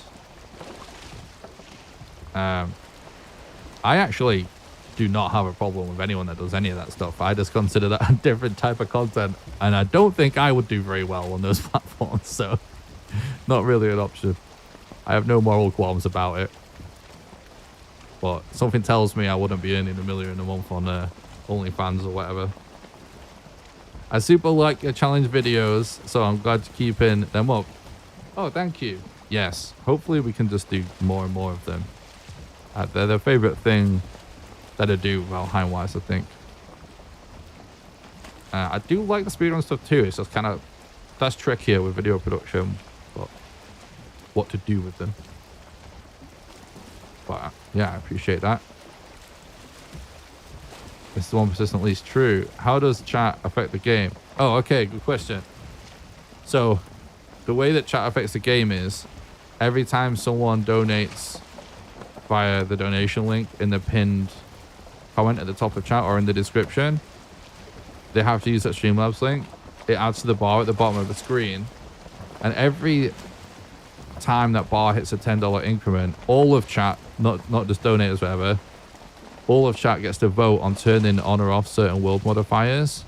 And every $100 increment, they get to change the challenge at the top left of the screen.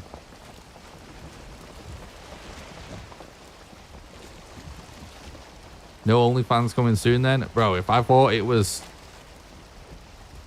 could earn a fortune on OnlyFans, I would do it. I don't give a fuck.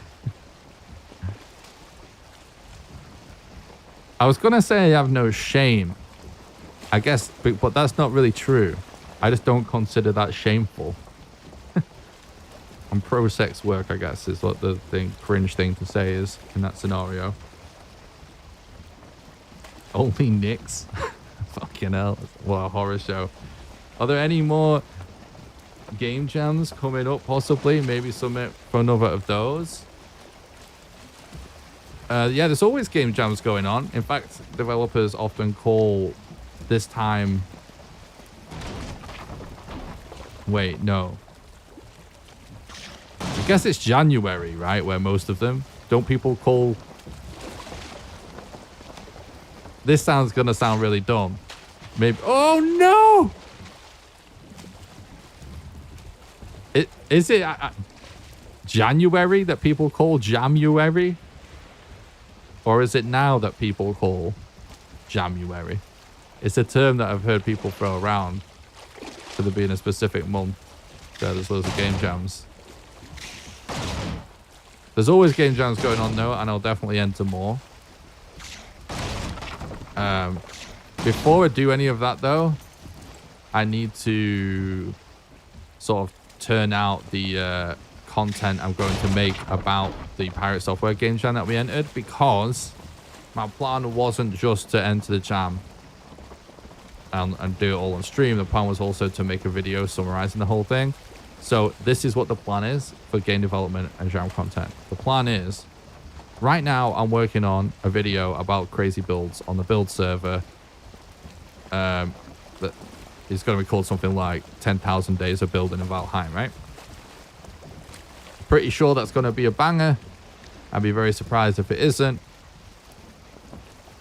So that's like a sure thing. I need a win right now in the algo. So we're going for that. That's what I'm working on right now. Is the production's already started. Tons, like, got loads of footage and stuff like that. I've downloaded the world for the server so we can do some cinematic shots. That's what I'm working on right now. Wrote some script, all of that, right? Once that video is out, if it does well, I'll probably then make the video about the Pirate Software game jam, because I don't want to inundate the channel with too much content about other things, not just for the viewers' sake, but just for the algo's sake. I don't want to have like too many things in a row that didn't do great, if you know what I mean. And I think that I can make a video about that. Well, I'll hopefully do okay. Then once that video is out, I might post a little bit more game dev content surrounding it, depending on how well it does. If it does well, I might post a few shorts about game development, something like that, right? But then basically once that video is out, we'll go back to Valheim content, do the usual thing. We'll hopefully get out maybe a video about this challenge that we're doing right now, or the max difficulty thing, or something like that, right?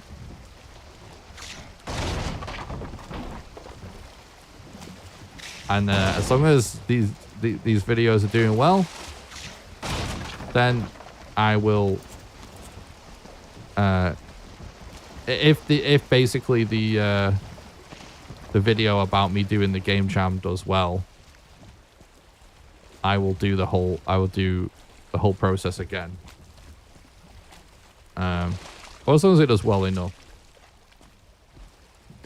But before I commit to doing other game jam content,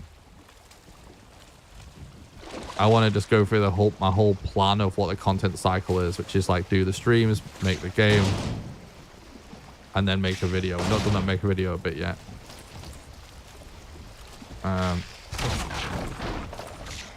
So if the video about the game jam does well, we'll do it all again sometime pretty soon, probably. And if it doesn't do well, I might not. It's not necessarily that I definitely won't do it again. It's just won't be a priority right away.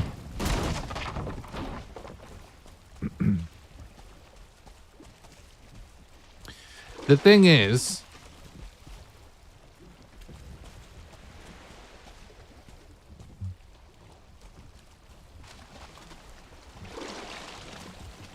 you'd have to keep the door closed and make it extra hot doing that. True. I need wood so I can put a bed down.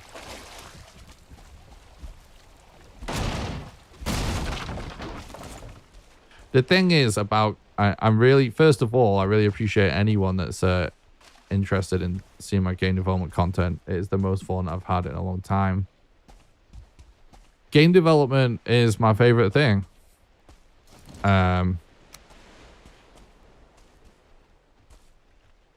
If I could make just making my own games financially viable for myself, I would happily just do that for a living. It is the thing I'm most passionate about in life is game development. I just fucking hate doing it for someone else. I just want to make my own stuff, you know, solo. That's like what I love. So the thing is, I am making like the game I've been working on for like the last year. I'm making it no matter what. Oh, I keep forgetting. Build cost is a thing now. So yeah, the fact of the matter is I am making my game. So it makes sense for me to randomly stream some stuff to do with my game at certain points. So I'm not fully decided yet what the nature of that will be, but definitely at least for members for now, I'll do some sort of content about the game I'm working on to do with the development of it. And yeah, maybe I'll do other like streams and development of my game. I mean, I might as well just say, like, I'm essentially, the only thing I'm really torn about is, like,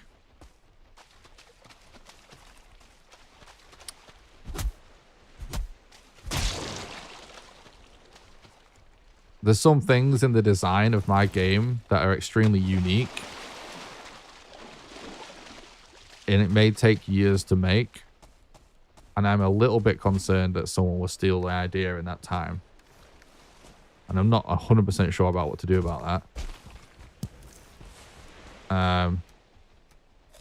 But I probably will just say fuck it and stream it anyway. But regardless, at some point in the development cycle, you know, I'm going to have to be promoting my game. Because I am my own greatest tool for advertising it. Because I have the privilege of being a YouTuber and a streamer and a game developer. You know, everyone's inboxes that has a YouTube channel with thousands of subscribers is full of developers trying to get people to play your game. So at the very least, I will be sponsoring my own content at some point. But that, I don't know how far away. It could be years away or what. But regardless, game dev content of some kind is inevitable probably between now and then.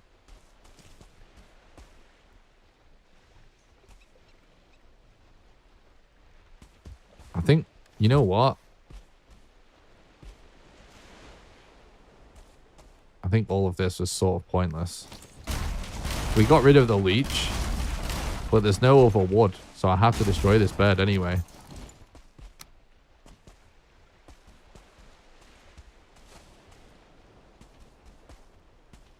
That's just me yapping.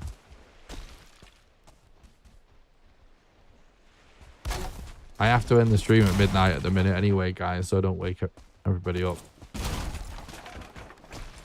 So, it's like 10 past 11 right now.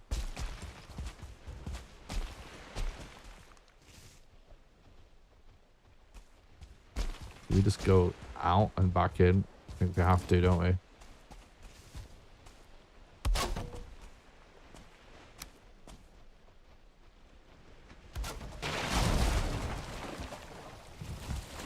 Is anyone else, by the way, been having issues with the donation page for Streamlabs? Because 2 people have told me they have had issues figuring it out over the last 2 days. Definitely let me know if there's some kind of technical issue or is struggling with something, because I obviously want to fix that.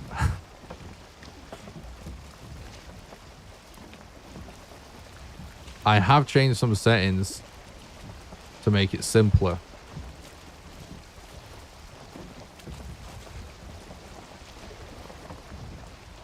Yeah, no problems? Okay, cool.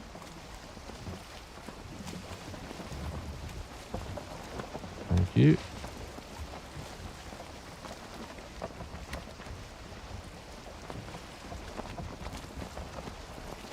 Need to sort of figure out where to sail to get out of all this. Don't really want to just run around in the mistlands like this.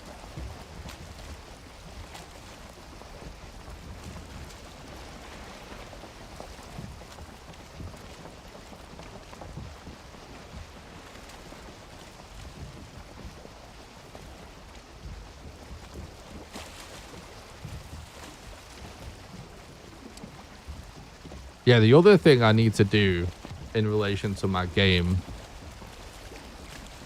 regardless of if I do game dev content or not, before I actually start showing anything about it to you guys or talking about it in maybe more detail, I like need to get the domain reserved with the name of the game, and I need to probably should also just get it up on Steam so that people can just start wishlisting it right away.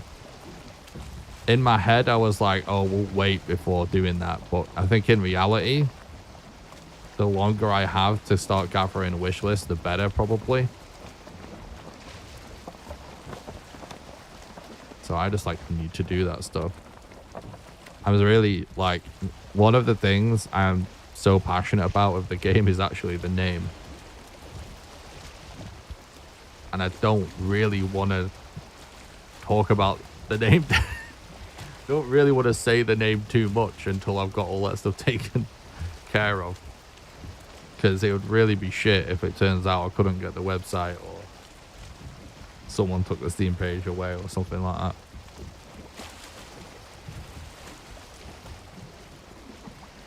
But that's like £100 to get the game up on there.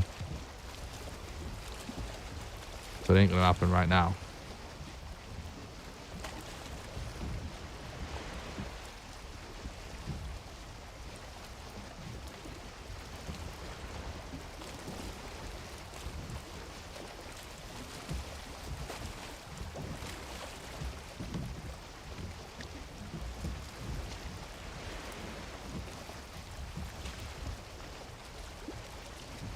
We're just gonna have to paddle all the way around this mistlands.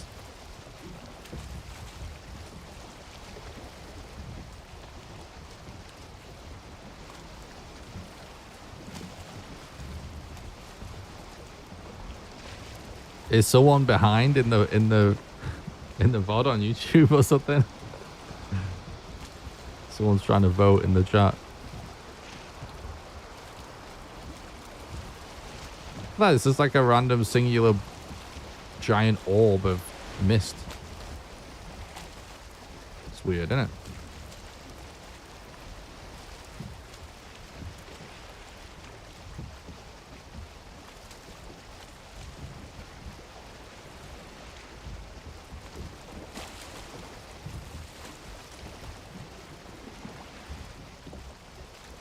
Finally, a little bit of wind.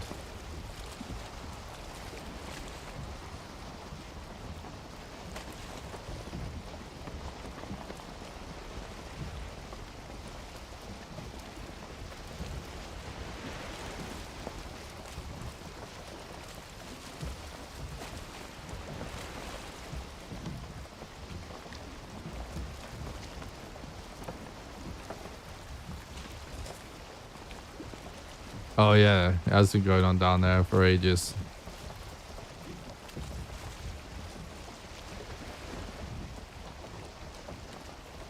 I bet as soon as you step into the red circle, it'll go away.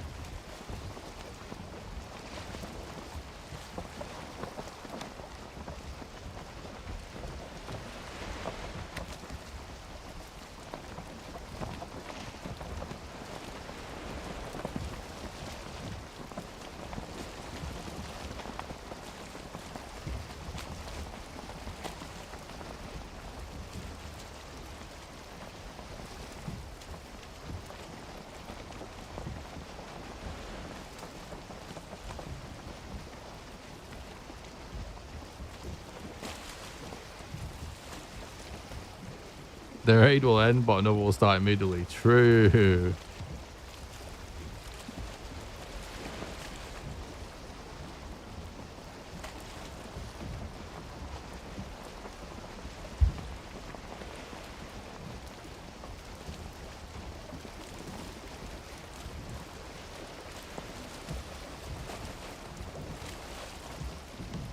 I don't know if I'm gonna make it back to my stuff before I have to end the stream. I don't think I am going to. Got 40 minutes.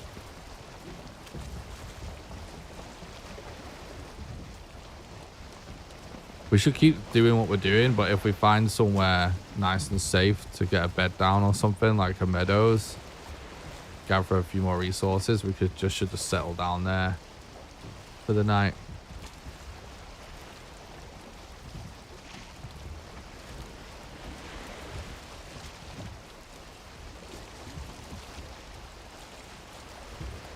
I was thinking earlier it might have been worth immediately trying to start a raid in the meadows to clear the other one, but probably a waste of time. I don't know. Probably is a waste of time, yeah, but it might have still, yeah, might still have helped though. Probably not actually worth it, but yeah, not like, yeah, probably would do something though.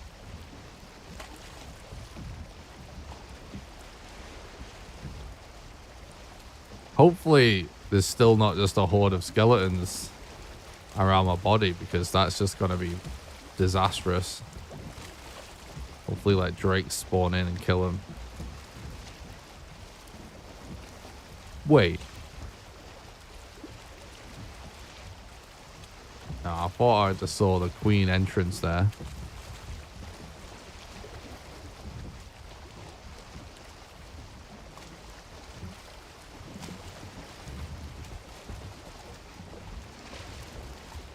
Why is this fucking mistland in the way?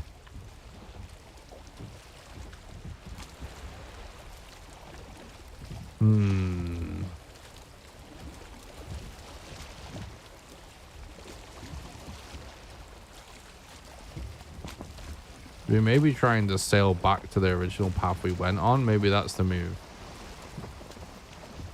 In fact, there's some meadows there. But I don't know about that. Still the other side of that mountain, isn't it? Oh my god, the wind, dude.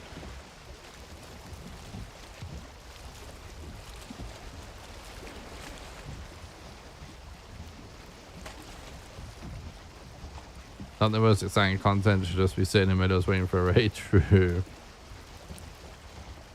I mean, we got here decently fast, considering. It's just this mistlands in the way being annoying. So yeah, definitely would have slowed us down doing that.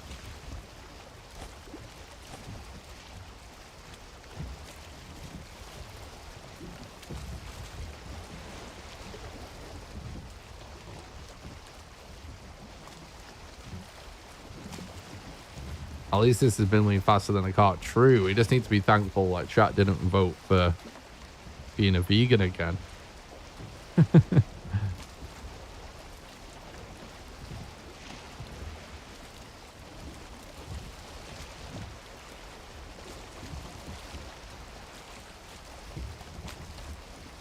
What's up, Persec? Thanks for coming by the stream. Hope you're doing good.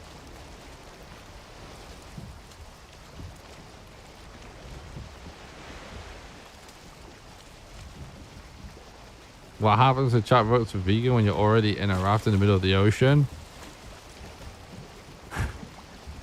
I mean, we would just be dead.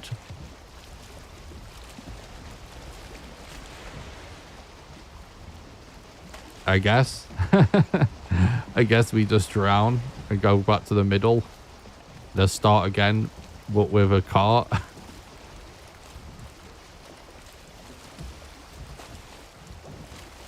Don't get any ideas.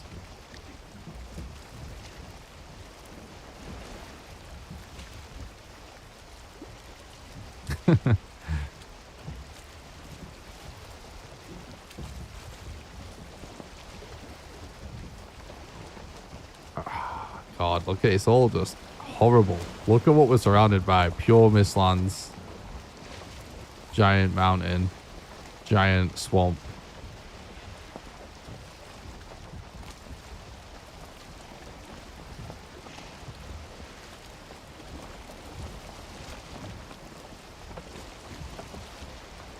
Maybe we're better off trying to go through this swamp.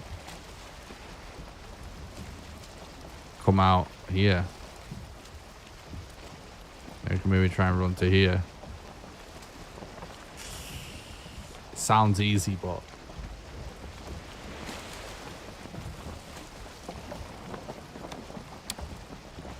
it'll be a pain in the arse most likely. But it will be faster.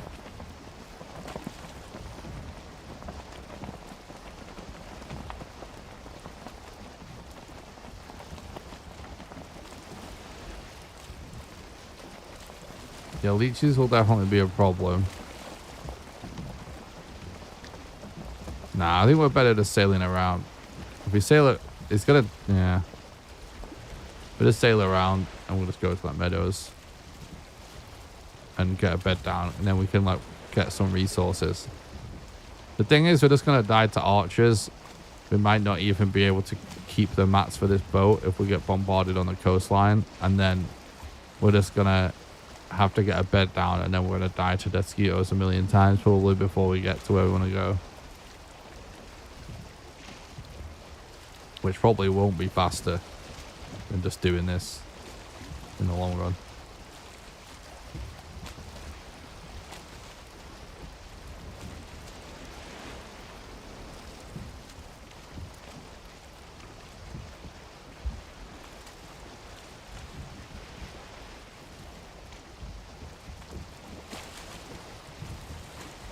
Don't let the intrusive thoughts win. True.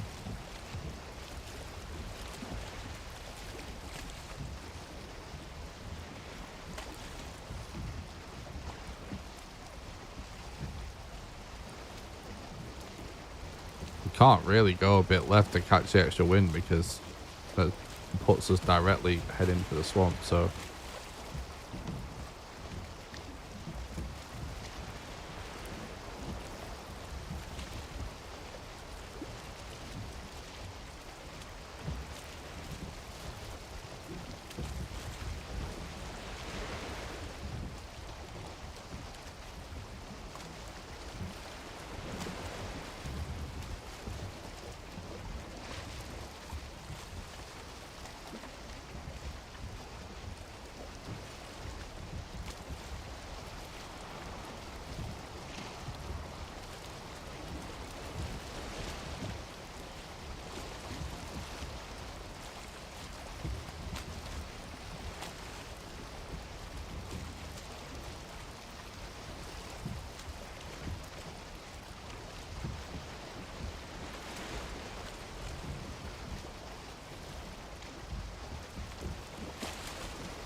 what's my favorite biome? Honestly, meadows. I just love nice green, cozy places in video games.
Yeah, I haven't really built a base in another biome in a long time. My first playthrough, I made like a little mini base in every biome, basically.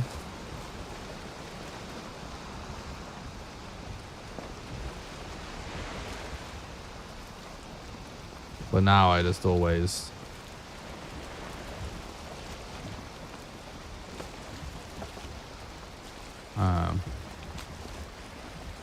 stick to meadows, really.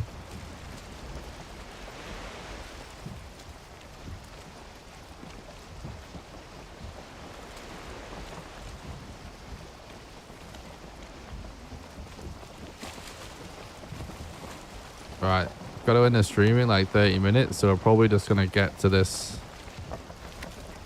meadows here and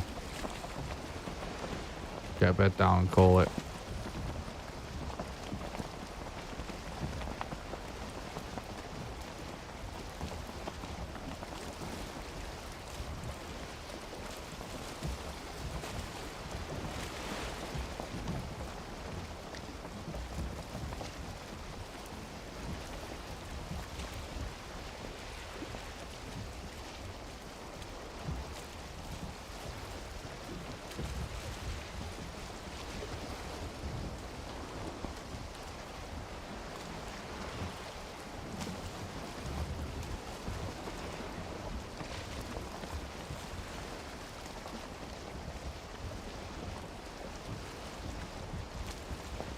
Just remembered something about the stream overlay.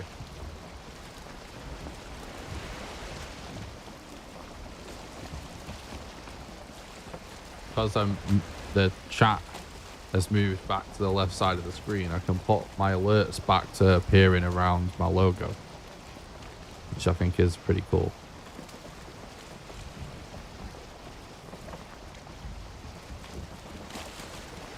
I changed the chat overlay again for the chat on screen like yesterday, because I really liked the one that I was using, the new one I was using, because it looked awesome. It just kept shit in the bed, and I didn't used to like the old one that I used to use, but I found a theme for it that I liked, and that's what I'm using now, and it works every time. But the one thing is, chat just seems to be locked to sliding in from the left. So it looks weird if I put it on the right side of the screen. But the only reason I moved the alerts to the top from appearing under the camera is because chat was under me. So pull that back now.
Oh my god, this weather.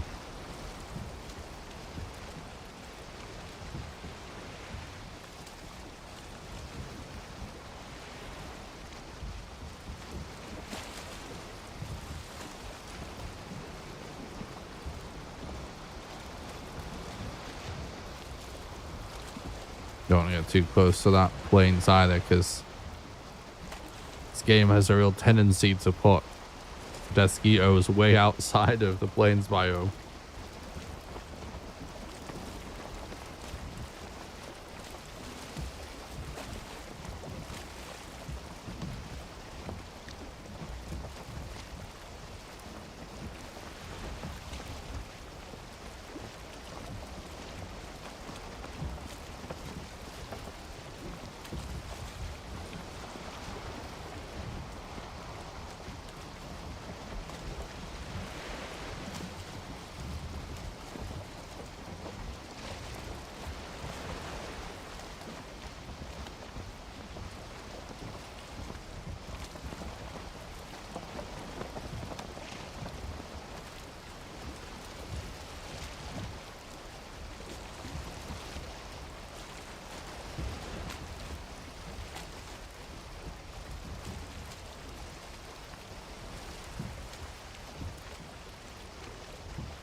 My very first mosquito came to greet me out to the sea. Yeah, it's insane. It's like one of the worst scenarios to get a mosquito, if not I think, in fact, I would say it's the worst. You're just pulling up somewhere and it appears way out in the ocean.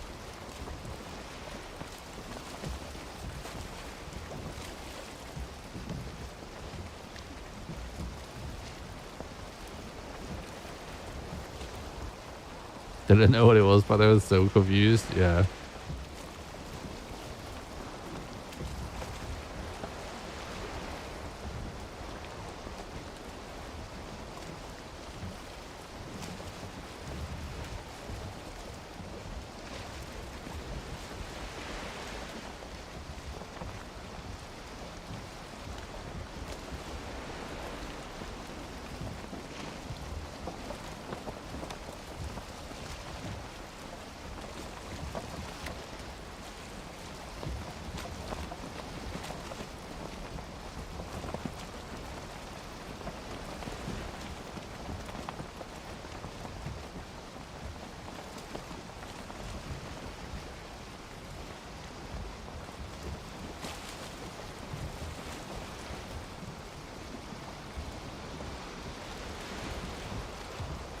We'll get in there.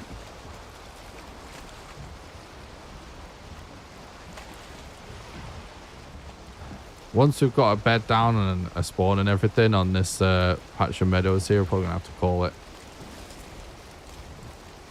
Don't think we have enough time to make any more progress.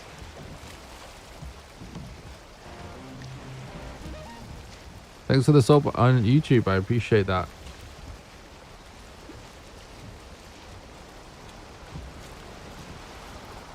Genza 64.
Probably do a little cooking as well.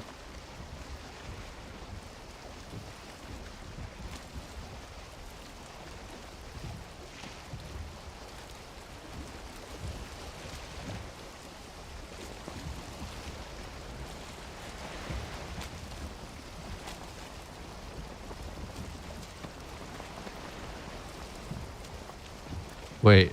Oh, that's just a bonfire over there. It's still lit.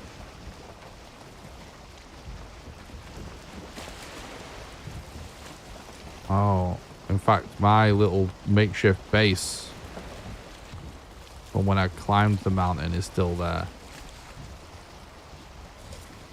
You see this escalator on the left. It might be worth going for that.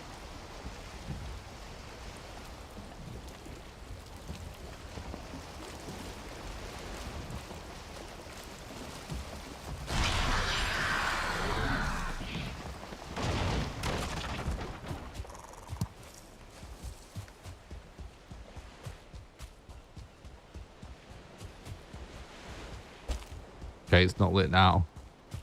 Is that just a bug? All right. Well, we've got a spawn down.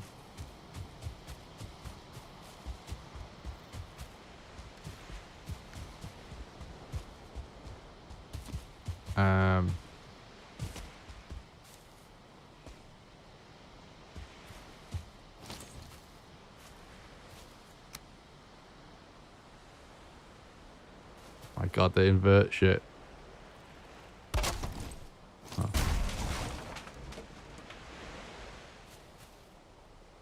Come on.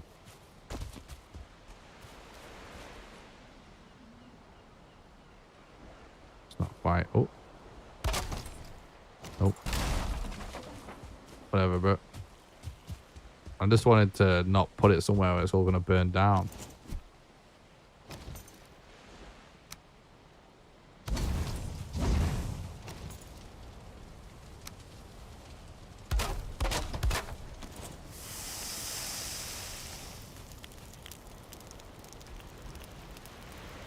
I might as well just jump in here real quick whilst that cooks.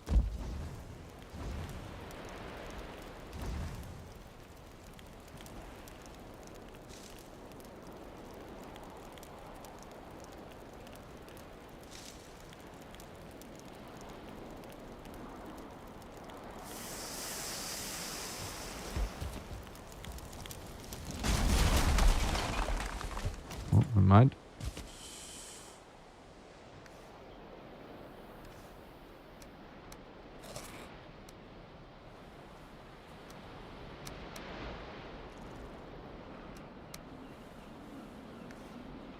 Okay.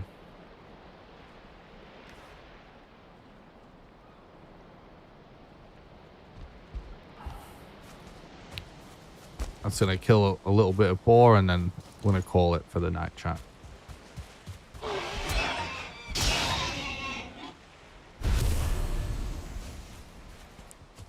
Progress today? Yeah, today was our hardest day, I think. We got some insanely bad RNG on that island with the modder. And it took us a long time to find it. But yeah, the fact that we got modder done is definitely good progress. You're right.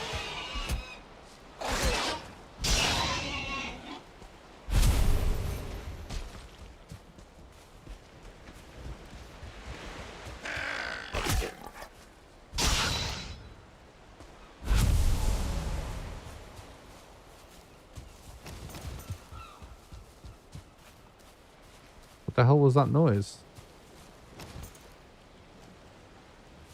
Here's something walking in grass. Well, there isn't anything. That was fucking weird.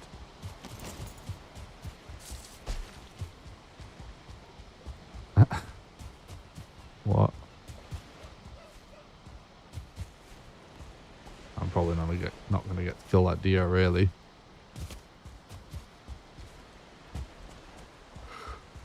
All right, chat. Oh, there's a boar there. I kill this. Wait, no, there's more stuff. We're gonna kill these animals to get food, and then we're gonna go.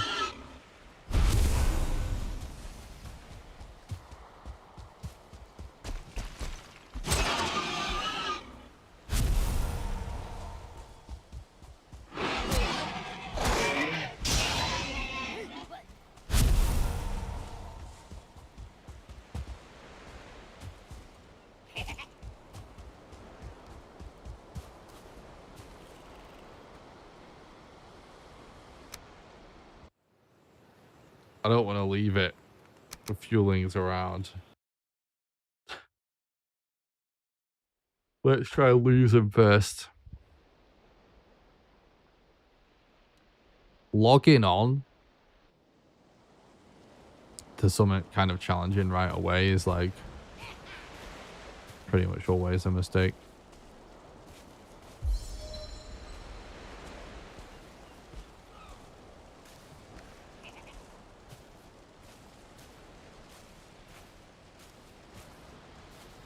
Oh, we lost him. That's why I went behind that rock before logging. They lose line of sight when you log. Sometimes gives you an opportunity to sneak away like that. All right, guys. That's it for today. Thanks a lot for watching. I hope you enjoyed today's stream. Thanks so much for all the support. We're now 75% of the way through the goal. So, yeah, hopefully. Oh my God, I just started to move my mouse cursor around on my other computer. And because of inverted mouse, I'm immediately moving my mouse in the wrong direction. So funny. But anyway, yeah, hopefully this means we can accomplish the goal soon, because we basically have to accomplish it this month for it to have been worth it. But yeah. So thank you so much for that. I don't know if I'm going to be live tomorrow, but I am going to do one more stream this week, no matter what. I just don't know if I'm going to have time tomorrow, and I am getting pretty tired, so...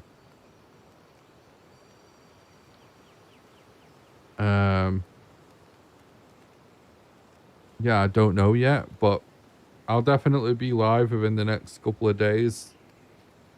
Because I'm gonna be getting one more stream in this week. But I can't keep streaming every single day.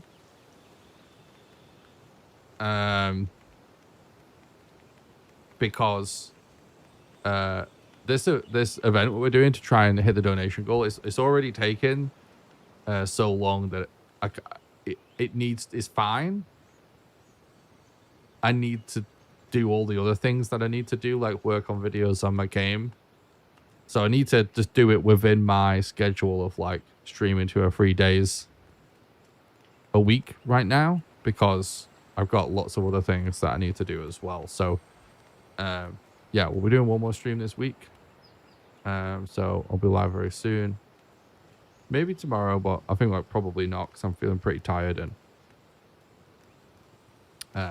yeah, I just got other stuff I need to keep cracking on with, but we'll be live in the next couple of days for sure. And then yeah, we'll do the same. I'm gonna stream 2 to 3 days a week no matter what at the minute anyway. So yeah, I'll be doing that next week as well. So all right, before you go, don't forget to leave a like on YouTube. Best way to help me for free. Subscribe to the YouTube channel, even if you're watching on Twitch, and make sure you join the Discord.